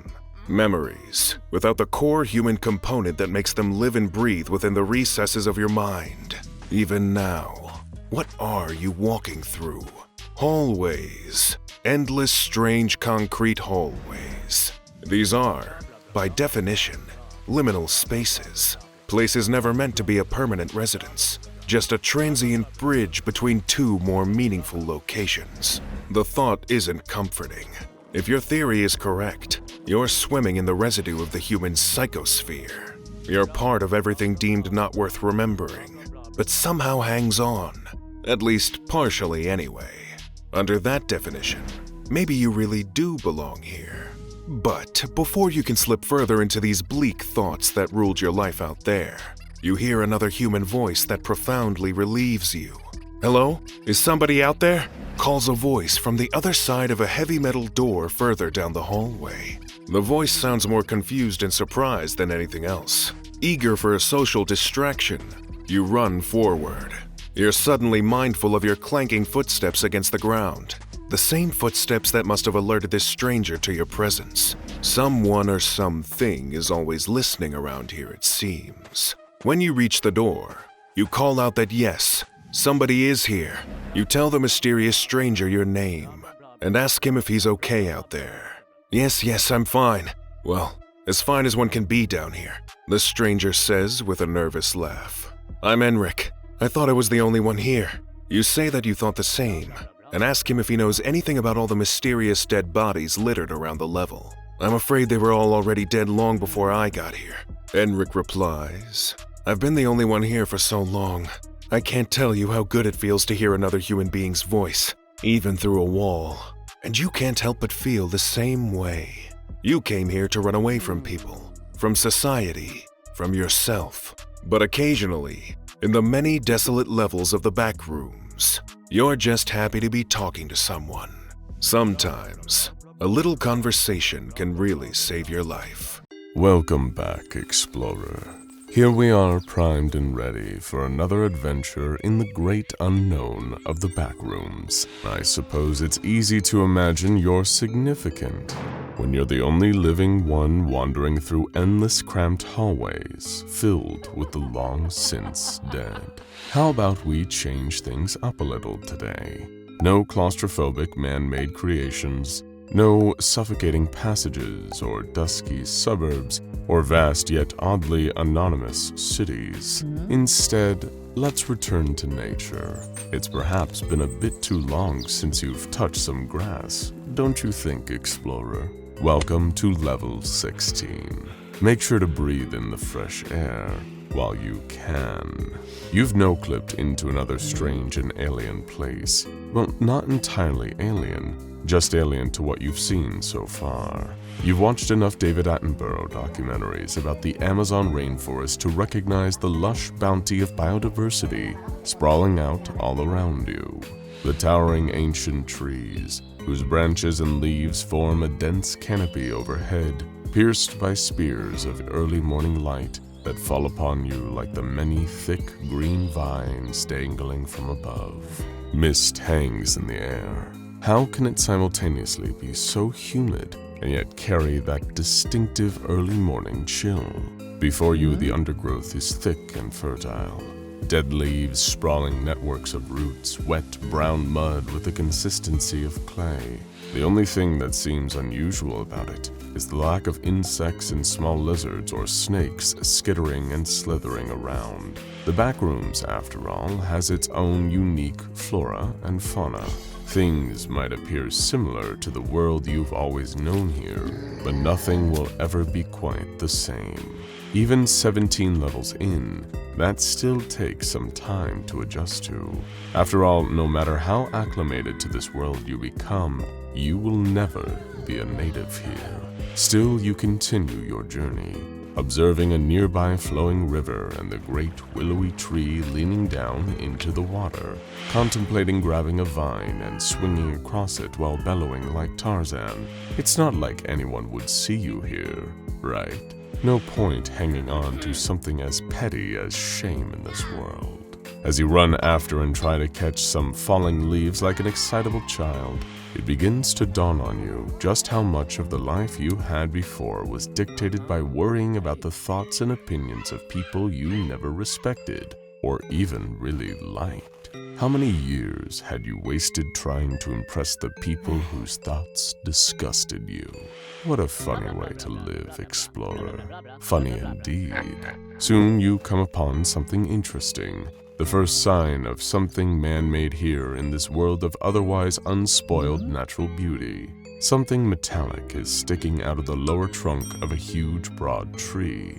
As you get closer, you make the assumption that perhaps it's a machete or a hatchet left behind by some previous wanderer who is hacking through the branches and vines near here. But as you get closer, you see that strangely, no, this isn't the case. The man-made instrument sticking into the tree is an ice axe, the kind someone might use to help them scale a mountain. You then notice that this highly out-of-place instrument was used to carve a brief but frantic message into the tree's bark. The message reads, "Beware, it's all going to change." An offering as ominous as it is vague. You've played enough video games in your time to know that you're clearly meant to take the ice axe. You don't know what you'll need it for yet, but you're absolutely certain you'll need it at some point. If not on this level, then on some other. All the objects you discover in the backroom seems to find their own uses eventually. You slide the ice axe through one of your belt loops and move on, pondering what "it's all going to change" could mean. Your pondering is interrupted by an icy breeze. Suddenly, you find yourself shivering. How strange. Why would you be shivering in the middle of a dense, humid rainforest? A minute ago, you felt like you were starting to overheat from the exertion of moving. Now you're hugging your arms around your shoulders, teeth chattering, trying to retain what little warmth you have left. In that moment, the sinister prophecy carved into that tree begins to come true all around you. Trees are sucked into the ground. Thankfully, the message put you on edge, made you alert exactly as intended. You dodge the branches as they're pulled into the earth, knowing you would have been crushed by them if you didn't. The mist hanging in the air is replaced by swirling white snowdrifts that sting your skin. You blink, and the jungle from before is gone. You're standing in the middle of a vast and unforgiving frozen tundra, leading off for miles towards the sheer cliffs of icy mountains. Just like the warning had said, it has all changed. You don't feel like you're in the Amazon anymore. You're in the Arctic, and you can feel the cold in your bones. You keep moving. You need to move to preserve at least some of the heat inside you. If not, you're doomed to become a part of this frozen landscape. An explorer's sickle, staring forever out of the ice in some slack-jawed horror, like some primitive dead troglodyte. Oh, but don't feel bad, explorer. If that does happen, at least you can be an entertaining little landmark for whoever comes next. We like to be positive here at Backrooms Explained. As you move over an icy hill, rubbing your arms and shivering so hard you can feel your bones rattling deep within, you feel a profound sense of regret that you didn't bring a thicker coat, or at least those nice mittens you bought last year, but hadn't yet gotten around to using. But right now, you can't get a coat. You can, however, get a plan. And a plan might be able to save you. Might, of course. Let's not get our hopes up too much. Your eyes turn to the nearest icy mountain as the frigid howling winds around you make your ears ache. If you can get over there and find some kind of cave, you can at least shield yourself from the wind, and perhaps make some temporary shelter or build a fire to stop yourself getting hypothermia or frostbite. It's far from a safe bet, but right now, it's the best bet you have. Steeling yourself, you put as much energy as you can into getting to that frozen mountain.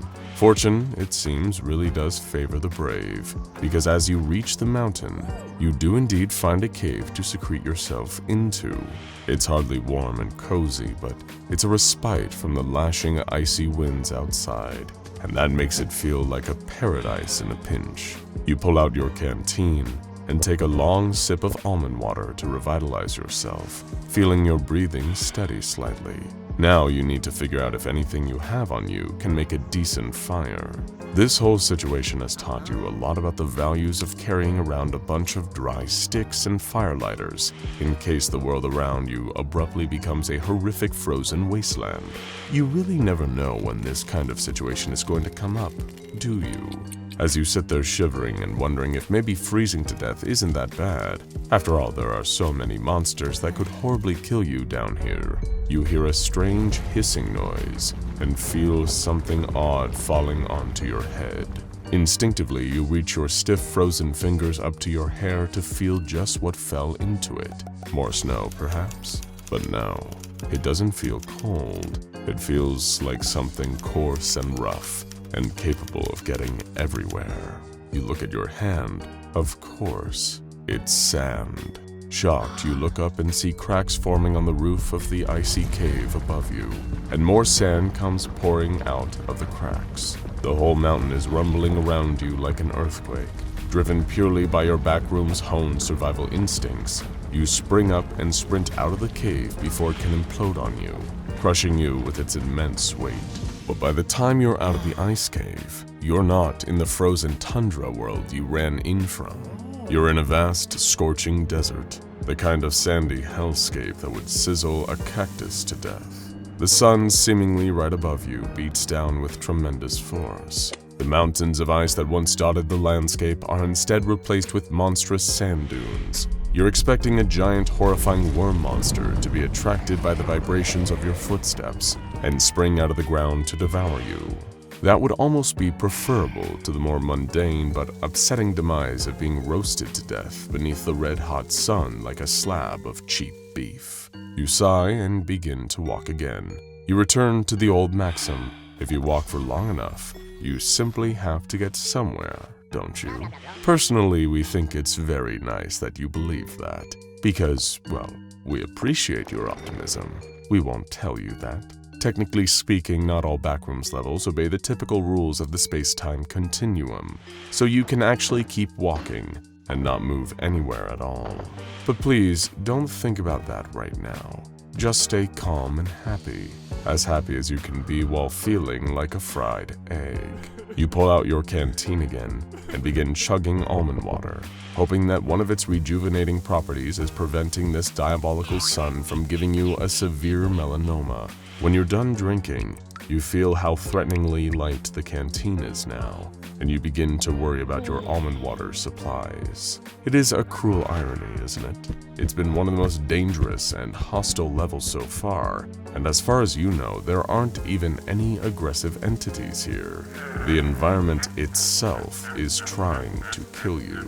You sigh and, foolishly we might add, decide to say out loud, "At least it can't get any hotter, I guess." And as if on cue, you feel the ground rumbling beneath you and regret ever opening your big, stupid mouth. That's when a jet of fire blasts from the ground in front of you, just barely missing you as you stumble backwards. You lose your footing and fall back, but instead of your back landing relatively harmlessly against a pile of sand, you instead feel the discomfort of hard, jagged rocks whacking you in the spine.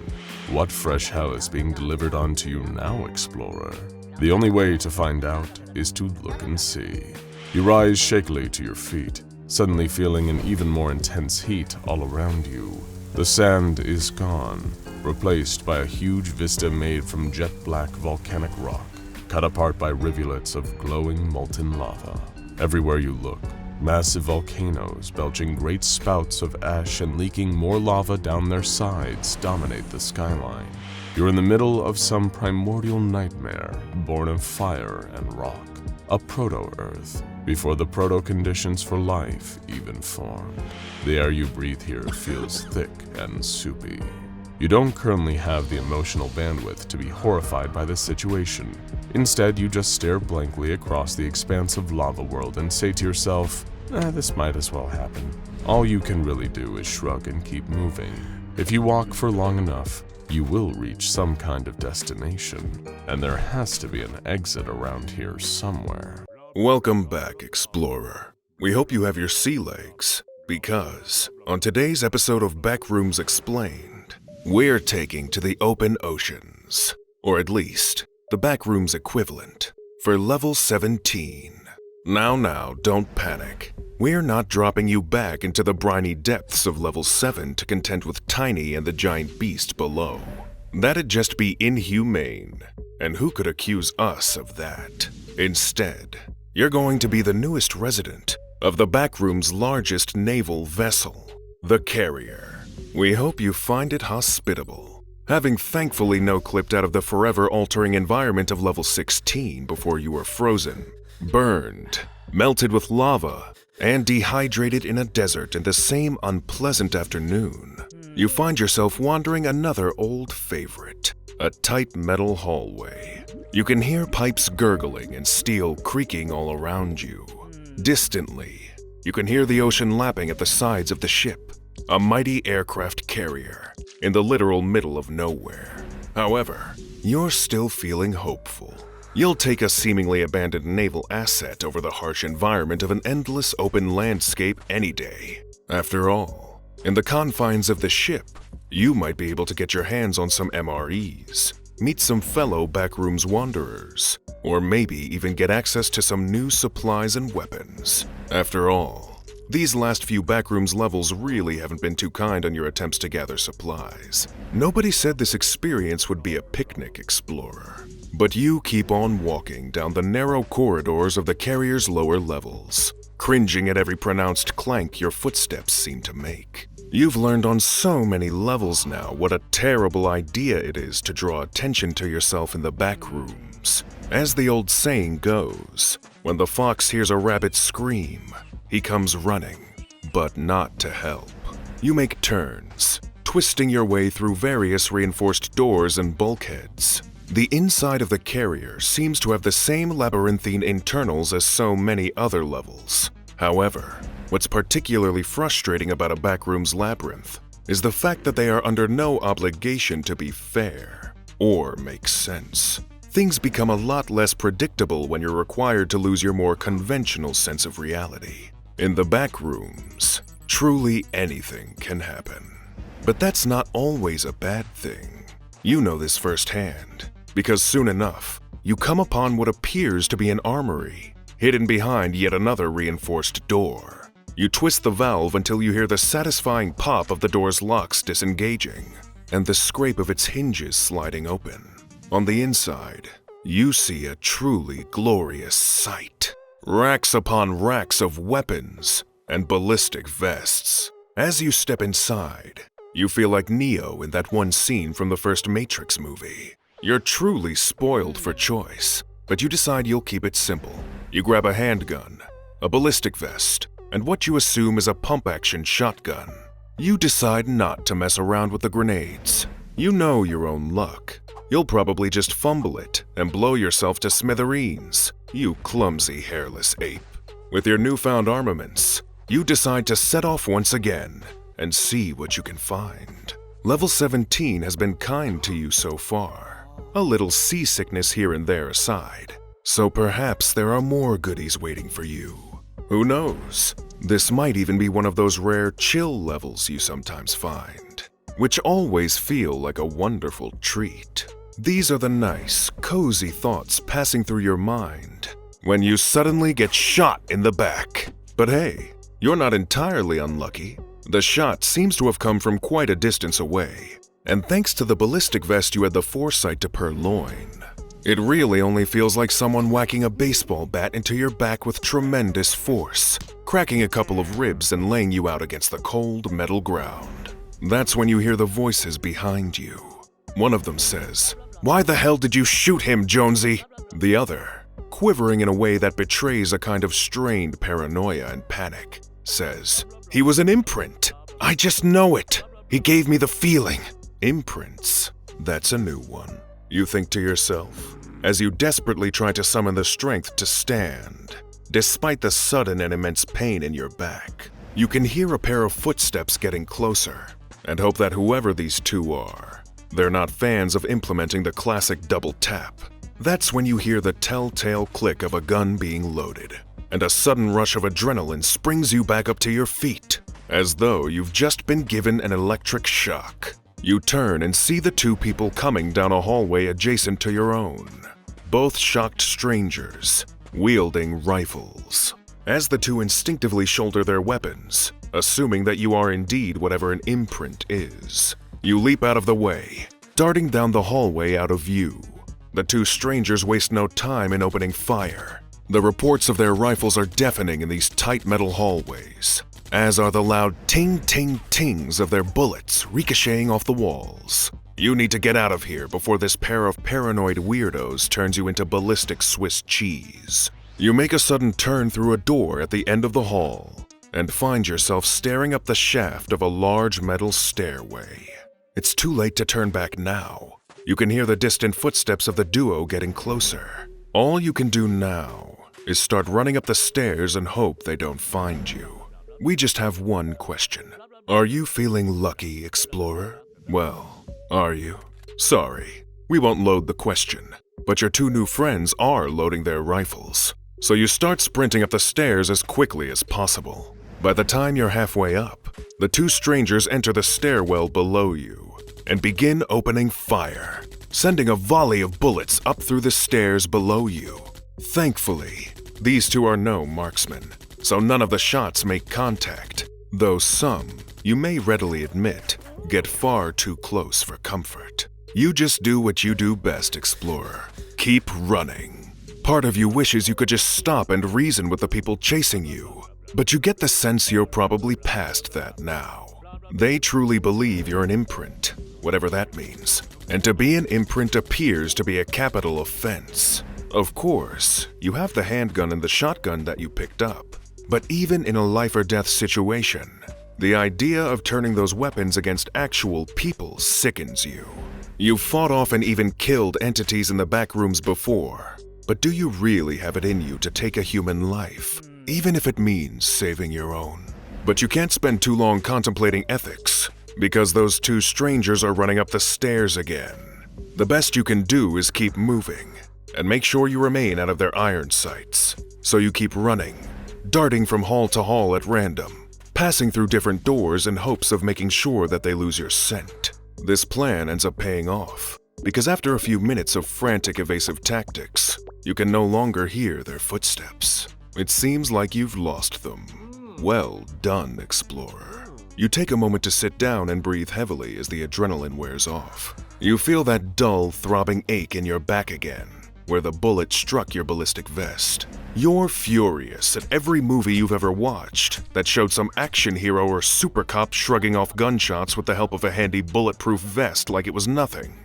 In reality, it hurt like hell. Though at least you're still alive, for now. Perhaps some almond water will help ease the pain, if you can find any out here. When you've regained some energy, you rise to your feet again and continue walking down the desolate halls of the carrier. You haven't seen any rooms in a while. No barracks, no engine or maintenance rooms, no supply rooms, not even another armory. Just more of those winding, bleak hallways. Occasionally, you come upon some hallways that look flooded, with busted rivets in the wall letting jets of water spew out of the metal underneath, leaving a shimmering pool on the ground. Your time in the backrooms has taught you that, oftentimes, hideous beasts lurk in the waters, so you make the wise decision to stay away from any hallways that look like they might lead you further into the depths. Really, you're a landlubber at heart, and you're not afraid to admit it. Naturally, when you pass into a new hallway and see a human-shaped figure standing in the far end, you're immediately on guard.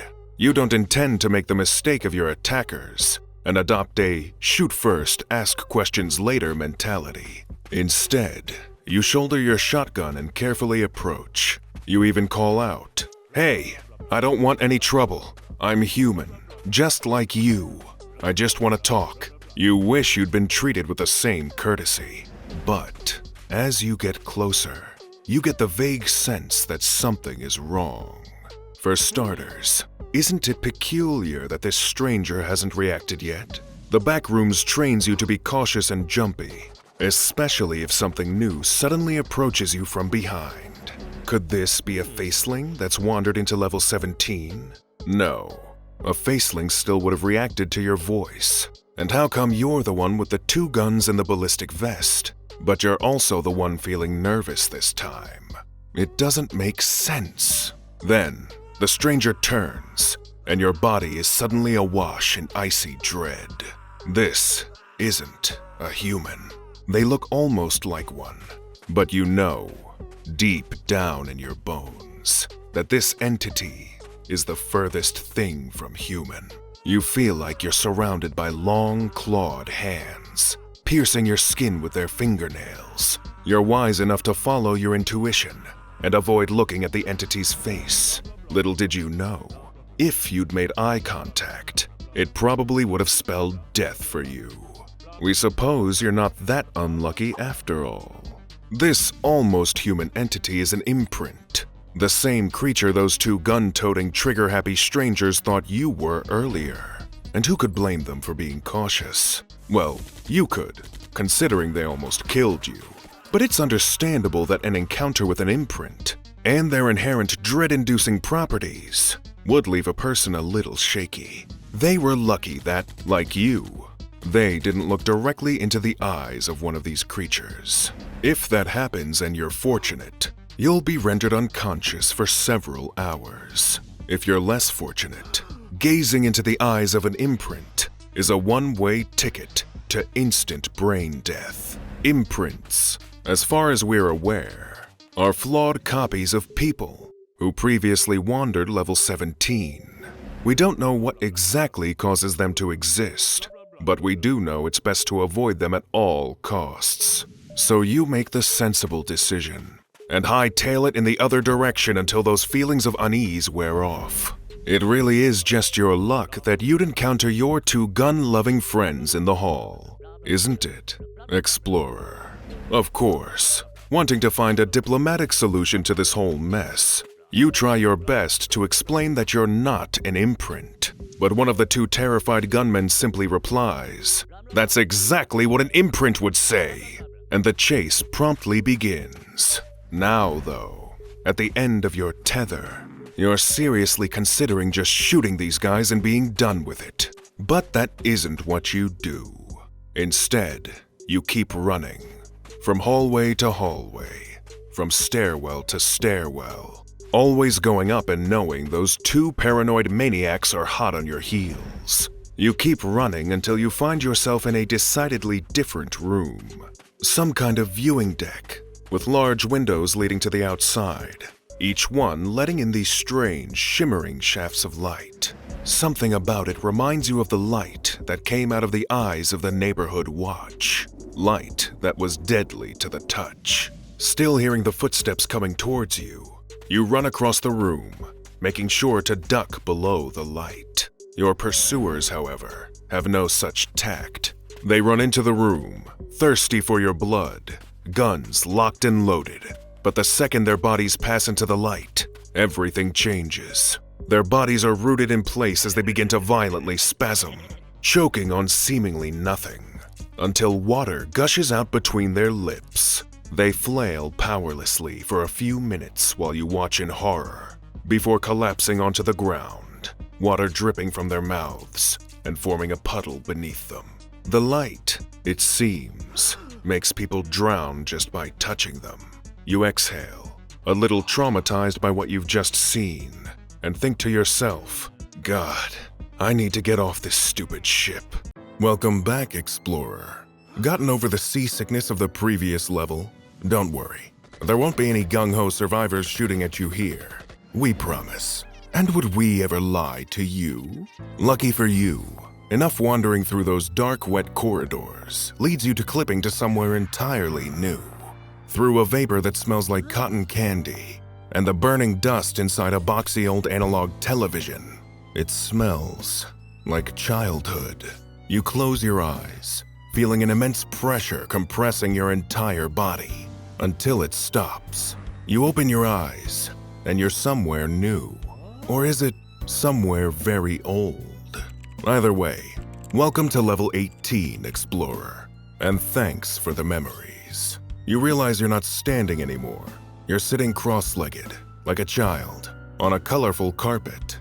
You look up to see the garish room you're sitting in, and you're hit with déjà vu, like a runaway freight train.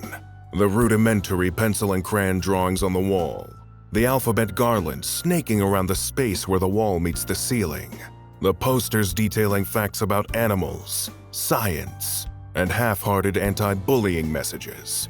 All those tiny chairs and desks, and the blackboard covered in scribbles. You're in your second grade classroom. Miss Taylor's class, yes. You remember it clear as day, though you probably haven't actually set foot in here in 20 years. And no, for once, we don't mean that it looks similar to Miss Taylor's class, or that it evokes connecting memories. This is Miss Taylor's classroom, exactly as you remember it, even down to the Darth Vader pencil topper on her front desk that you used to think was so cool. How is this possible? Have you gone from a world where you're irrelevant to a place where you truly are the main character? If this world is drawing directly from your memories. Okay, well, hold your horses a little there. I'm afraid it isn't that grandiose. Level 18 is a little more metaphysical than many of the previous levels. It's a generally highly personal experience, made from the significant or formative memories of whoever is subjectively experiencing it at any given time. And for you, for some reason, it's Miss Taylor's second grade classroom. What did this place mean to you, Explorer? What happened here? Why is such an innocuous place so important? You've taken in the scenery of this nostalgic room quite enough. You rise to your feet and prepare for a good old-fashioned explore, an activity that you've grown extremely accustomed to throughout your time in the Backrooms.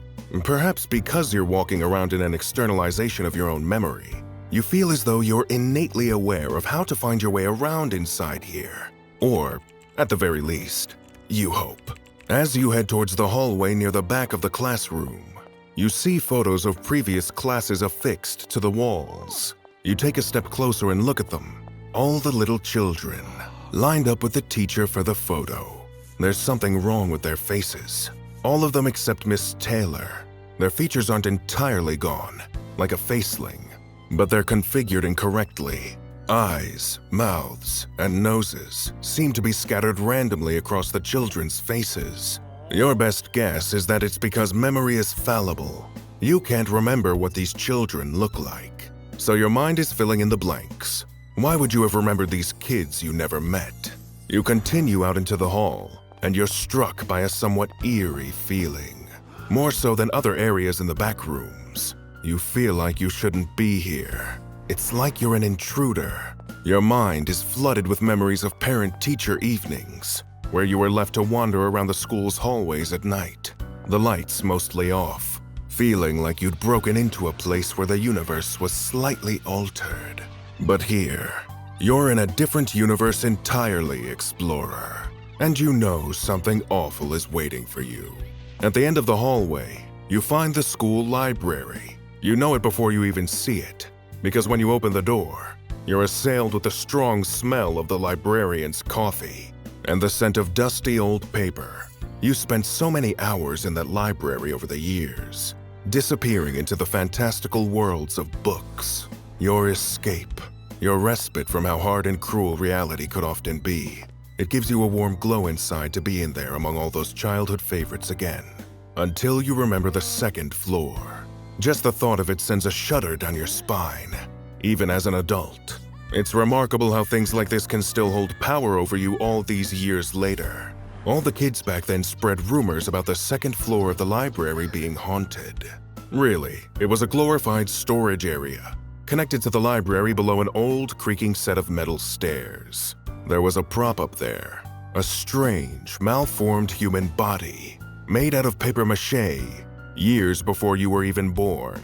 Probably made for some school play or Halloween party, but it waits up there in the dark. The kids back then would dare each other to walk to the top of the stairs, while the rest just stood there and watched. The brave ones made it up halfway, but none of them ever made it up all the way. You remember trying it yourself.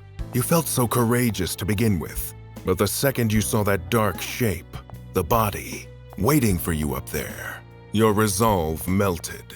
You ran back down those stairs faster than you thought was physically possible, while all the other kids just watched and laughed at you. It was good practice, Explorer. Look at how well all that running has done you now. You know better than anyone that sometimes running is all you can do. The memories get to be too much, and you decide to leave the library. The bad vibes of the second floor erase whatever goodwill the memory of books long since read might have given you.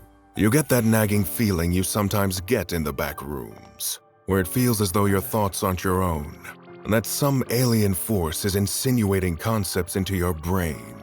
It's a scary feeling, to feel as though the boundaries between you and everything but you are beginning to blur. It's dread, pure and simple, the dread of disappearing, of fading away. That's when the whispers start. As you walk down the long school halls, trying to remember the way out, cruel whispers begin to invade your mind. They don't say anything you haven't thought before, but they do it with such venomous intensity that you find it startling. It reminds you of your horrific hallucinations on level 6. They start slow and quiet at first, so you just keep walking. But soon enough, the mysterious whispers in your ears are too loud to ignore.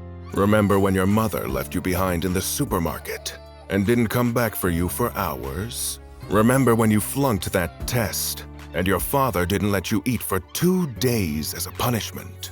Remember the time the bullies found you alone in that park and beat you until you couldn't even get up and walk away? Remember when they rejected you? Remember all the times you were hungry, alone, and afraid? Remember seeing the man from the dark? Their words are hot and suffocating, reminding you of some of the worst times in your life before, feeling like hands tightening around your throat. Before the hyperventilating can start, you're lucky enough to see a fire exit. You'll do anything for a little fresh air right now, so you run towards it, gritting your teeth and hope that those evil, poisonous whispers stop. It feels like salvation when you push the door and spill out onto the playground, the soles of your shoes squeaking against the blacktop like so many years ago. The whispers have stopped, for now at least. That's a relief. You take a deep breath in and exhale. Who would have thought that it'd take going to the back rooms to finally make you adopt some healthy coping mechanisms, knowing some horrific entity could kill you at any moment? Still, now isn't the time to get all existential. Instead, you look up at the clear blue sky and the shining sun. You could easily imagine you're in the old world. What a joy it would be to start again, to make better choices, to avoid all the mines. Now you know where they're all planted. But as a Greek playwright once said, one thing is denied even to God, to alter the past. Instead, you decide to explore this long-buried memory some more, walking around the playground, scoping out the old basketball court and the faded hopscotch lines. Did you have fun here once? It's hard to remember. It's as though something else happened here. Some black hole that draws all other memories and feelings towards it. What happened here? That's when you hear the voice, and you feel yourself getting cold, as though an icy breeze has cut across the playground, despite the sun above. Hey kid, why don't you come over here? I want to show you something. Your head turns slowly as though on a crank, seeing the grassy embankment that slopes down to an old chain-link fence. The only thing separating the playground from the world outside. And that's where the dark figure stands, his blurry fingers gripping the metal of the fence. His breaths are deep and ragged. You walk to the edge of the grass, not in control of your actions. A little closer, he says. You won't be able to see from there. His voice sounds like a disease. It makes your skin feel dirty. You get the sense that you shouldn't come any closer. If you stay away from the fence, he can't hurt you. You just need to stay away from that fence. Closer, he repeats. Just a little closer. Are you an entity? You ask. The man on the other side of the fence just laughs. You still can't make him out. He's one with the shade of the trees beyond the playground. "Don't you remember, James?" he says. "I've always been here. I'm part of this memory. Silly little kid. Didn't your mommy tell you not to talk to strangers?" You stammer out. "I'm not a kid anymore." The man lets out a long, hissing breath and says, "You're always a kid here." You're not quite sure what to do. This man, is he telling the truth? Is he some entity? Or is he why you're even remembering this place? Something that happened here long ago. Something you repressed. Maybe you should ignore your instincts. Maybe you should get closer. Investigate. That's when you feel something tap against the back of your leg and turn around, startled. It is quite literally the last thing you could possibly expect. A pink plush dinosaur, teetering on a pair of awkward legs, smiling at you with shiny black plastic eyes. It's one of the cutest things you've ever seen. It is, appropriately, mostly known as the plush dino. It shakes its head, as if to say, "Don't go down there." And without a single word, you know to believe it. It turns and walks away, and you decide to follow, knowing on some level that this must be some kind of steward on this level, an unambiguously positive force, a wonderful thing in the backrooms, for there are so few of those. It will lead you out of this strange and frightening episode of your distant past. You don't turn back, but you hear the poison voice of the man behind the fence calling after you. One more time. "I'll see you again, James. And you'll see me too." You just keep walking, following that adorable little plush dino. You know, so many have come to this level and never wanted to leave. They're bewitched by their nostalgia. They want to stay in their memories, in a foggy recollection of their past, forever. And not even the adorable plush dino can help them. We suppose sometimes having a terrible childhood has its advantages. Welcome back, explorer. Do you know where you are? The backrooms, obviously. But do you know where you are right now? It's dark and musty. The air is thick with dust and haze. There are boxes everywhere. They look so old, barely held together by persistent strips of scotch tape. It takes a second for your eyes to adjust. You'd just been subjected to the harsh glow of an early memory. The gloom here seems almost alien. At least it isn't like some of the earlier levels, where the darkness was so heavy and tangible that no light could possibly pierce it. In that regard, we suppose you're lucky. But soon enough, you'll find out that there is something far worse than darkness lingering in the air up here. The only open question is whether you'll find out before it's too late. Welcome to level 19. Be sure to breathe it in. You adjust relatively quickly to your surroundings. The smell of moldy old clothes and mothballs up here is hardly pleasant, but it's something you can live with. In fact, it brings up memories. But now is no time for nostalgia. You're an explorer after all. It's time to explore. You begin a careful journey across the old wooden floorboards beneath you, each one giving an audible creak under your weight. The roof above you is arched, buttressed into place by what looks like equally old wooden planks. Every so often, you see vintage furniture, old tables, chairs, and armoires, stacked up along the walls, some covered in tarps, and others left to gather dust, like everything else. Do you recognize this place? No, you tell yourself. That can't be right. It must just be the lingering after effects of the memory field of level 18. You just need to ignore it and keep on moving, don't you? It isn't that tight a fit, but still, there's a lingering sense of claustrophobia to this place. Like most places in the backrooms, there's no obvious exit, but here, that fact seems to really weigh on you. As you walk further and further down the attic, it begins to occur to you that it might never end. The forever attic, where every dusty old childhood thing is stored, every gift never given, every Christmas and Halloween decoration. A mansion of cobwebs, with 6 generations of spiders who've never known anything else. It sends a shudder down your spine. This is not a good place. Or is it?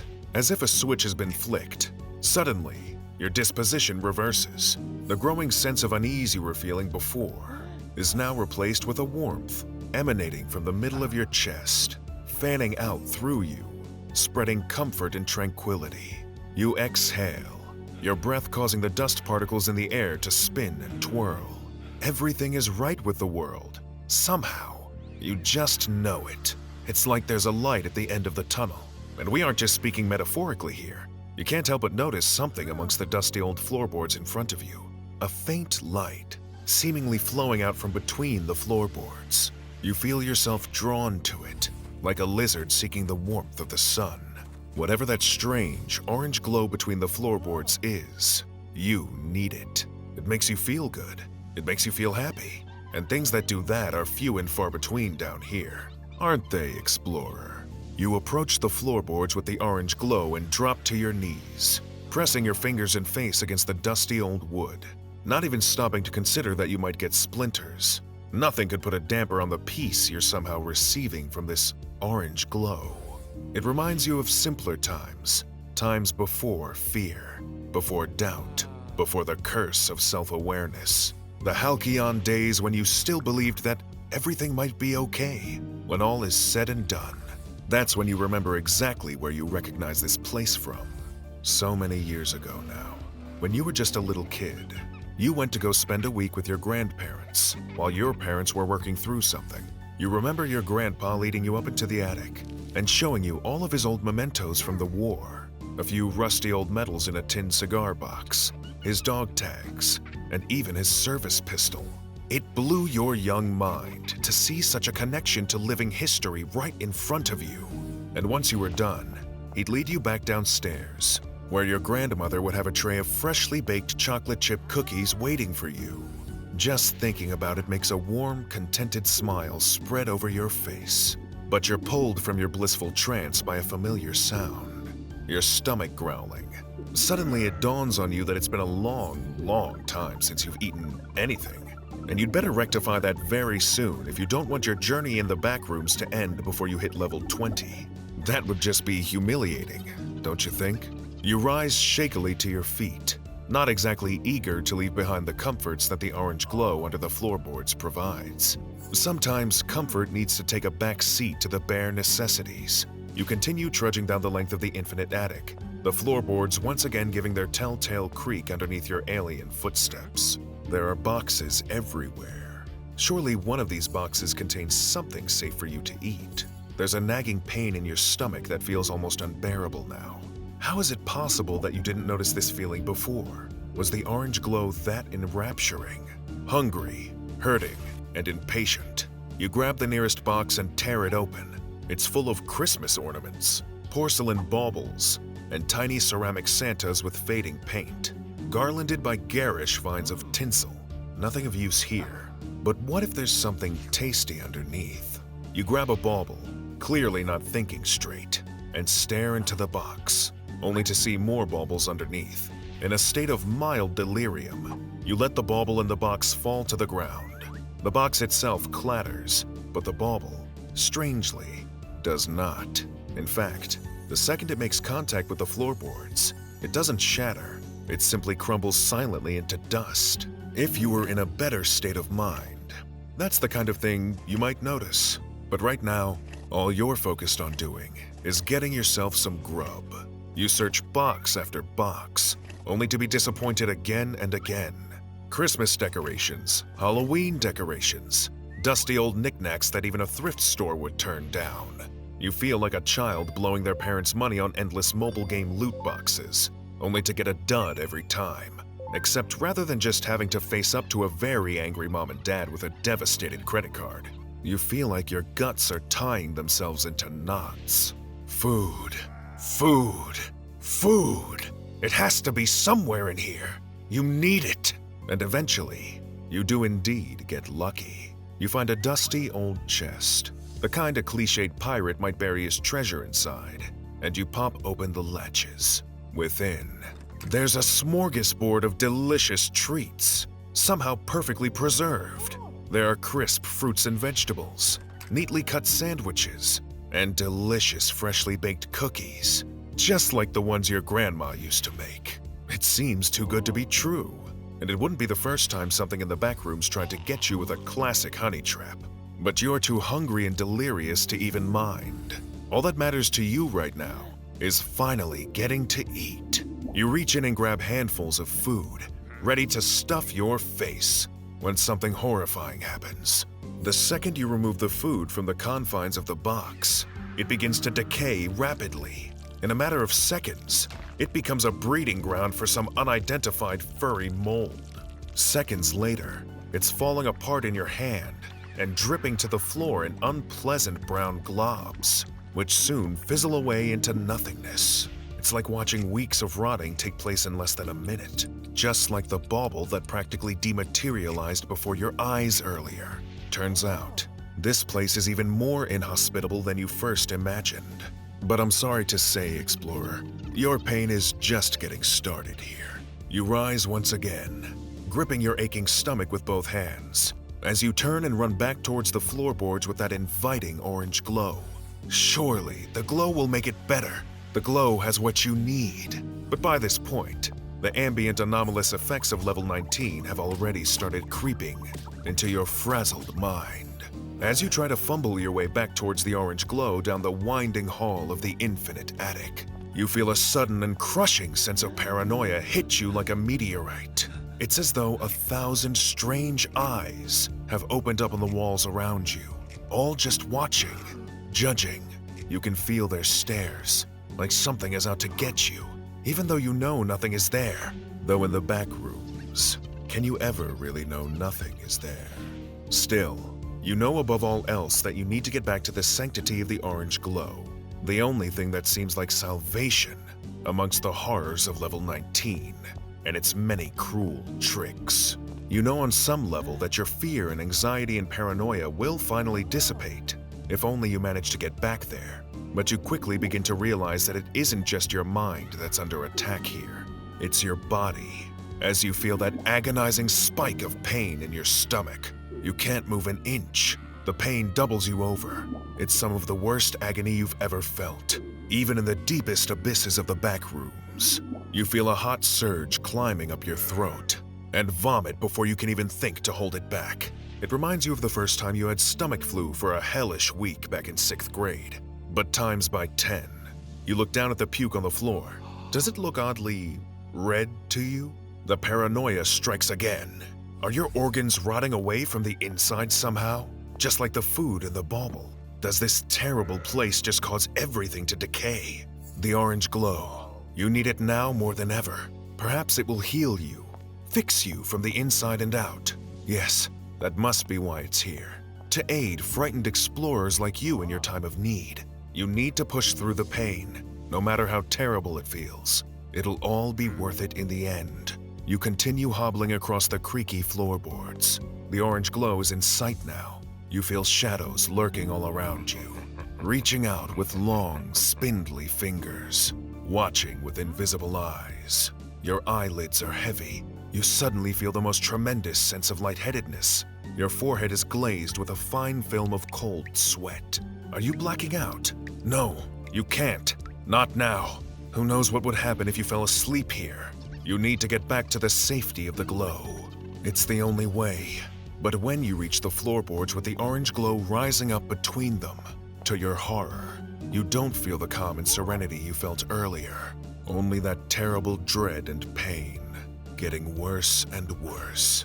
Naturally, panic starts to set in. This can't be possible. You needed this. What are you going to do now? You press your face up against the floorboards, but still, you feel nothing. You rise to your feet in a state of pure terror. Then it hits you, the idea that might save your life. What if all you need to do is get closer to that orange glow? And the only way you can do that is by breaking these damn floorboards. So that's exactly what you do. Summoning all of your remaining strength and animal fury, you stomp on the planks below, again and again, feeling shockwaves of pain shooting up your leg each time. But you don't stop. You don't give up. You just keep stomping and stomping and stomping until you hear the wood start to crack and splinter. The floor gives way beneath you, and you fall, but not into the orange glow. You just so happen to find a direct route to level 20, and all it took was a little attic vandalism. Who knew? You got lucky this time, Explorer. Next time, it won't be so easy.